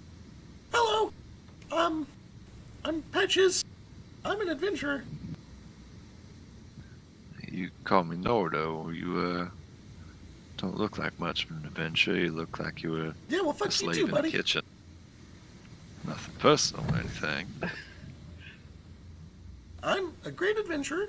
I have great magic. I just can't do it right now. Because, I don't know where I am. I got lost. There was this deck of cards, and, I just wanted to take a look. It was totally fine. Everybody said it was totally fine and nothing bad would happen. So I drew one, and now I'm here, and they kept me in that cold place for a long time. But then they saw that I could do magic, because I'm a great magician. They're like, oh, make us some food. And I was like, okay, I don't normally do that. But then, I found a girl, and, she's related to me. I don't know who she is, but I was able to make food, because she can make food. So I made food. But then they're like, oh, make food that makes people addicted. And I was like, no, that's bad. That's evil. I don't want to do that. So they're like, we're going to make you. And they did the same thing to her. And when she didn't want to do it, they took her away to a distant island. And now that she's gone, I can't make food anymore. So they're really mad. I think they were going to kill me. I just want to go home. I look between Patches and Yule, and then Patches and Yule, and Patches again. It's like, that seems genetically unlikely. But why?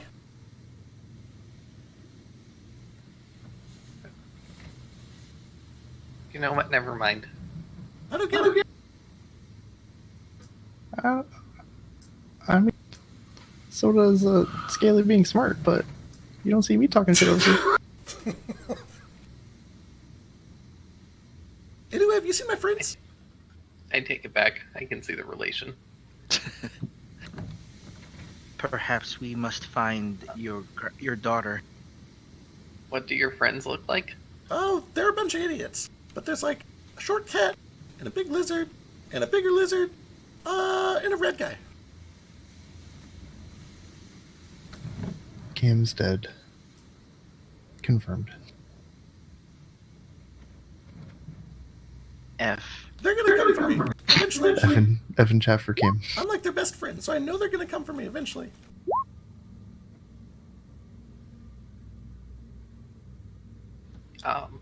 You don't happen to know a guy named Tamrius, do you?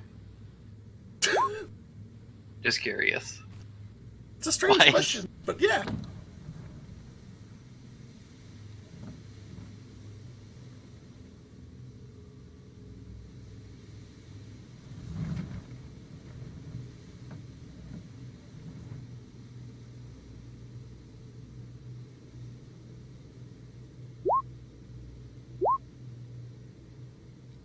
Perhaps we should regroup. Are the mean people all dead? I don't like them. They took away all my things and my candles. You want a donut nut? Yes.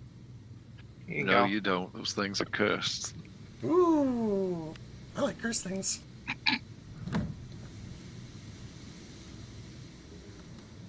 Cursed things brought my dad back to life.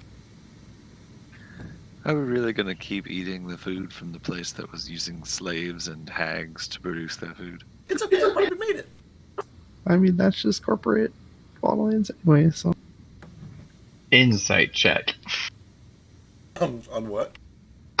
Is this how all the food here is made? Is this how Yule makes her food? She's just the corporate Yes, nonsense.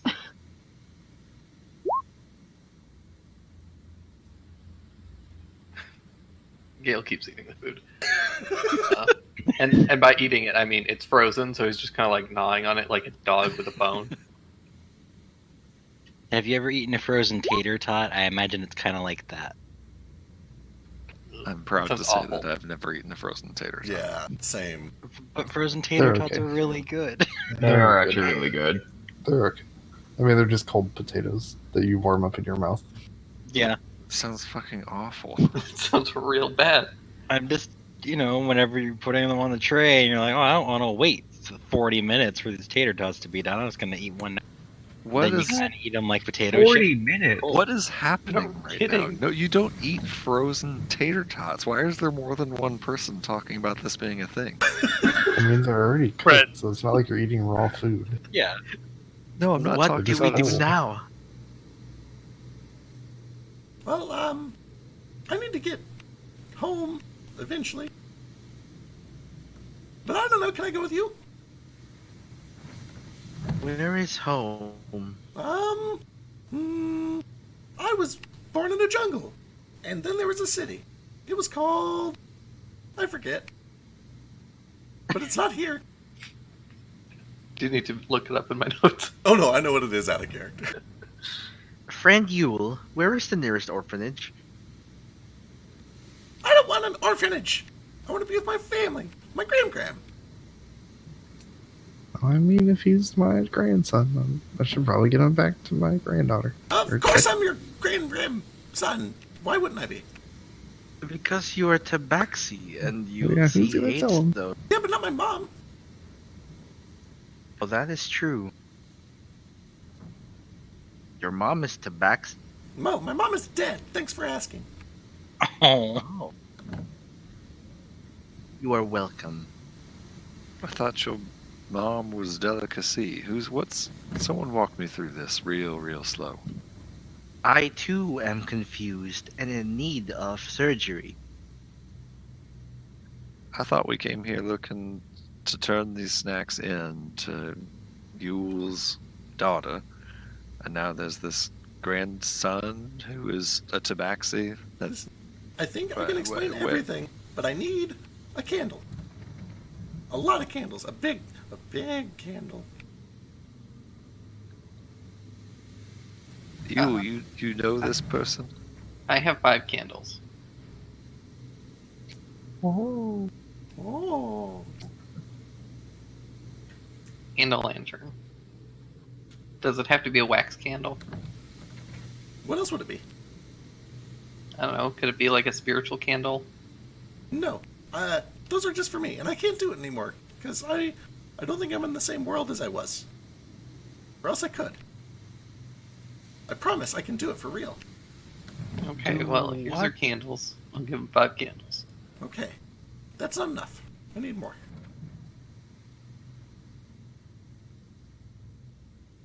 Ooh, maybe she has candles. Let's go see. I imagine dinner tables would have candles, would they? Well, there's a candle shop just down the street.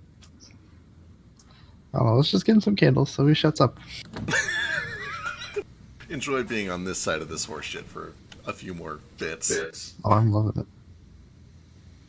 The candle shop. It makes me appreciate what I put you guys through. Uh-huh. And I can't wait to do it more. Anyway, why are you all here?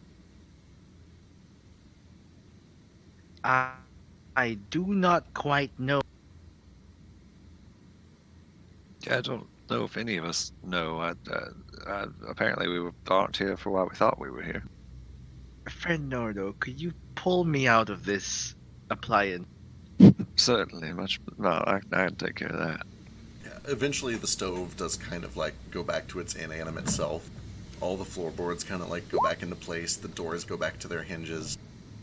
Everything kind of returns to normal and quiet. Friend Yule, we must report Phyllis to the manager or something. I would like to speak to your manager. Well, I mean, I would assume I should just find my daughter, but they said she was on a business trip. Yeah, But it doesn't sound like that's the case. they took her. There was a man. He was like a shark or something. They called him Long John. Shark. Long John. Yeah. She was Did getting he real work? upset and grumpy because they were telling her how to do things, and she didn't like it. She's like, no, I don't want to make food that makes people go crazy. And they were like, shut up, we're going to take you to this island, and that way you're far away and you can't have a say in it. Kidnapped her? Yeah, Or abducted? And then she got so far away that I couldn't do my thing. And that's why they threw me in the closet.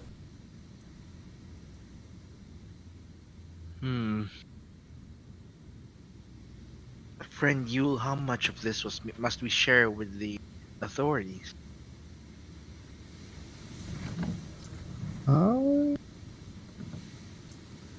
I mean, everything here is made by slavery, so they probably won't care that much. Yes, more like... And he, like, nudges one of the corpses. Yeah, I don't know how kindly the elves take to these sorts of demons or whatever these are, but I don't suspect it'll be taken too lightly. They're actually some sort of fae.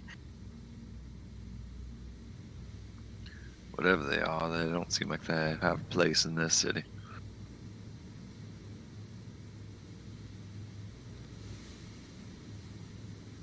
Those things creep me out. I think they keep them here because they're good at magic, naturally. They were trying to teach them how to do that food magic. And in exchange, they brought them food. Like animals. It's real gross. Blech. Were they the ones cursing the food? Only when she refused to do it. I was going to keep doing it, but when they took her away, I couldn't do it. You were cursing the food, too. Yeah, man, they were going to kill me. And it was kind of fun.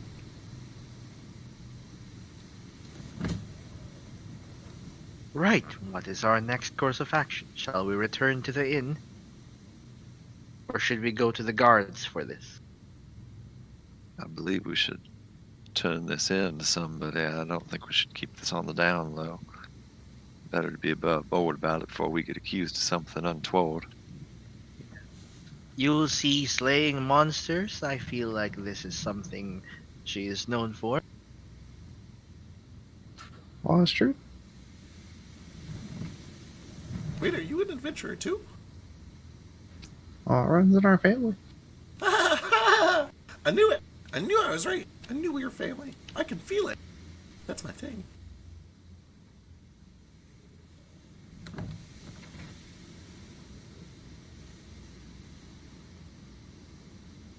Should like another nap.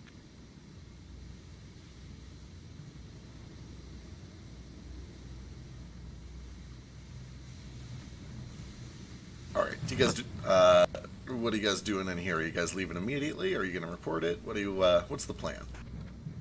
Well, the plan is I was going to go get a disguise today, but I'm heavily injured and I'm probably going to need some rest. Elise can probably help a little bit. She picked up a we're new all- toy.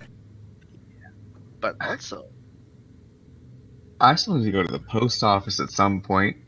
they have a Seems list. seems a little mundane now, but Yeah, we were I just feel great. attacked. Do we want to take this opportunity Ooh. to finish searching this place? I don't know how much. Once we turn this in, I suspect this place will be well guarded as some sort of crime. Maybe we should take this chance to finish looking around. Thank you, I Ellie. agree. And I think that we should make sure that all of this cursed food is taken with us so that we can make sure that nothing bad happens to it and it doesn't fall into the wrong hands. I don't believe Yeah. that's necessary, little dragon. the office is hallowed. We should at least investigate that. Hallowed. The office. Yeah, I pinged it as soon as we walked in here. Which one's the office again?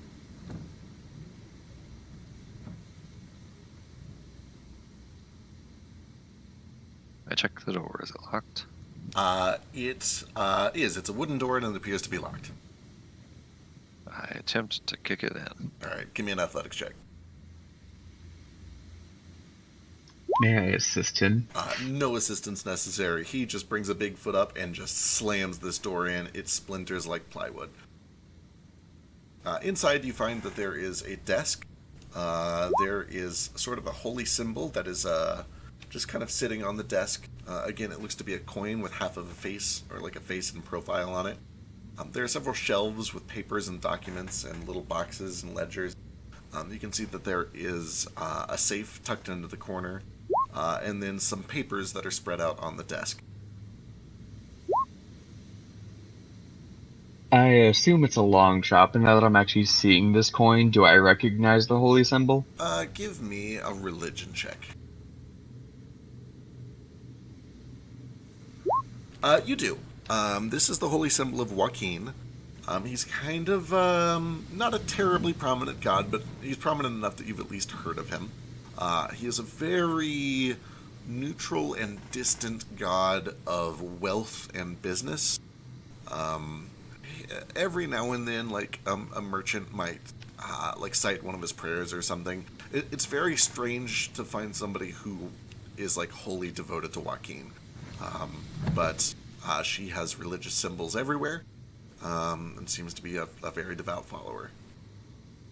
Cool. Joaquin, also known as the Phoenix. Joaquin Correct. the Phoenix. God of excellent acting. Of course. And then I think the two dumbest people in our party are going to try to investigate this room. All right, let's see. Correct. Give me some investigation checks.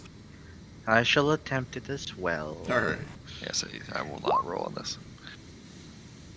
You Oh, guys there have, it is. You guys have time. What's the worst Investigate that or could happen? religion? Investigation. Kind of like search the place for useful stuff. Alright, as you guys are looking around, Moat, even with your really, really shitty investigation, you do find that there is some half-written correspondence on the desk that just hasn't been mailed out yet. And one of them seems to be addressed from Phyllis A. to...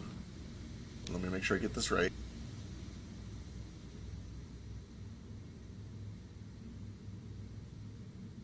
From Phyllis A. to somebody just called Mac. And the context of the letter, or the gist of the letter, is basically, these two brats are going to be the death of me. Please relocate them or me. I cannot do this anymore. The small one is going to make me kill myself. True. It has not been mailed out yet. But then there is a follow-up saying, I understand that the small one has some ability to mimic the older one. He says they're related, but he's Tabaxi, and she... Listen, I don't have to explain how ridiculous all of this is. Just, please, can I either have permission to relocate him or dispose of him? I cannot deal with this any longer. Let's see, what else do you find? There's some correspondence from Phyllis A. to somebody named Captain Fleajack that has not been sent out. And it says, Captain Fleajack, we understand you're going to be taking a trip to Firebird's Roost next month. We're running low on Phoenix Down. If you could please bring extra supplies, we'd be happy to pay a premium for them. Again, let us know at your earliest convenience if you can fetch us some extra Phoenix Down from Firebird's Roost. Is there an address? There is. It is a letter. It is addressed to somebody here in Valdalance. Yule is very familiar with the city. She knows where the residential district is.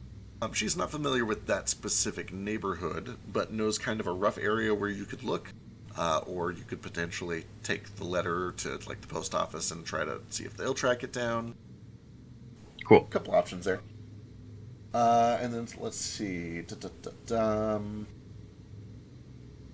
All throughout this office, there is promotional material for what appears to be some sort of a golden ticket giveaway, where there are golden tickets hidden in some of the suites that are being distributed.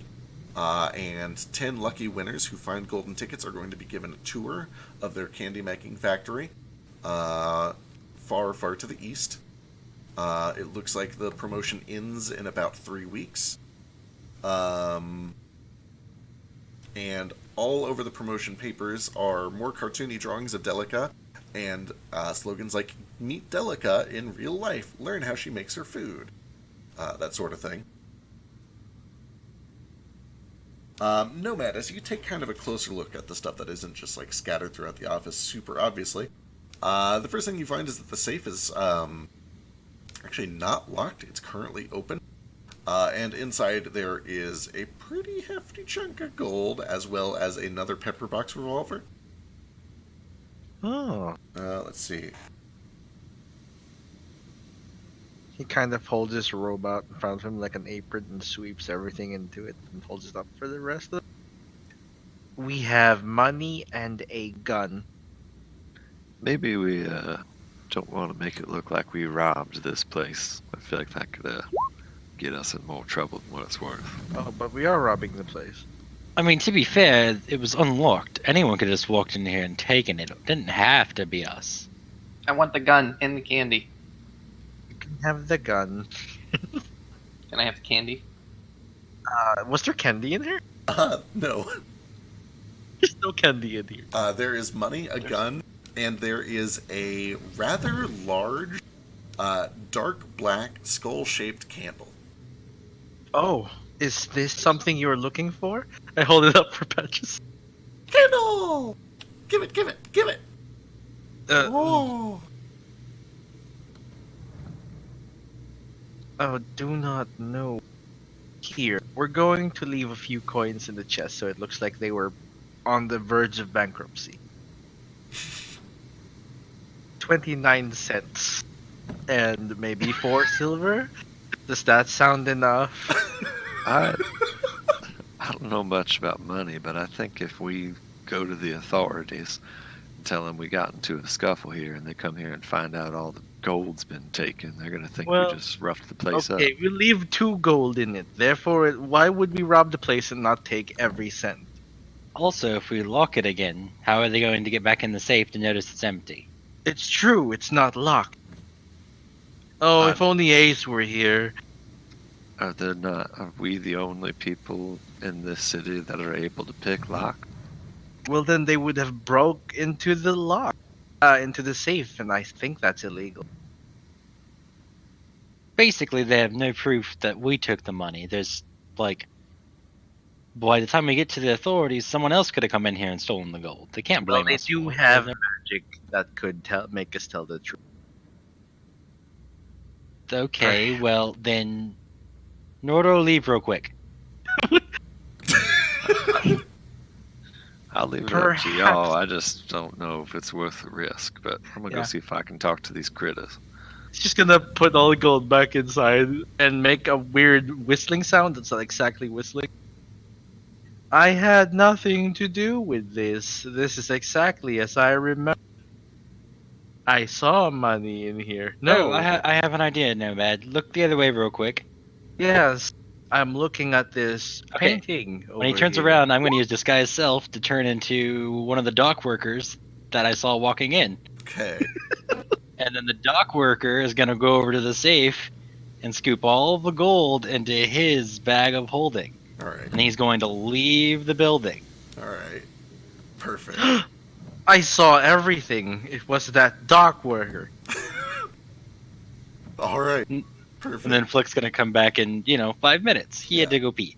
Nomad, who has no idea how disguises or illusion works, sees all of this. Absolutely not. Perfect. Nordo takes some time to start ritual casting Speak with Animals.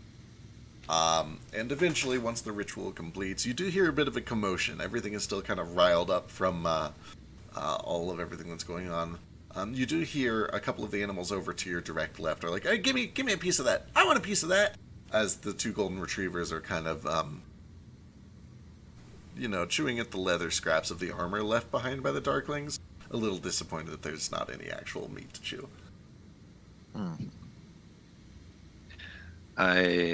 To avoid actually role-playing it all out, I just go from cage to cage and talk to the animals and see if any of them can tell me anything interesting about what's happened here in the last week that is useful to us.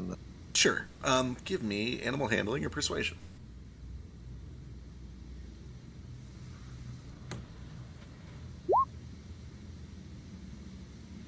I do give them all some food too, so Yeah. they'll look hungry. You're able to get a little bit of information from some of them, but a lot of them are very inherently distrustful and scared. The dog seems somewhat cooperative because they're a little content. And the alligator seems at least neutral enough to be somewhat useful. You get the impression that they were just caught in the wild or captured, brought here. They've been eaten by whatever those strange creatures are, not only the little ones, but the bigger ones, and they kind of motion over to the body of that hag over there. And in exchange, those creatures were doing something to make food with magic.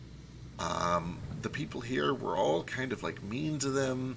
The only people that have been nice were a weird little tabaxi boy who made lots of shrill noises and he talked way too fast. And one of them who's been here for a while remembers that there used to be a little ratfoot girl who was, at least kind of nice to them. But yeah, that's really the only information that you get from them. Okay, that's good enough. So, do you think we could make a case for animal cruelty? Is that a thing people care about here?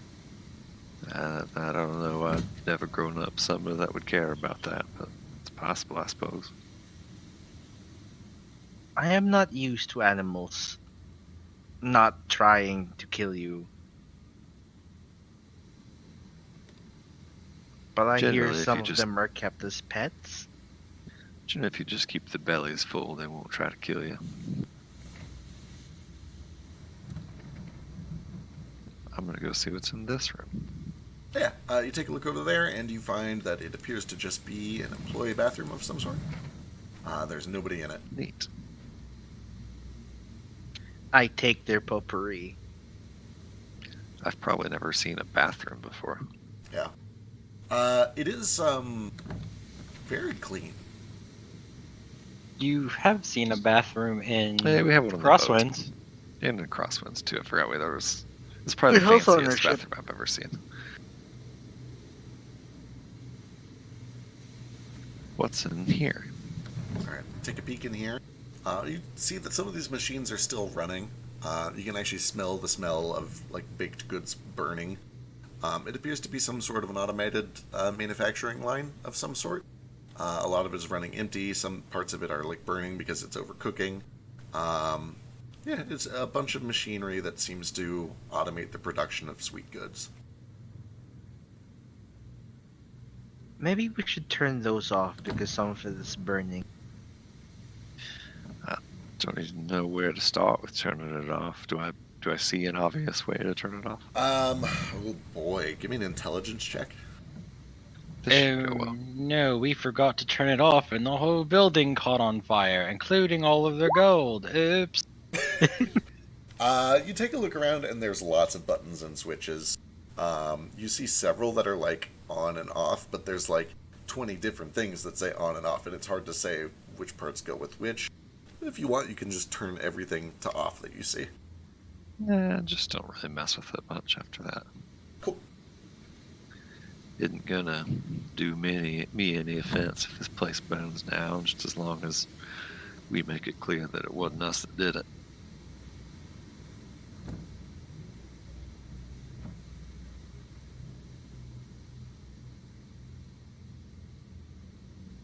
Also, it might mean Gale some source of addiction would run.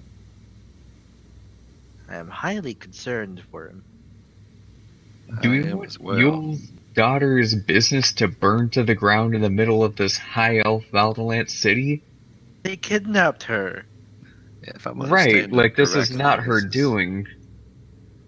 That's what I'm saying. If I'm understanding correctly, this isn't really her business anymore. It was maybe bought, I guess, by someone that wanted to use it for evil ends. Perhaps used them. Hey, Patches, Uh-huh. Delicacy was here, right? Like this is her building? Yeah, for a little bit. She left a couple weeks ago. Maybe longer? I don't know. I don't remember. I don't know. I'm of the opinion that we don't let this building burn to the ground. I know it's ironic coming from me. And don't get me wrong, if someone wants to go try to turn that off, be my guest. I just don't know how to do it. That's fair. Don't worry, I'll go take a swing at it. Are you going to hit it with your weapon? Yeah, so I'm going to take a swing at it. Uh, I mean, you could just press the off button. Yeah, I'll swing at the off button. It seems reasonable to me.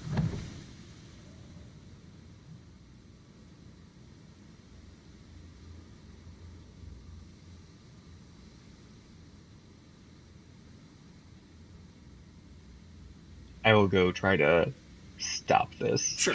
Give me an intelligence check. Unless you're stopping this by taking a swing at the machines. Oh boy.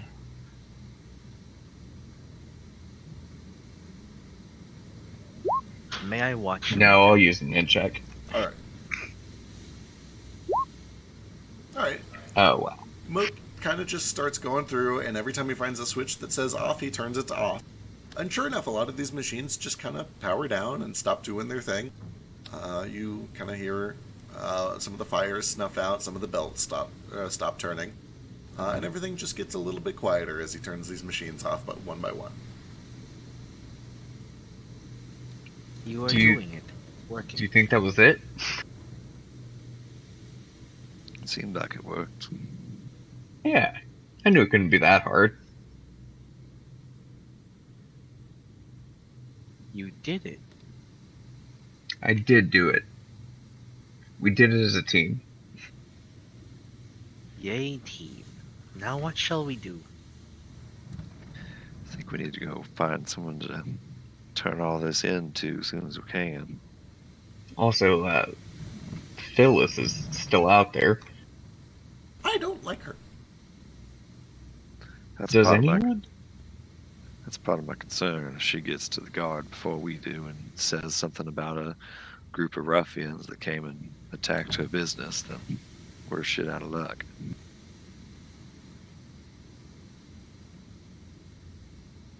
The guards will take her side, considering what we are. And considering the fact that we're taking Are the he- gold from their office. Oh, some man did that. For the record, you did see one of the dock workers walking out with the bag full of gold. I'm terrible at lying, Flick. You know this, right? I mean, everyone did. I just kind of walked know. by everyone. I understand the concept of what happened, but like, You can pretend, okay? yeah, we can pretend. I can't pretend to magic. Our only hope is to ride on Ulysses' coattail and hope that it gives us enough sway. I sling a hag corpse over each shoulder and Ooh. head out the door. Alright.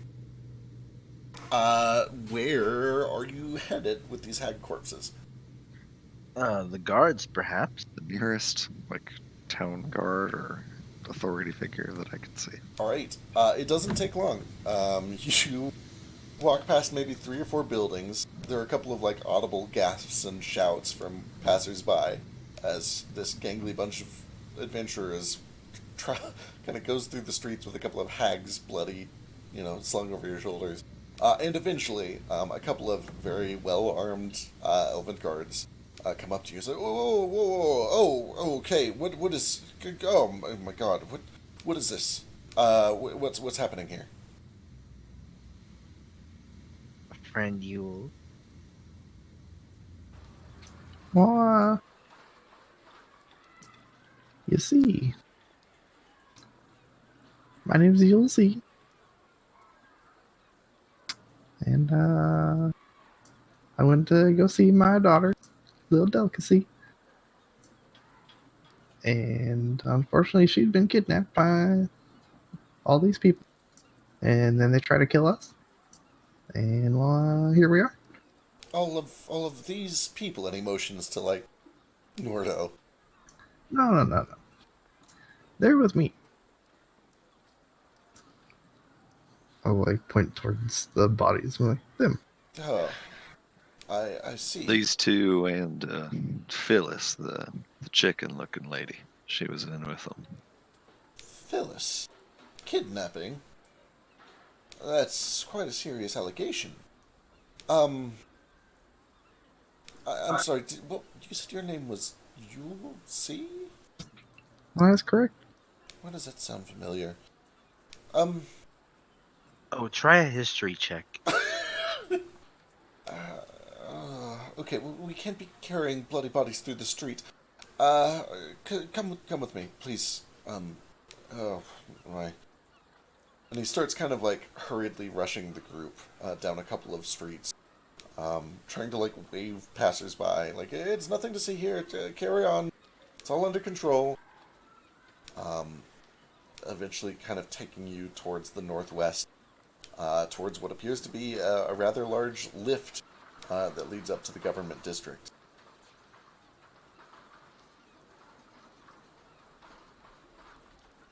Let's see here. Eventually you are led to a fairly small circular building with kind of this bright green roof, elven architecture, and they lead you in. They talk briefly in Elvish at the front desk with a woman about getting some sort of a room where they can take a statement and try to get to the bottom of this.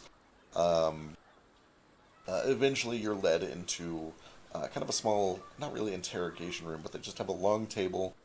There's a group of like 6 or 7 guards that all come out, and they try to get this story from you to figure out what's going on. And one of these guards...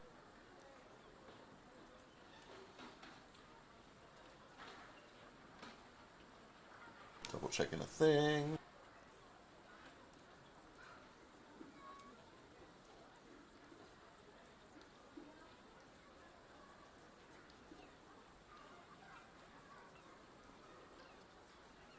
As you guys, okay, first of all, do you just tell them the straight story, or are there any changes or omissions that you want to make? Anything that you're leaving out? How do you want to address the fact that you took the money? What's your story here? Flick leaves just doesn't mention it. Flick just doesn't go in. They're going to insist on you coming in. I mean, if you want to try to run, or you could potentially maybe try to come up with an explanation for why you shouldn't come in. Flick, did you lock the chest like you said? I mean the safe. Yeah. Well, that's one less thing to worry about. Well, just not say anything about it unless they ask, and if they do, I have a story. Okay. Alibi, yeah. Sure. I guess let's do one of these then.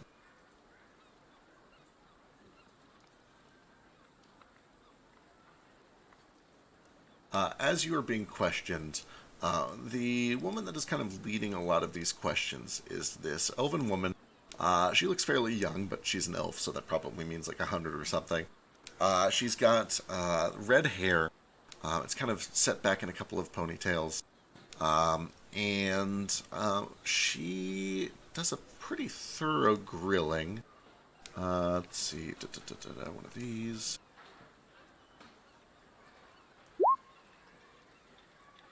With that said, you're able to sort of, I guess, give me a deception check or a persuasion. It would be a deception check. Give me a deception check, Flick.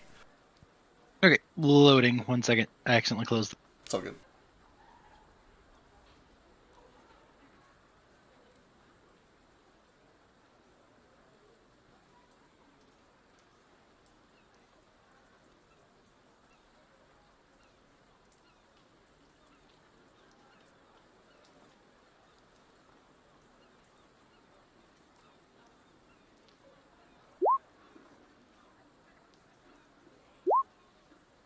Ooh. Okay. You are able to sort of just very fancifully dance around the topic of the money that you took. You all give your statements, including Patches, who takes way too long and clearly gets on everyone's nerves, until they eventually sort of suss out a bit of a story from him. He seems to be under the impression that he drew a deck from a magical card, wound up here with no idea where he is or where his dad is. He used to get magical powers from his dad, but now that they're separated, he can't. So instead, he got them from Delica until she was taken away. And now he can't get magical powers from anyone because apparently he can only do it with family members. And that's all he knows. He doesn't really remember much of anything else from, like, maybe a year back.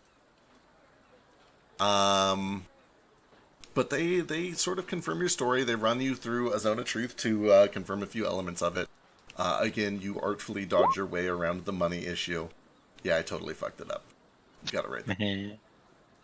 And after an annoying and arduous interrogation session that lasts for several hours, they do eventually call in a healer who gives you an additional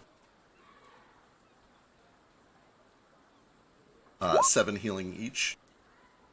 Am I capable of disguising during the hours? It's... or did they just become apparent? Like, do I come clean? do Hi, you, yes, listen. Yeah, do you attempt to cast, like, a disguise self in the middle of this interrogation, or... Like, you get seated down for this interrogation, and about, like, 20 minutes in, you can tell that your disguise is going to be up soon. What do you do? I'm going to roll an insight check to figure out. Yeah, I'm just going to be like, I raise my hands, and I say, do not be alarmed. And they say it just like the head guard or whoever in turn. Alright.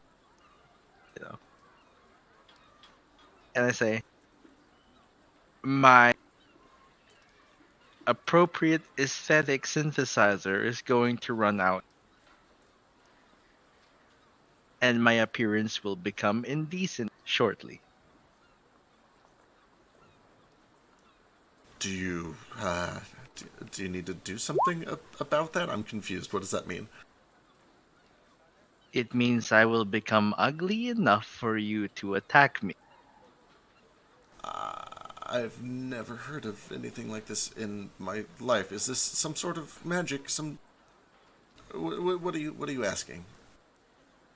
Simply that, in order to receive a fair, impartial judgment from you, I must continue to mask the way I really look. Give me a persuasion check. I wish to use my bonus action to gain proficiency in that. Sure. I have one use of it. It's channel divinity, right? There's not like a...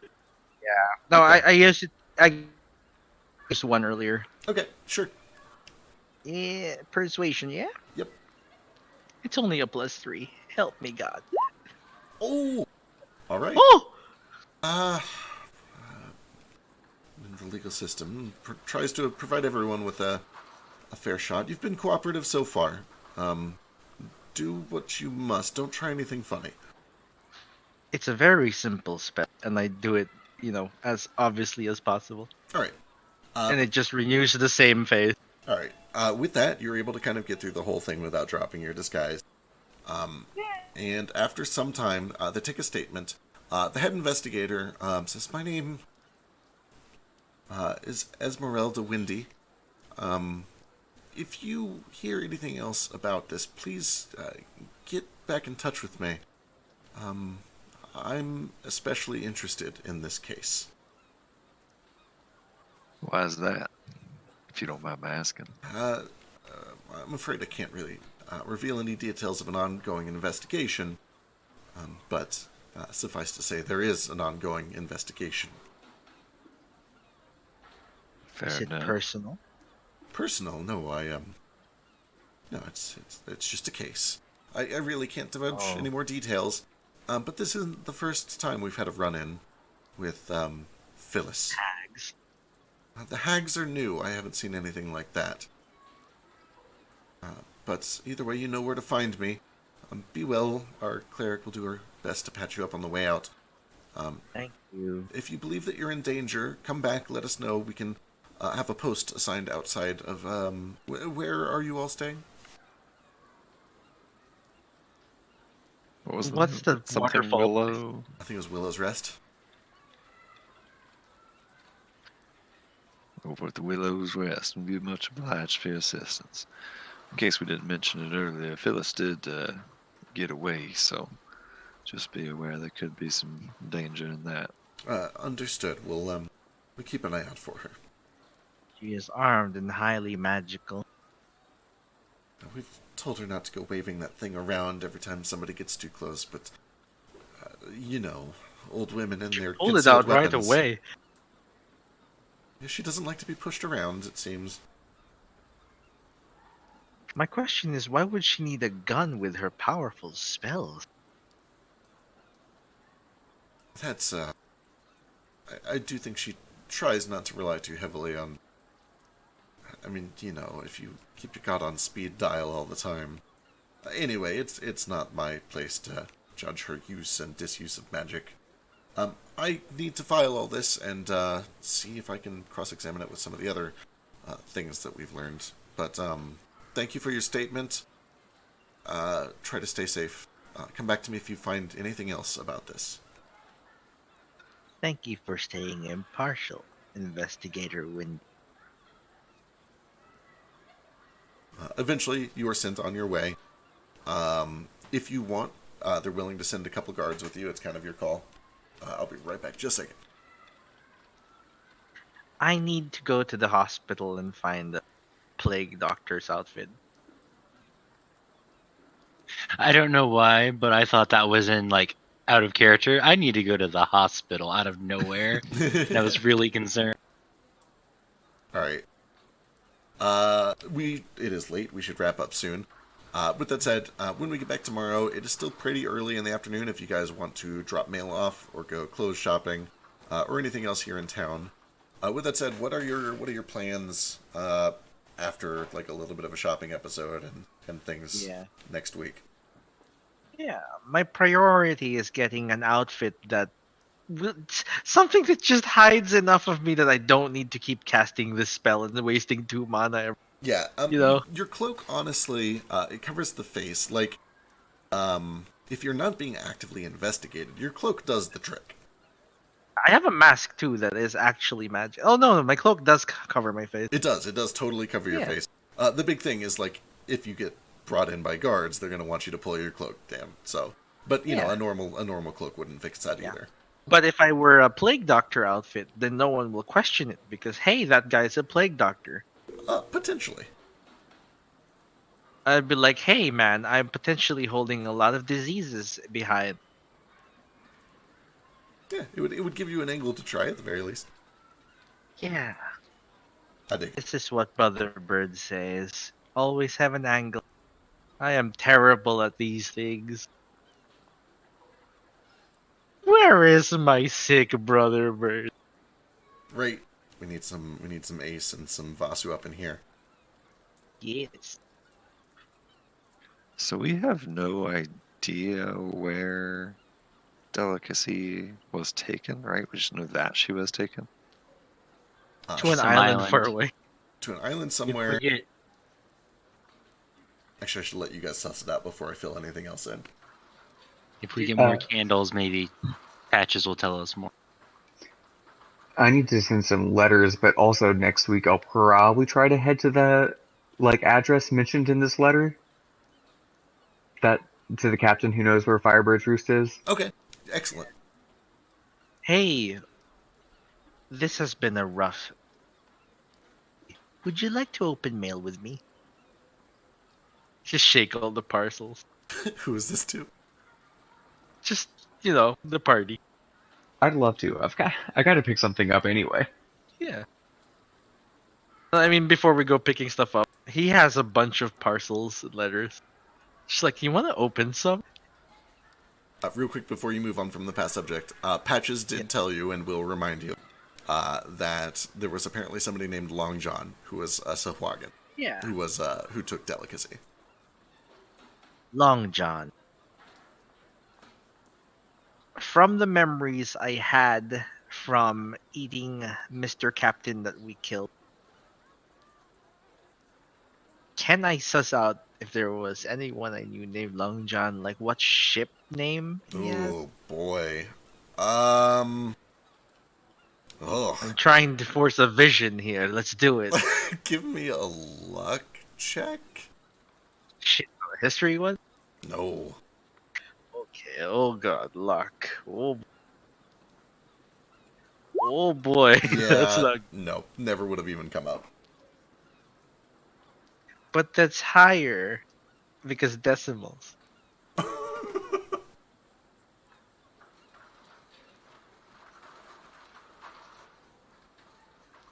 All right, you just want to open a random package?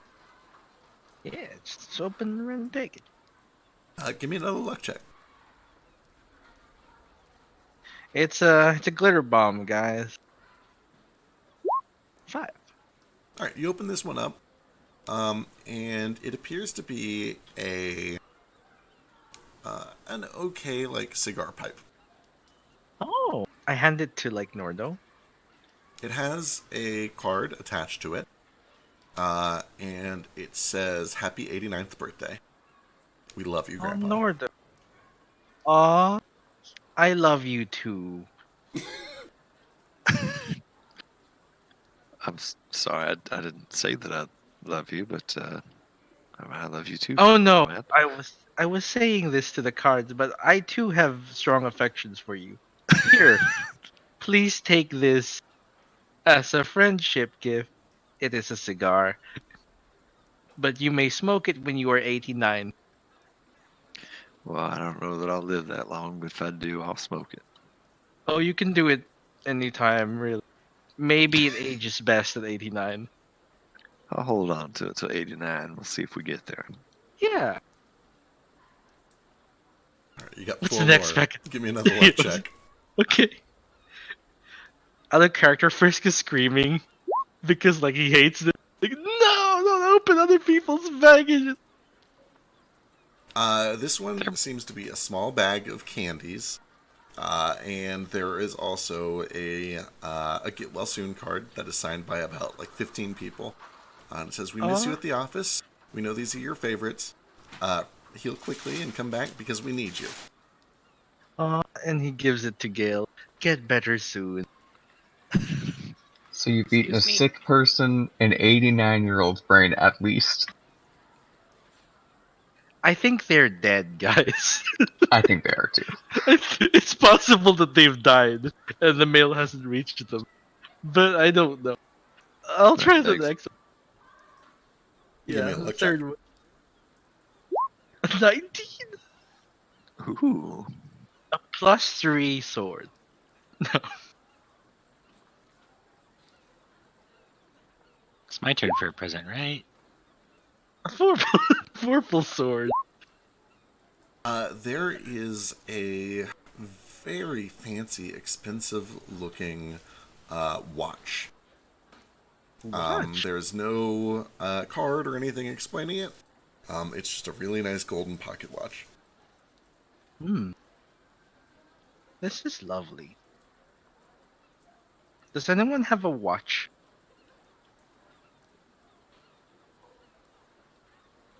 Does anyone here know how to use a watch? I mean, it's a watch. I'm gonna say Flick would probably know, Moat would know, Gale would definitely know. Who would this suit the most? Oh, the bird likes very shiny things. Is it shiny? It is. It's quite shiny. Okay, I will give this to Brother Bird.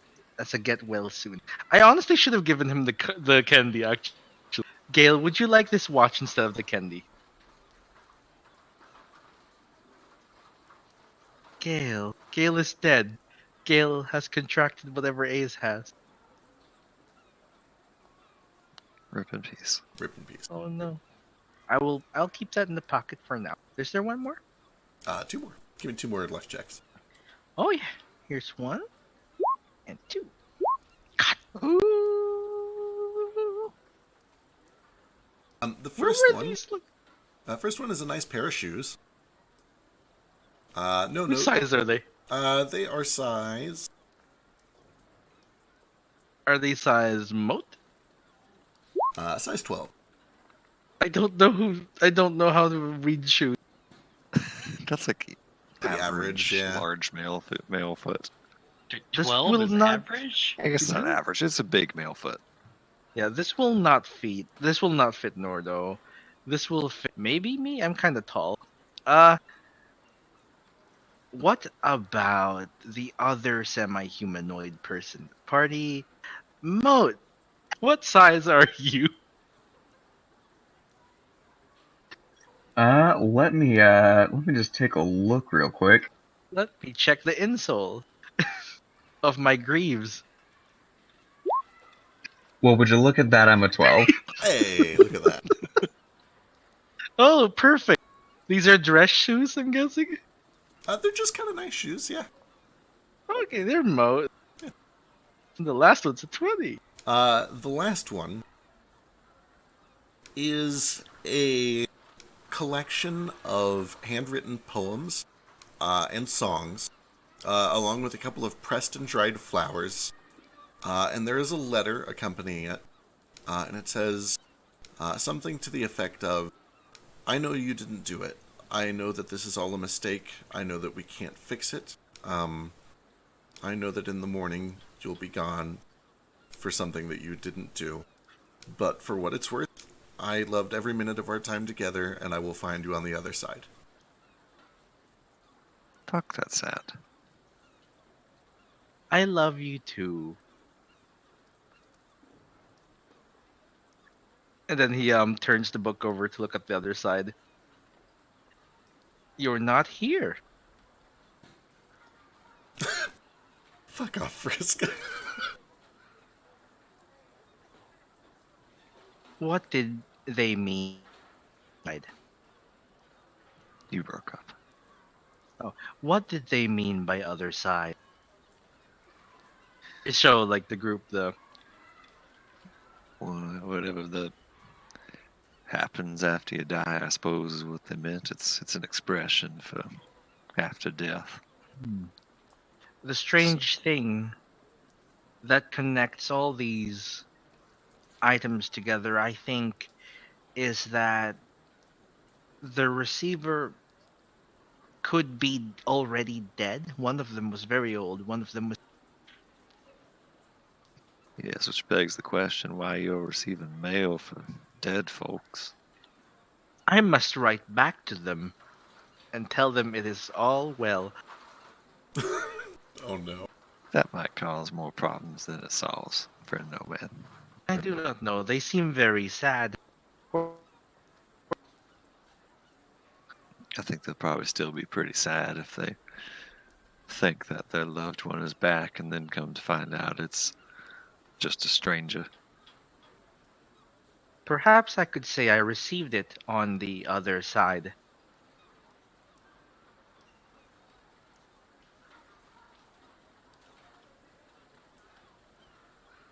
Maybe we'll sleep on that idea. I could use the sleep. Yeah, we should probably wrap up there. Food just got here. I know it's a little bit open-ended, but next week we'll get Vasu and Ace caught up.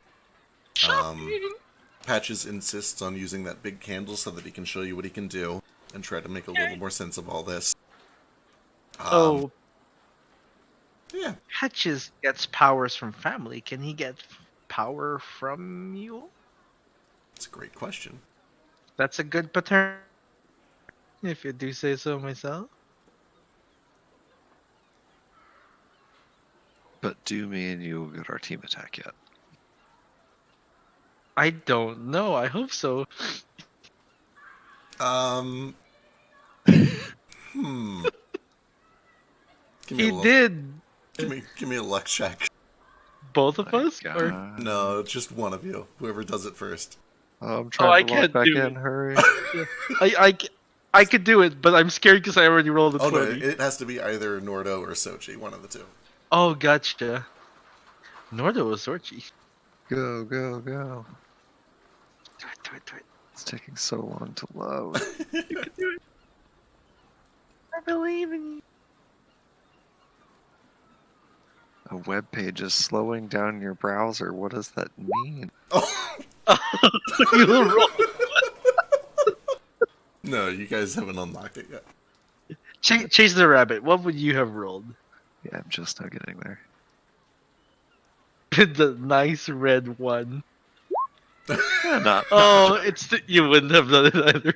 Spoiler alert. Okay. You guys weren't going to get it no matter what. I just wanted to make you. It would. Yeah. Not meant to Alright. be today. I'm gonna hit the hay, y'all. Talk to you Alright. later. Good night, everyone. Good Thanks for night. playing. Good night, everybody. I miss you all. Sorry for the internet shitty. It's all good. And it was a small session, but it was still fun.